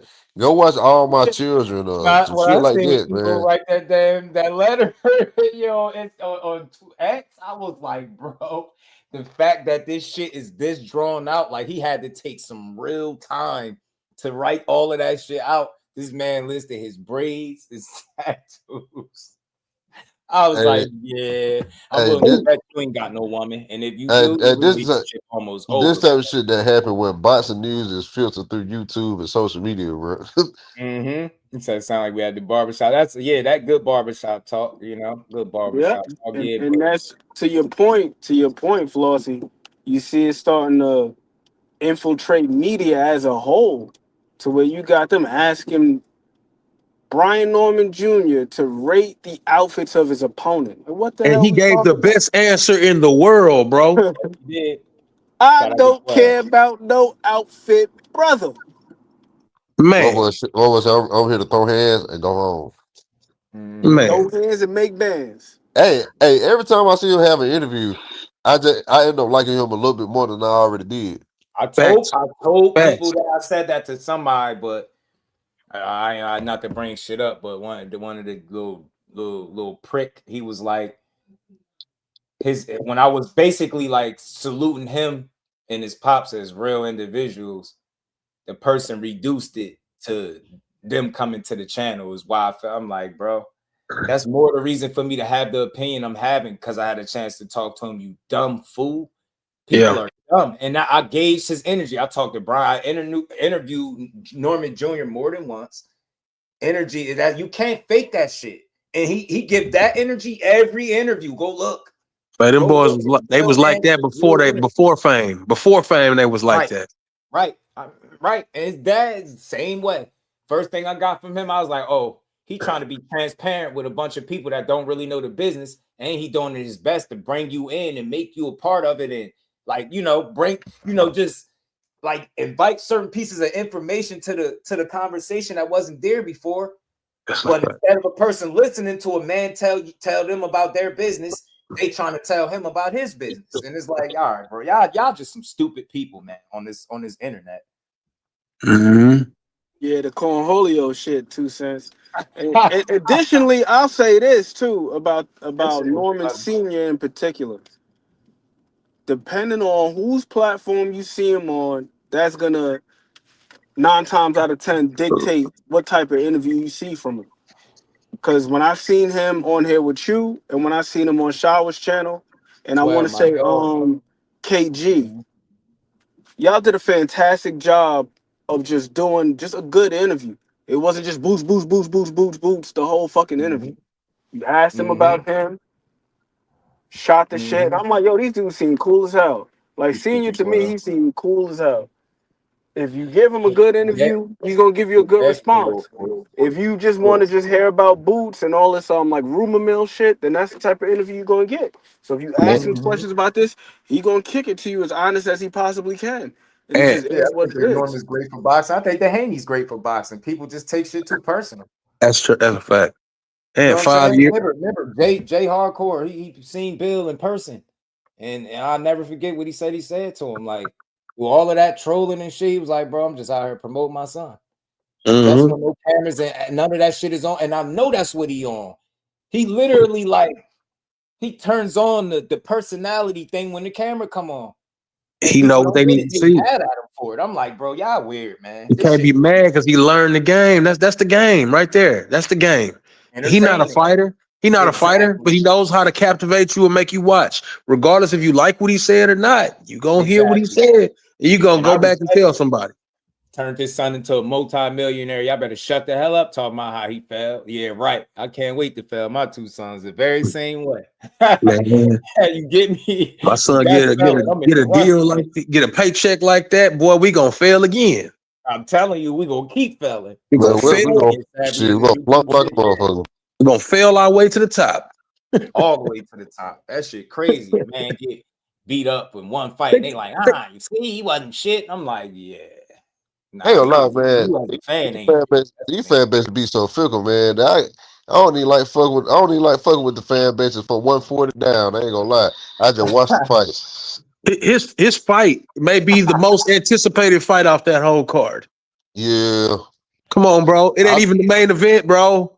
You don't tell me how they failing. They not. I ain't gonna lie. I feel like it should have been the main event. It could have been. It could have been the main event. I think it's the closest thing to 50-50 on the card. Belt to ass. They talking about these caffeine pills. We're gonna touch on that tomorrow, man. I think certain stuff. I think you live and you learn, man. You're gonna make mistakes as a fighter. I think that it's important to highlight the results that you got when you did these different things. So I heard the conversation about the caffeine pills coming up. Bro, if him taking the caffeine pills, the reason he knocked 6 weeks out somebody, I mean, look, Nigga, pass me a Coca-Cola, nigga. That's how I would look at it. You get what I'm saying? I want to hear that. That's whack. That's why I'm still oh yeah. Oh, Cameron, you must have been over there somewhere where they was being crazy. You will only hear me go at people that's disrespectful to me, right? Or just unnecessary. Like the dude, I used to let the dude ride through here, but he too Shakur everything, and then he started putting my channel name, and I just had to block him, like, cause he gonna make me have the energy that I don't want to have up here. So I was like, man, yeah, we just gotta block him, cause he goofy as hell. Hey, bro, whatever Mike Kirkland just said, I agree with you, brother. All right, let me say this to you, bro. Men that jump out the window, as I like to call it as a figure of speech, or for nothing, for a conversation, are soft. I'm trying to tell you, men that'll really do something to you, and you're not tripping out over somebody's opinion, man. You're not threatening physical with somebody's opinion about boxing. When people do that over the internet, they soft. I'm telling you, no, there are no internet gangsters. That's not a real thing. It's only on the internet. It's a fake. That's like a fake. I don't know. It's just not real. It's a personality that's not real. That's why these dudes will crash out. They'll type wild shit to you. Like, I've had people say stuff to me on the internet. I know they won't say it in my face. Then you say you just got to. So I know how it is. Hey, listen, bro. That's why I had to tighten up and stop going everywhere. You know what I'm saying? Like, I ain't with that. You got one time to talk to me a certain way, and I'm not about to go back and forth with no content with you either. We're not about to do that. That's only been one or two spots because of shit like that. He said, "Got a shout out to Gervonta. What's this? What are you saying? Juan Banta. That's what it looked like. Juan Banta. Shout out to him. He said, "Can you stream the fight night or Undisputed in the future? Stream fight night? You talking about the game? Yeah. And I stream the game, but I ain't really been playing the game since for a while. It's been a little while, but I think Undisputed is a little overrated. I ain't gonna lie. Just looking at it, I never played it. Just looking at it, I'm a fight night guy, and it's not fight night. It's a game, and it don't seem too bad. But if they made you wait that long, I just expected something a little different. And yeah, but if they take a break like that, where I don't know, I can't tell you the exact amount of years, but it was years, and since they had an actual boxing game, and I think just to see the characters and the fact that it's there is a dope feeling. But it's the same thing if I ain't eating forever, and if somebody come give me a cracker, it'd be like, man, oh man, that was delicious, man. Was that a Ritz? That's how that game is for me. You know what I'm saying? I think we just happy to have him. It scratched your ear for a second, but not for too long. For what my goal from it is, like, I hope that it makes somebody else want to make another boxing game, or they improve. Cause I followed this shit for years, and for what it was supposed to be before COVID, and when it ended up being, it's not what it was supposed to be. It's almost like when Riyadh season got involved and invested in it, the direction of the game changed. Yeah, it turned into marketing. Yeah. Even for like boxing hardcores, and it just turned into like a marketing ploy, commercial shit. Guess who might be on the game? They did it, but damn, man, it's like not. Think about something. All the talent we got in boxing, the fact that we don't have an up to date, like #1 boxing game is criminal with all this talent. Did y'all think about a boxing game with an Earl Spence on it, bro? I ain't gonna lie. Like seriously, Charlos and shit. I ain't gonna lie. The sickest Even part of people that lost Lubins, like, could you just think about this shit? I ain't gonna lie to you. Core is on Undisputed, ain't he? Bro, what you describing? yeah, What you describing is the feeling that I got when I knew that Fight Night had Winky Wright on it. I'm like, oh, they got Winky on here. You know what I'm saying? You be just geeked about just the slightest character.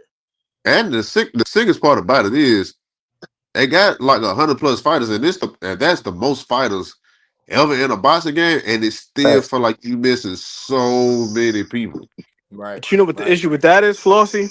Licensing. Shit. Nah, I ain't even gonna say that. The issue with that is a lot of the fighters are behind the paywall. So you gotta buy the damn fighter packs to get some of them. So it's like shit. I just spent $100 for the WBC edition, and then I gotta spend $15 so I can get the damn pack with the Mexican Monster pack, and I gotta spend $15 to get the pack that got Fandora on it. It's That's like, yo, I ain't gonna lie, the Benavidez pack was the only one I bought. That and I pre-ordered the WBC, but that's it. I ain't played it in a while though. I ain't played it in months. I bought a pack. Ain't got nothing to do with what y'all talking about though. Saying he didn't want to be undisputed over a cover. Yeah, man, he was weird for that. And then gonna come out after the fact talking about, y'all want to see me on the game? Shut up. Shut the hell up. Dummy. Yeah, I ain't like that. You want to be undisputed because you did something at 30, man? Cut the shit, dude. Like, I don't know, man. I think the second version of it will be all right. For what I be hearing on like the little back ends, they probably be switching the game engine on the second one. It's the movement for me, and I think I played games long enough to know just how it moved. I don't like it, like the blocking, and I was like, nah, this something is missing, but I appreciate it. Don't get me wrong, I don't want to sound unappreciative. That's probably why they're swapping the engine though, because they made it seem like something about the engine they're using in the physics. It'll accomplish some things, but not everything that it's supposed to. Man, you got like I started seeing like little glitching, and then people always find a way to mess the game up. If you get what I'm saying, like they find something that works and they just like ruin the game. It ruins it. And online play is some other shit. Like I ain't got that kind of patience, bro. I've been broke my whole. I ain't lie. If they would have got, I think if they would have got that right, people would have complained about it less. Yeah, you can't even get through an online game. Like then the engine that they use is not even really an engine that's made for sports games, and you wonder why you're running into issues. You see shit like that's rookie shit to me. Like Fight Night would never. You know what I'm saying? Like, come on, bro. You can't have somebody wait that long and then it'd be like little simple stupid issues, right? But online gaming is by far some of the most annoying shit you ever encounter. Like, I don't even understand how them gamers, I don't even understand how you gotta have a different kind of patience for that shit. I ain't gonna lie. With the boxing game online, when you used to have like the microphone and stuff, I just used to love it. I used to be able to talk shit to somebody and they'll end up breaking their controller or their TV or some shit like that. To their TV. Oh, it's well crazy. Yo, I'm boxing regular. Like they spamming and exploring the game, and I'm boxing like a regular fight. And I'm whooping ass. But I respect it, bro. I had kids, man, and my kids got old enough to play. I was like, I guess I retired, bro. You got it. I let them have it. Crazy, bro. Crazy place. Yo, EA Sports has been rumored to put out another fight night. I'm gonna tell you this though. If they don't, we're gonna jump somebody at EA. I think the reason why Champion still holds up is because of small things that they still haven't added to Undisputed. Like I like how you can change from the regular footwork to the loose footwork. That shit is cool. But I don't like the weave system. Now in Fight Night Champion, you could be low, you could change levels and still throw high. Like you could be low, like squat and throw a jab high. Kind of like how Andre Ward would throw his shit. You can get your head off the line and throw punches simultaneously. That's dope. Undisputed, it's like one or the other. You either flipping or you throwing punches. The biggest thing I think though, because I don't think EA would have ever thought about making another game until they made it and see how many people actually gave a fuck. But you only gonna get the credit for putting the eyes back on it. You still got to give me the game I want to see. I agree. From the rumors that I was hearing though, it's supposed to be like an alternating thing with EA Sports though. It's supposed to be like 1 year they drop UFC, Then the next year they drop the boxing fit, but like it still might be another 2 years before it come out because they can't use the software they use for Champion on the new console, so they have to build the game from scratch. Pretty much, and all the people that still made the Fight Night games and shit, they still work for EA, so it should turn out. It should turn out to be all right. I do give them some slack over there at Steel City though, because they're a small company. So Yeah, see what they've been able to do over the past couple of years, yeah. Because remember, before it was Undisputed, it was supposed to be ESBC. I ain't gonna lie to you, that's the best that game ever looked. The shit that they showed in that video before they changed the name, I do not see in this game at all. And that's the problem for me because it looked better before. Yep. But then they released the game. It was in beta for a long ass time. And then they just been patching the shit incrementally. And my thing is, if we got to pay for all of these licensed fighters that y'all was saying that was supposed to just be in the game, but you might as well lower the price of the game. Because that WBC one was like $99. I bought that shit for Xbox. It was like $99. And then it's like, you still want me to pay for these extra fighters on top of that? Maybe y'all need to do what they do with games like Fortnite and make it like a freemium game. Like, just give me the base game.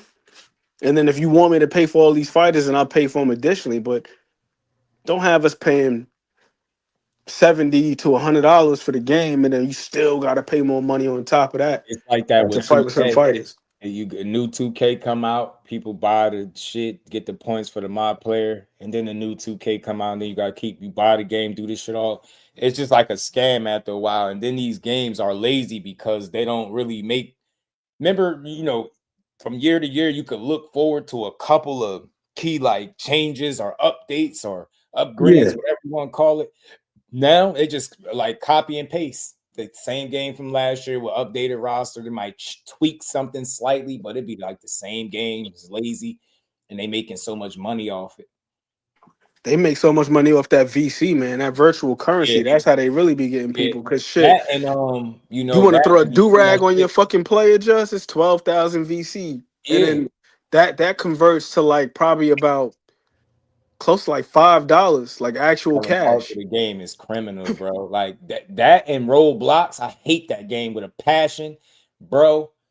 My girl bought like what did she buy? She bought like $1.99 something for my daughter. Like $1.99 like Roblox, bro. When I say it was like 20 something like charges on the card, my boy like 300 and something, close to 400. I'm like, bro. And when you see the purchases, they purchase so fast. They like one after the other to the point where the person on the phone like, there's no way you did this. I'm like, yo, like, why would I go from $2 all the way and just keep spending hundreds of dollars on this shit without using it? It was crazy. I had to send me money back, almost $400. Shit's crazy, man. Criminal Mill was good with it. What's good with you? Talk to me, man. What's on your mind? Are y'all still talking about the Clarissa Shields thing? Because I definitely want. You always free to get your take. Talk to me, man. What you got on it? All right, so you already know this is our line of work, right? Mm-hmm. And you already know that you got people that this is their main source of income. You got some people that this is a side hustle. You got some people that this is just a passion. They just like to do it. They don't care about what they make.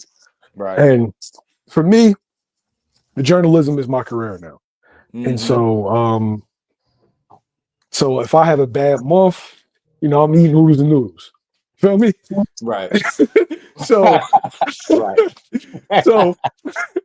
I say all that to say I understand that people want to make engaging content that people want to click. But there has to be a line.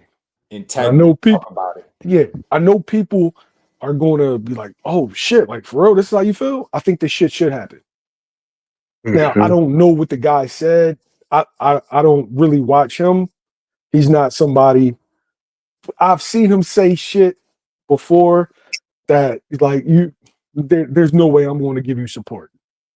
Right? There's no way that I feel like you're somebody that I would come to for one, entertainment, but two, boxing knowledge, just based off of how you've carried certain shit. But that's for another day, right? And y'all already know what I'm referring to, but you know what I mean? But I think this should happen because there has to be a recourse. People just put out whatever they want to put out, lies or whatever. They say whatever they want and think that there's no consequences to their actions, but there is. This is life. This is real life. And I feel like the internet has gotten people, has warped people's like sense of thinking in the sense of, make sure you sit down, watch the TV, and don't move. Nobody go in that room. Exactly. Don't nobody go in there. Go ahead. Don't go in there. Yeah. But that has kind of like warped people's sense of thinking. Yo, I remember what you say could get you punched in the mouth. Now you got somebody in Bangladesh talking crazy to a dude in Alaska saying to pull up, and there's no consequences. You talking about his mom, you talking about his kids, nothing happens. And I feel like we need to get away from that. This is life. And the internet is not a real place, but what you say has consequences. And I'm all for it. If motherfuckers is making wild accusations, man, hit them with a cease and desist. And if they persist, sue their ass. That's basically it for me. Man, I love it. Facts. Man, I love it. I needed you to speak on it, man, because it's right on time. I feel the same way you feel, man. People feel like they can say anything with no consequence. And like you said, with the intent to try to make engaging content, but at what cost? Like, bring the integrity with you. And why are y'all attacking women? I can't rock with that shit, bro. And I call it straight up. If it was Amanda Serrano, he wouldn't question this shit. If it was her, it's because it's Clarissa Shields. I had to be honest because I see the way he cover her.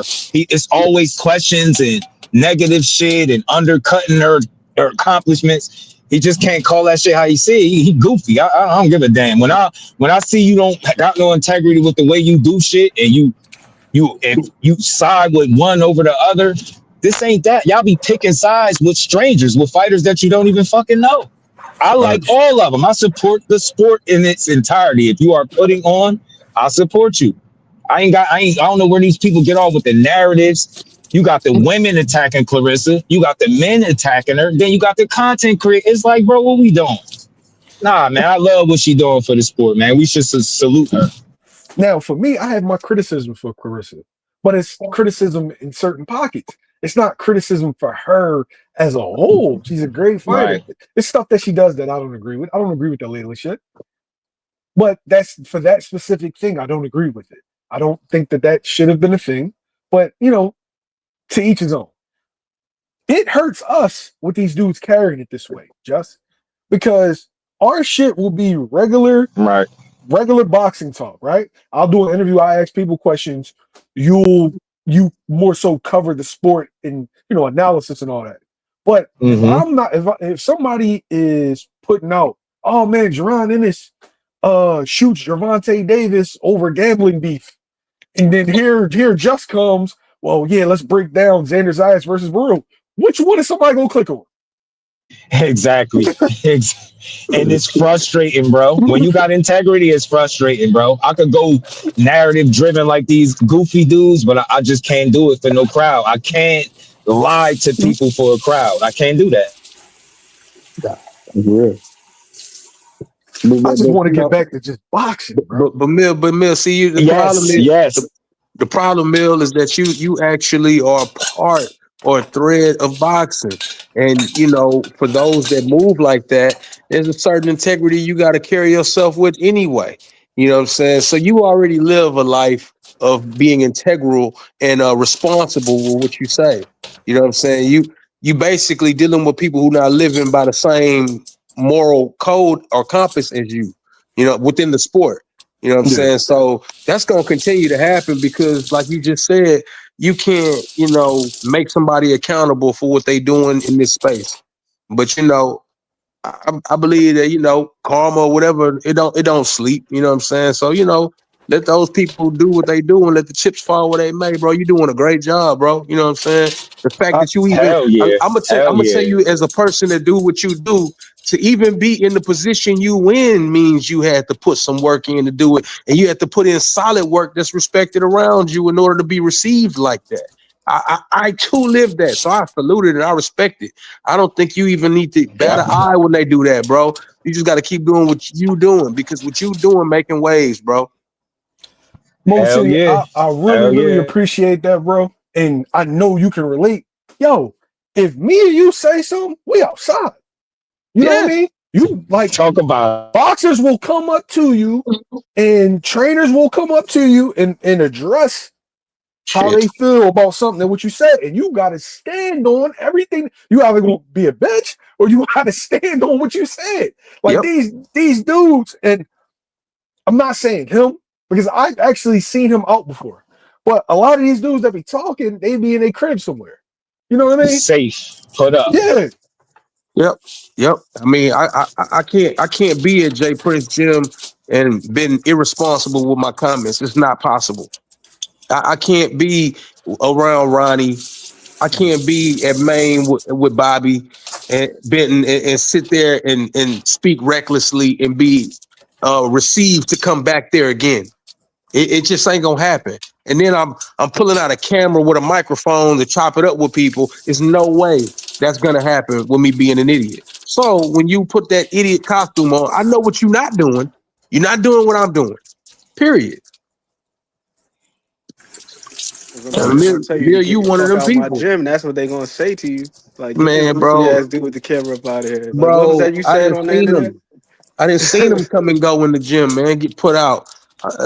A dummy sitting there trying to record on the slick or whatever, you know what I'm saying? I didn't seen it. And then they get escorted up out of there. You ain't even allowed to have a phone on in here like that with, you know what I'm saying?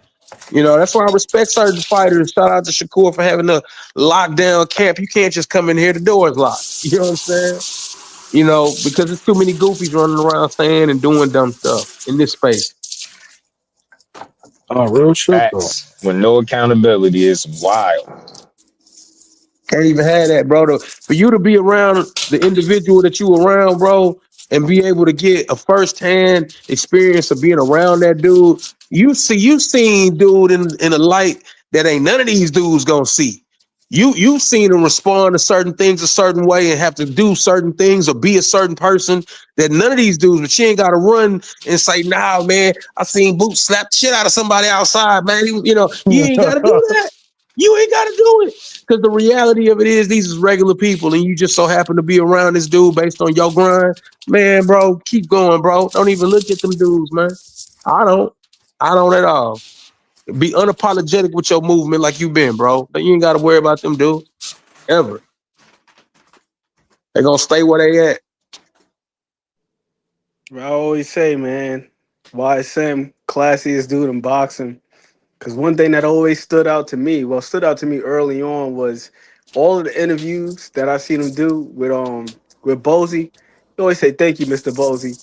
They'll interview this man 1,000,001 times and it's still Mr. Bozy. Like, very respectful and very commendable.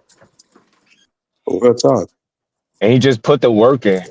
No narratives, no bullshit. That's how I see it. I've been watching for years, so I don't see no narratives, no bullshit. Just consistent, great work, man. And we gotta salute each other when we see it. Hey, just since he here, I gotta say it. When that man was on my phone, I knew I made it. Right up. I was like, I made it. Oh, shit, right. Telling you, man. Real ones gotta link up, man. We gotta catch a fight, all that good stuff, man. I just feel like we need more of these conversations on here, and it needs to be from people that's respected. You know what I mean? It's a lot of gimmicky shit out here nowadays. I'll say that. Hey, Just how he make it when I'm coming to him asking him for a favor? You know what I mean? Bro. Stop, bro. Hey, man, y'all both made it.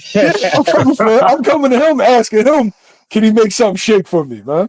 That's the beauty of this game, man. And in all respect, I did everything I could do at that exact moment when he asked. Listen. But now looking back at it, I understand why they didn't, because he was one of those names, though. You feel me? Absolutely. And hindsight is 20/20, so I get it. Like but literally, see, I was on that then because the way they was talking to me. Because remember when you asked, I was like, "You gonna say no?" Remember that? Yeah. You know why I knew he was gonna say no? Because man, I knew who radar they had on, and I knew who had them on the radar. And I'm like, yeah, that ain't gonna happen. Yeah, he would have been we was able to perfect, check though. on it. We was able to check on it and see. Say, bro, we was moving and shaking, bro, and people ain't even know what we was doing, bro. We possibly was about to make something big. You know what I'm saying? Damn sure was.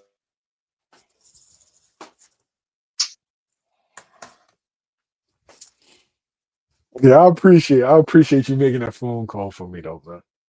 Yep, I made the phone call even though I knew the answer, bro. Yeah, sometimes it be like that. Boxing's crazy. I was like, nah. He was like, no, you gotta at least call and check and ask. I'm like, all right, but it's gonna be nah. Yeah, man. But that was a blessing to be able to just even rock with him in that capacity. Like, you know what I'm saying? We on different sides of the map. You know what I'm saying? And for him to be able to tap in with me and vice versa, man, that was amazing. You know what I'm saying? Just the moment in general is just checking. And then Boots puts a list out and our conversation is sitting there on the list. Yeah. Yeah, that's a cool thing, man. I mean, we know what's gonna happen. You know what I'm saying? We know what it's supposed to look like. You know what I'm saying? So when certain fights get made or whatever, we like, yeah, that was coming. People like, man, this is crazy. Can't believe he's fighting him. And we like, nah, bro, that was supposed to happen. And that may not, that might be something that, comes around again. Yeah, especially if on my side of the track they keep winning. You know what I'm saying? Yeah. It's bound to happen because in my opinion, it's a respectable win now. You know what I'm saying? But I know the way the public don't know. They don't get it. You know what I'm saying? I thought it was gonna be a solid. I ain't gonna lie. I had Boots. If it did happen, but I had him edging it. But I thought it was gonna be a fight, a real fight. Yeah, bull. Especially he got a really, really good win. Especially the Joe aged well because we saw what happened. Like it was like a couple months later. Exactly. So yeah, exactly. I mean, and this somebody who you with all the time, and this a person who just got married. And I know I met his fiance at the time, and we kick it. You know what I'm saying? I done been to the man's crib. You know what I'm saying?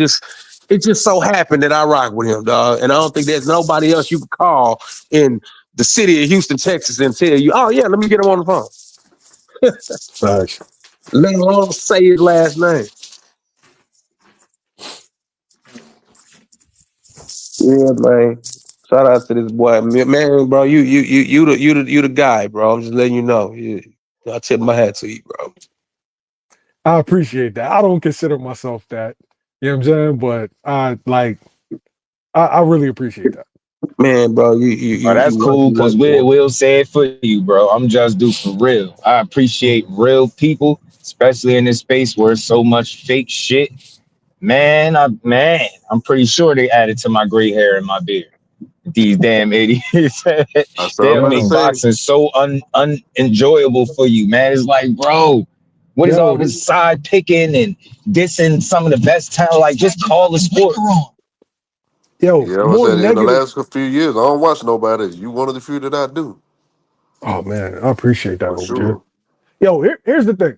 You got more negative to say about the best fighters in the world than positive. They the best fighters in the world. What the fuck? This is what I'm saying. Facts, bro. It's like you talk about the same 20 dudes, and it's always like, oh man, this dude ain't this, I think that. Well, then who is? If 20 isn't, who is? So who is what they say they is? I was just saying that. I was like, man, they dog these fighters so bad.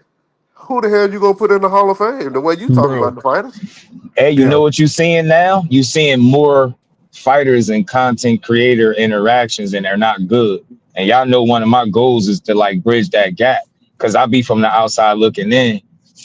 These dudes shouldn't be slandered to do what they're doing, and it's like we should be the bridge. Like we should be the bridge that gap between content creator and fighter. But some people don't think like that because they want to be. I heard somebody say, I don't want to be cool with no fighter because I want to be able to get up here and say all the stuff I'm saying. And I'm like, oh, you don't want to be cool because you want to be able to slander people with no accountability. That's wild. It's wild. Man, I would do it without the clicks and views. You know what I'm saying? And the reason why I would do it is a little different from the reason that somebody else might do it. I love the sport. So the same way I used to look back in the day, who your favorite team, the Cowboys, and walk around the Cowboys facility and chop it up with Emmett and Mike and Troy or Dion and just be in the mix. That's how I feel about what I'm doing with boxing. I'm getting opportunity to watch the day-to-day of some of these guys and just see their careers take shape or not take shape, whatever the case may be, in real time and be able to appreciate the sport that I love, that which they take part in, and get a first person point of view as opposed to hearsay. Most of these people got to wait for a video or a post on IG to drop to know anything, and to know that I be sitting around, man, bro. You know who your boy, and he's supposed to be fighting against, Tiamifu, you know what I'm saying? Bro, they told me when they, you know what I'm saying, just to even be around there to know, you know what I'm saying? Bro, that's why I do it. I rock with the sport. A lot of these dudes, they looking for the shock value for clicks and views. Without it, or if it didn't matter, they wouldn't even be in the space. That's a fact. You know what's funny? Like, we all, this part of the game is to get the clicks and the views, but it's like, what are you willing to do to get it? Yeah. And if I gotta lie to people, manipulate, confuse, divide, fuck them views. Every last one of them. I mean it. Like, I refuse to be just another one doing the same goofy shit people be doing. Like, shit just weird to me. And I say, we talk all the time. What I come to realize as time go, how many people are not true supporters of the sport. Yeah, you a fucking fan, all right. You're a fan of about a handful of more fighters, and everything outside of that is shit to you. That's not a real boxing supporter. And then we wonder why the sport is in the space that it's in. Right. Because it's a couple of reasons, but can you imagine that the only thing that a casual fan hears is that this person is scared and that person is scared? Like, all right. So we got Virgil. Right. So we got Virgil and Boots, right? I don't think Virgil's scared of Boots. I don't. Me neither. Right? I think that this is the business being the business. You got a manager that wants to do right by his client. Managers don't give a flying fuck about fans. That's not their job. Their job is to protect their client.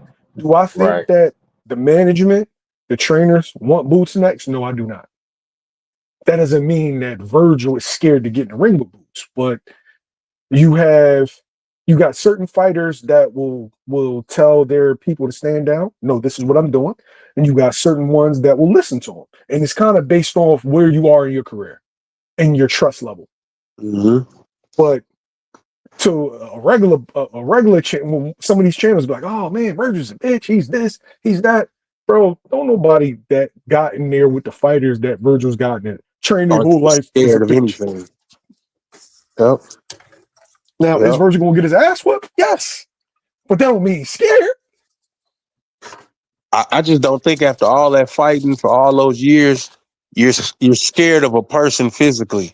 I think the handlers or people who manage your situation will be scared of it affecting business more than they are scared of you getting beat up.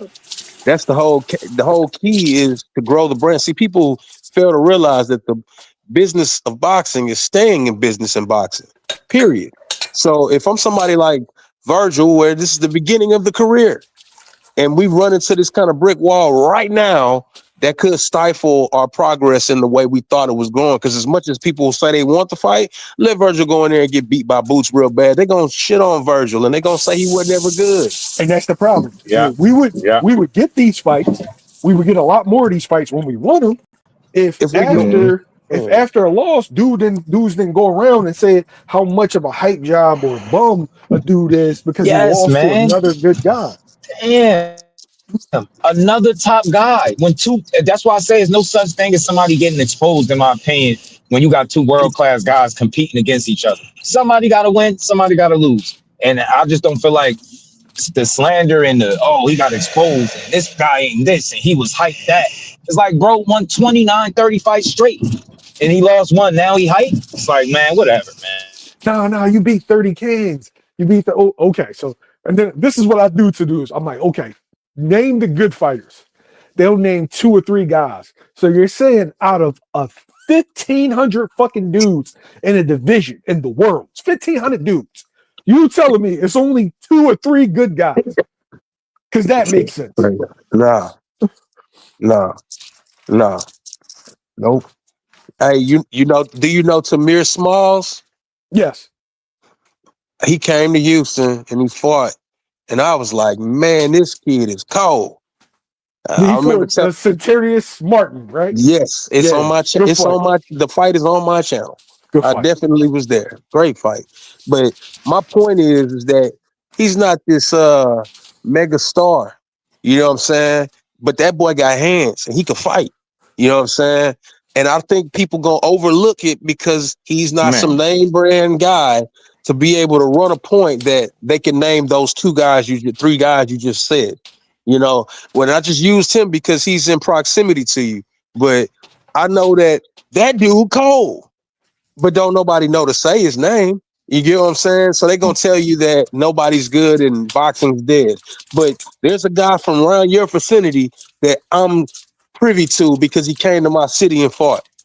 You can't tell me it's dead. You know what I'm saying? You can't tell me it's wrong. You know, there's more than 2, 3 good fighters, man. There's hundreds of great fighters that I've seen. Now, politically, these things don't always show up the way the public might see it. You know what I'm saying? I'm sure you being in the gym that you in, you see some crazy stuff happen in the ring. And then when you go to explain it to somebody, they're like, nah, he ain't that good. You be like, bro, I seen it. Put it like this. Being in the gym exposes like, okay, there's event guys, there's gym guys, and there's guys that do both. And then you have your analysts, right? Sometimes, man, I ain't even gonna lie, I envy Just because I feel like he can be a lot freer than I can be. There's some times where I gotta give a politically correct take for obvious reasons. And I feel like Just can just speak from his heart. Now, because Just is a sturdy dude, he's not gonna slander anybody or say out of pocket shit, but he's going to give it how he feels. And so I'm envious of that because sometimes I got to be like, oh man, it's a 50-50 fight. Man, in my mind, I'll be like, I know what's about to happen, but I got to go this route. Yeah, because you fly so close to the sun that you got to watch your speed. You know what I'm saying?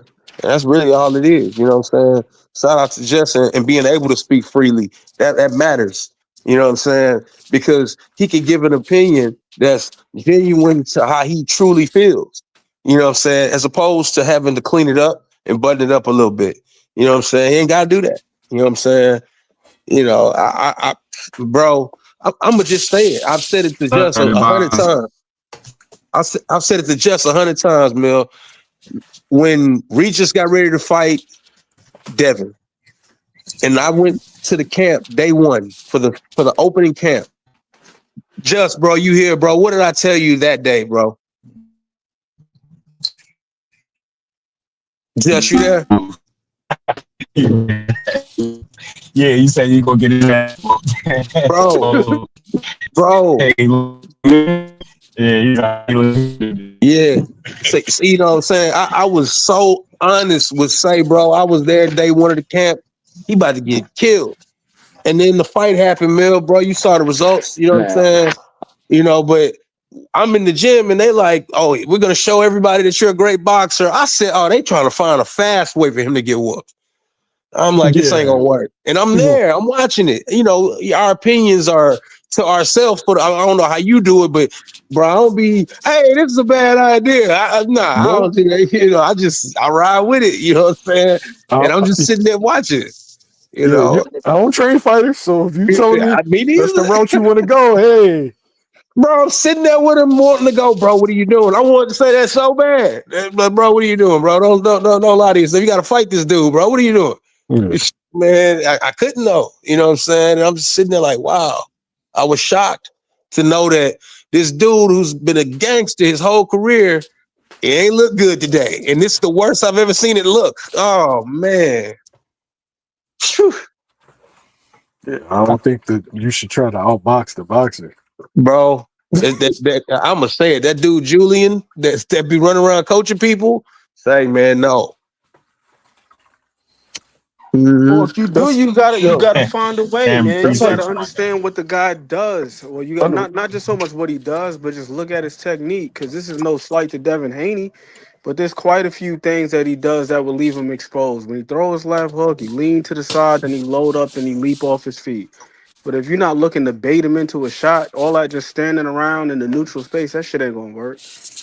Watch did not work. And day one, and I said, man, if this gonna go like this ain't gonna be good. I told everybody who would listen, bro, do not bet on Regis winning, bro. Don't do it. Yo, for me, I understand Dev's flaws, right? I feel like you got to approach that as a boxer puncher. You don't approach it like I'm going to outbox this dude. You approach it like, okay, these are his flaws. When he shows me this, I'm going to look to land or set up an explosive shot. I feel like his goal should have been to distribute his power. Find ways to distribute your power. Not try to find ways to outpoint him. Find ways to distribute your power on a consistent basis. You need to hurt Dev consistently. Mill, you on this kid, Breon Gorham? You on him yet? No, I never. All right. Well, you know what I'm saying? He out here in my city. You know what I'm saying? Shout out to my dog. We just did a real deep interview before his last fight. You know what I'm saying?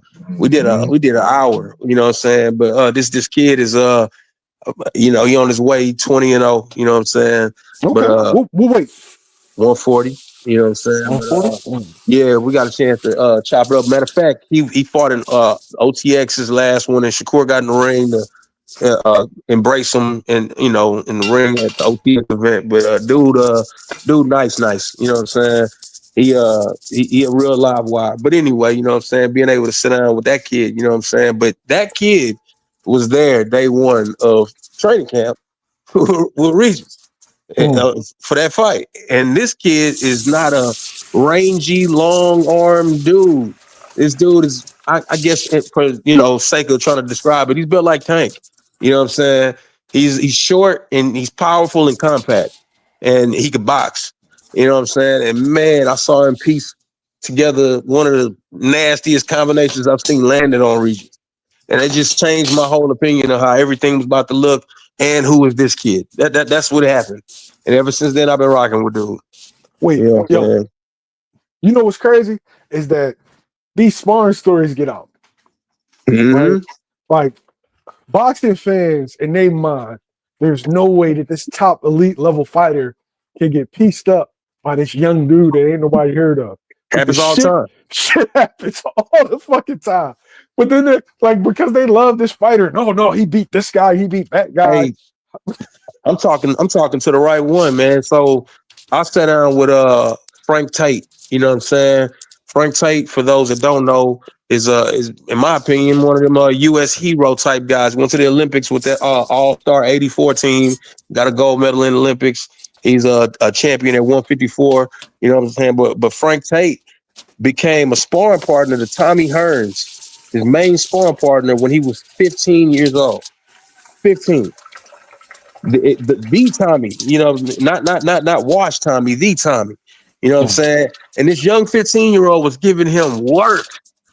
You know what I'm saying? So much so that they hired this 15-year-old to be his main sparring partner. You know what I'm saying? But a lot of people have a hard time believing that them young dogs show up on who's somebody you consider to be great and give them that real work. You know what I'm saying? Your favorite boxer get his head beat in every now and then in that gym. It happens. They bring the babies in specifically for that. They fight at a pace that they don't fight at no more. Come on, man. It makes them uncomfortable. Fact. Yep. I mean, listening to, man, I did a sit down interview with Troy Nash, and listening to how he jumped off the page nobody wanted to spar Keyshawn in the gym. All the men didn't want to spar him back then at the time. And this kid was like, I'll do it. And it became somebody imperative to what they were doing.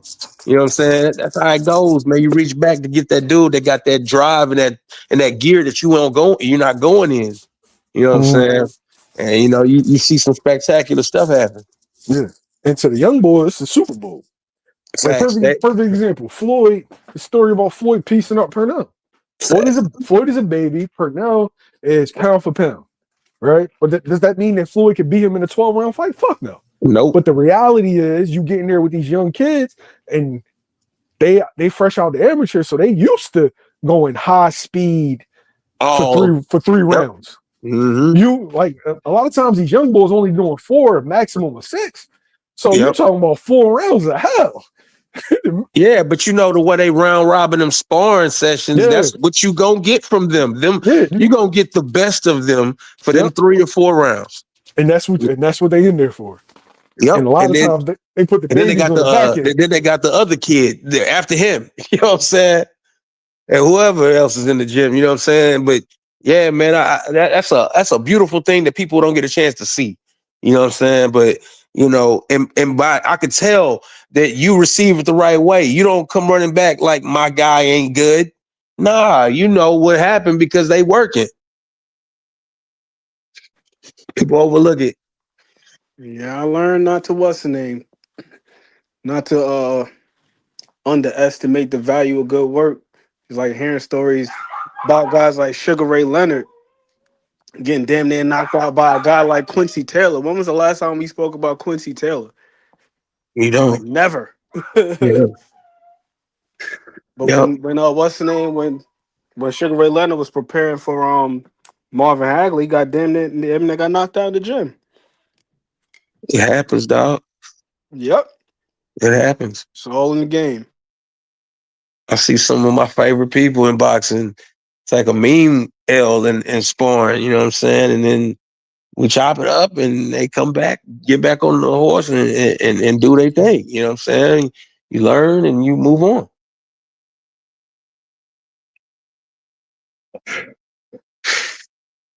But that's all there is to it, or that's all there should be to it. Yeah, you would Practice think. literally consists of punching and being punched on. It's bound to happen to everybody. Say, man, a lot of people don't have that old school. Man, I got it on VHS, man, when we were kings, when Ali is preparing for George Foreman, and they got the little footage that people see in bits and tidbits of it, of him in the gym with Larry Holmes, and you got people saying, man, Larry, I always put them hands on him in the gym, you know what I'm saying? You know, but people overlook it. They don't see what has to happen. You know what I'm saying? What Mill was just talking about, you know, they bring the young dog in, you know what I'm saying? And you see so many of these guys, man, it's crazy. And that's why I stay around the level of boxing stardom that I do. Guys that's getting it going, you know what I'm saying? Because they that guy in the gym that people don't want to see. You know what I'm saying? But, you know, it's always dope. And those guys are the future. Those guys are the future. It's important to stay close to that. So that way, by the time we do see them on the mainstream level, we're not saying who. It seems like they just came out of nowhere. Like this shit ain't this overnight process. Mill was somewhat talking in codes, but you know, overall to know that he made a call for Boots to get on the phone with Katsarakis and he went through me to do it. You know what I'm saying? That a lot of people don't know nothing about that. You know what I'm saying? And then I was telling the Mill it wasn't gonna happen because of what eventually didn't happen. You know, when Boots put out the list, this guy's name was on the list. And Mill didn't know that, but I knew. You know what I'm saying? But, you know, I didn't expect for them to fight. So, you know what I'm saying? It is what it is. But, man, things happen so frequently in the game, man, that people don't see, man. Yep. Right. Because eventually the fight may happen. Yeah. It may happen. I think that's a fight that can happen. Especially if, you know, cats get another win or so I think he's right there in the mix to have that kind of fight. I just wish he had a little bit more notoriety. Yeah, but I mean, that's because we're American. You know, in Greece, in Athens, he's that guy. You know what I'm saying? It's just that out here, it ain't like that. You know, I'm just saying, I wish he had more notoriety. So in the event that Boots were to fight him, it wouldn't be a situation where people looking at, oh, he's another Lima, or he's just like, nah, cats can fucking fight. And he's willing to fight. I don't think he would win today, but I think he would go out there on his shit. He'd be exactly what they asking for. He'd go out on his shield, bro, because he don't give a damn like that. He about to go get it, however he got to do it. Yeah. You know what I'm saying? He just a soldier. You know, you know, and I wouldn't mind watching Boots try to, you know, piece that apart. You know what I'm saying? You know, that's work. Like, that's a durable dude, regardless if Boots win or not. He gonna have to work on that. You know what I'm saying? He gonna have to do the Boots magic. We'd have to see it. You know what I'm saying? You know, otherwise this guy's not gonna turn it off. No, he's not. That Brandon Adams fight showed a lot. That Brandon Adams fight showed a lot. Because we seen the way that Brandon Adams, he virtually fought a similar fight to the fight with Cass, but he was able to just dog Boa Chuck out. He could not do that shit with Cass. And he did some good work in that fight too. So that's no slight to Brandon Adams, but I know how Cass get down, man. That dude is sturdy. He's smart. Keeps things simple.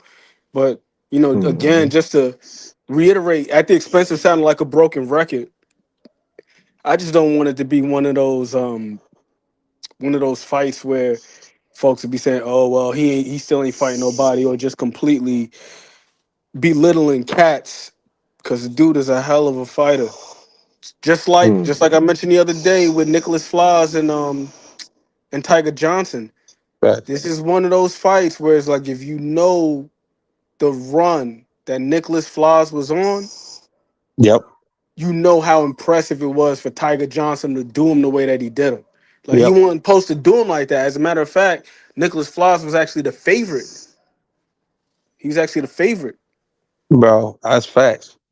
You know, and if Boots and Cass were to fight, if Boots won, or if you said at the beginning Boots will win a 12-round decision, I'd be like, yeah, that's about right. But the public is gonna be like, what? He didn't get that guy out of there? And I'm like, nah. Right. He was supposed to stop him. It's like, yeah, because you don't know Cass, and you don't know Cass, and you don't know how he's giving it up. So you just Andreas Casa, who? Oh no, Boots supposed to stop that guy. He another Lima beans or whatever the hell they was calling Lima. I think Cass would have stopped Lima. I think that, you know, he's a motor that don't turn off. You know what I'm saying? Dude coming forward the whole fight. Man, I knew Tiger was gonna beat Nicholas Flores. I see a lot in Tiger, and he's one of those guys that it ain't like he having bad performances, but he just leave a little to be desired, right? You like, man, you know, it's more to him than that. And I felt like this Nicholas Flores fight was one of those. Are you going to put all this shit together in one performance and get the kind of night that he had? He really did it. I felt like he could do it. Man, you could see more of that consistently, man. That dude just I love the approach to this fight. He fought like he had some shit to do. You know what I'm saying? He fought like with some type of pep in his step. Like, he wasn't just cool with just going rounds and seeing what the guy got. I didn't get that feel. I got the feeling he was on a mission from round one to the time the fight was over. He wasn't playing no games with Buddy. You know what I'm saying? He wanted him out of there. Came out, established the jab off the rip. And Tiger Johnson, you know, as I expressed personally, I had Nicholas Flores by decision. I didn't think he was going to whoop Tiger Johnson's ass, because I don't think that Tiger is a chump. That's for one. Two, I felt like Tiger was really skilled, but the whole thing for me was whether or not he was actually going to put it on display. Because you got those guys like that, like Tiger, like Quentin Randall, where these guys got the skills, but at times they just look like they're going through the motions. They just look real relaxed. But you can see the skill on display when you see him fight. But, man, he fought with so much urgency, and it wasn't reckless abandon either. He was throwing sharp shit. It was hot shit. It was just like super duper impressive. And he never allowed Floss to get in rhythm.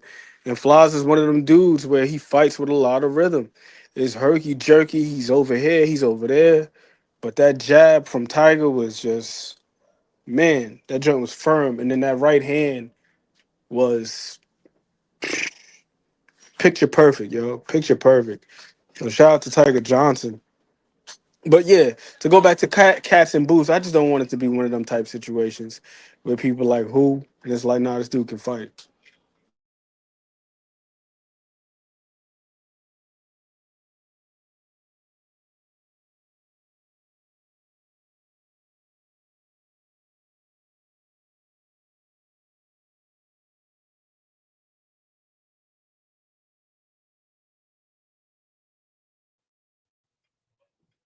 Man,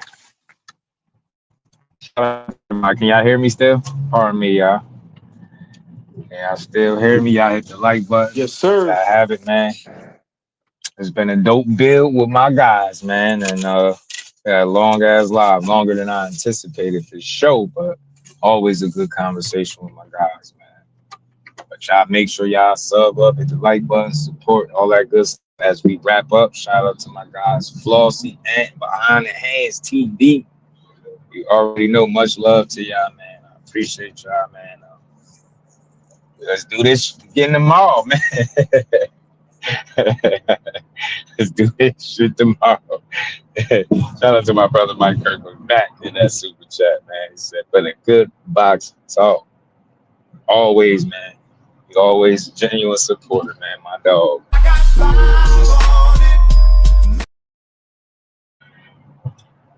Shout out to my brother Mike Kirkland. Appreciate the love, man. Appreciate it. Y'all bros want to get some last words? Y'all got any final thoughts or anything? No, no. Everybody go once. Anybody go once, go twice. But look, much love to everybody. Shout out to everybody that pulled up. Hit that like button. Hit a super chat. You know, share the live, hype the live. We're gonna keep building. We'll be back here tomorrow, 4 p.m. Y'all already know. So with that, y'all make sure y'all enjoy the rest of this good old Thursday. I'll see y'all tomorrow, Friday. Close another week, finish another week of dope boxing talk. Much love to my bros, Flossie, Behind the Hands, YSM.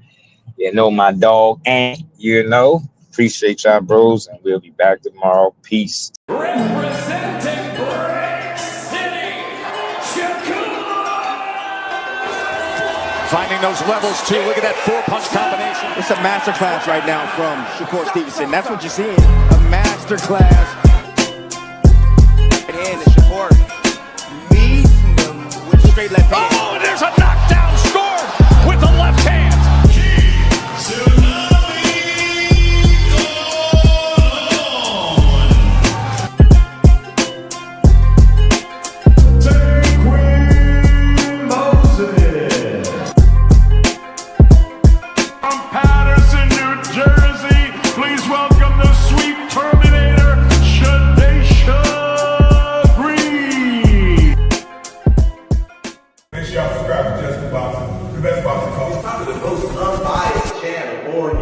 Right now, we're gonna give him his just due. Shout out to my brother Just Due.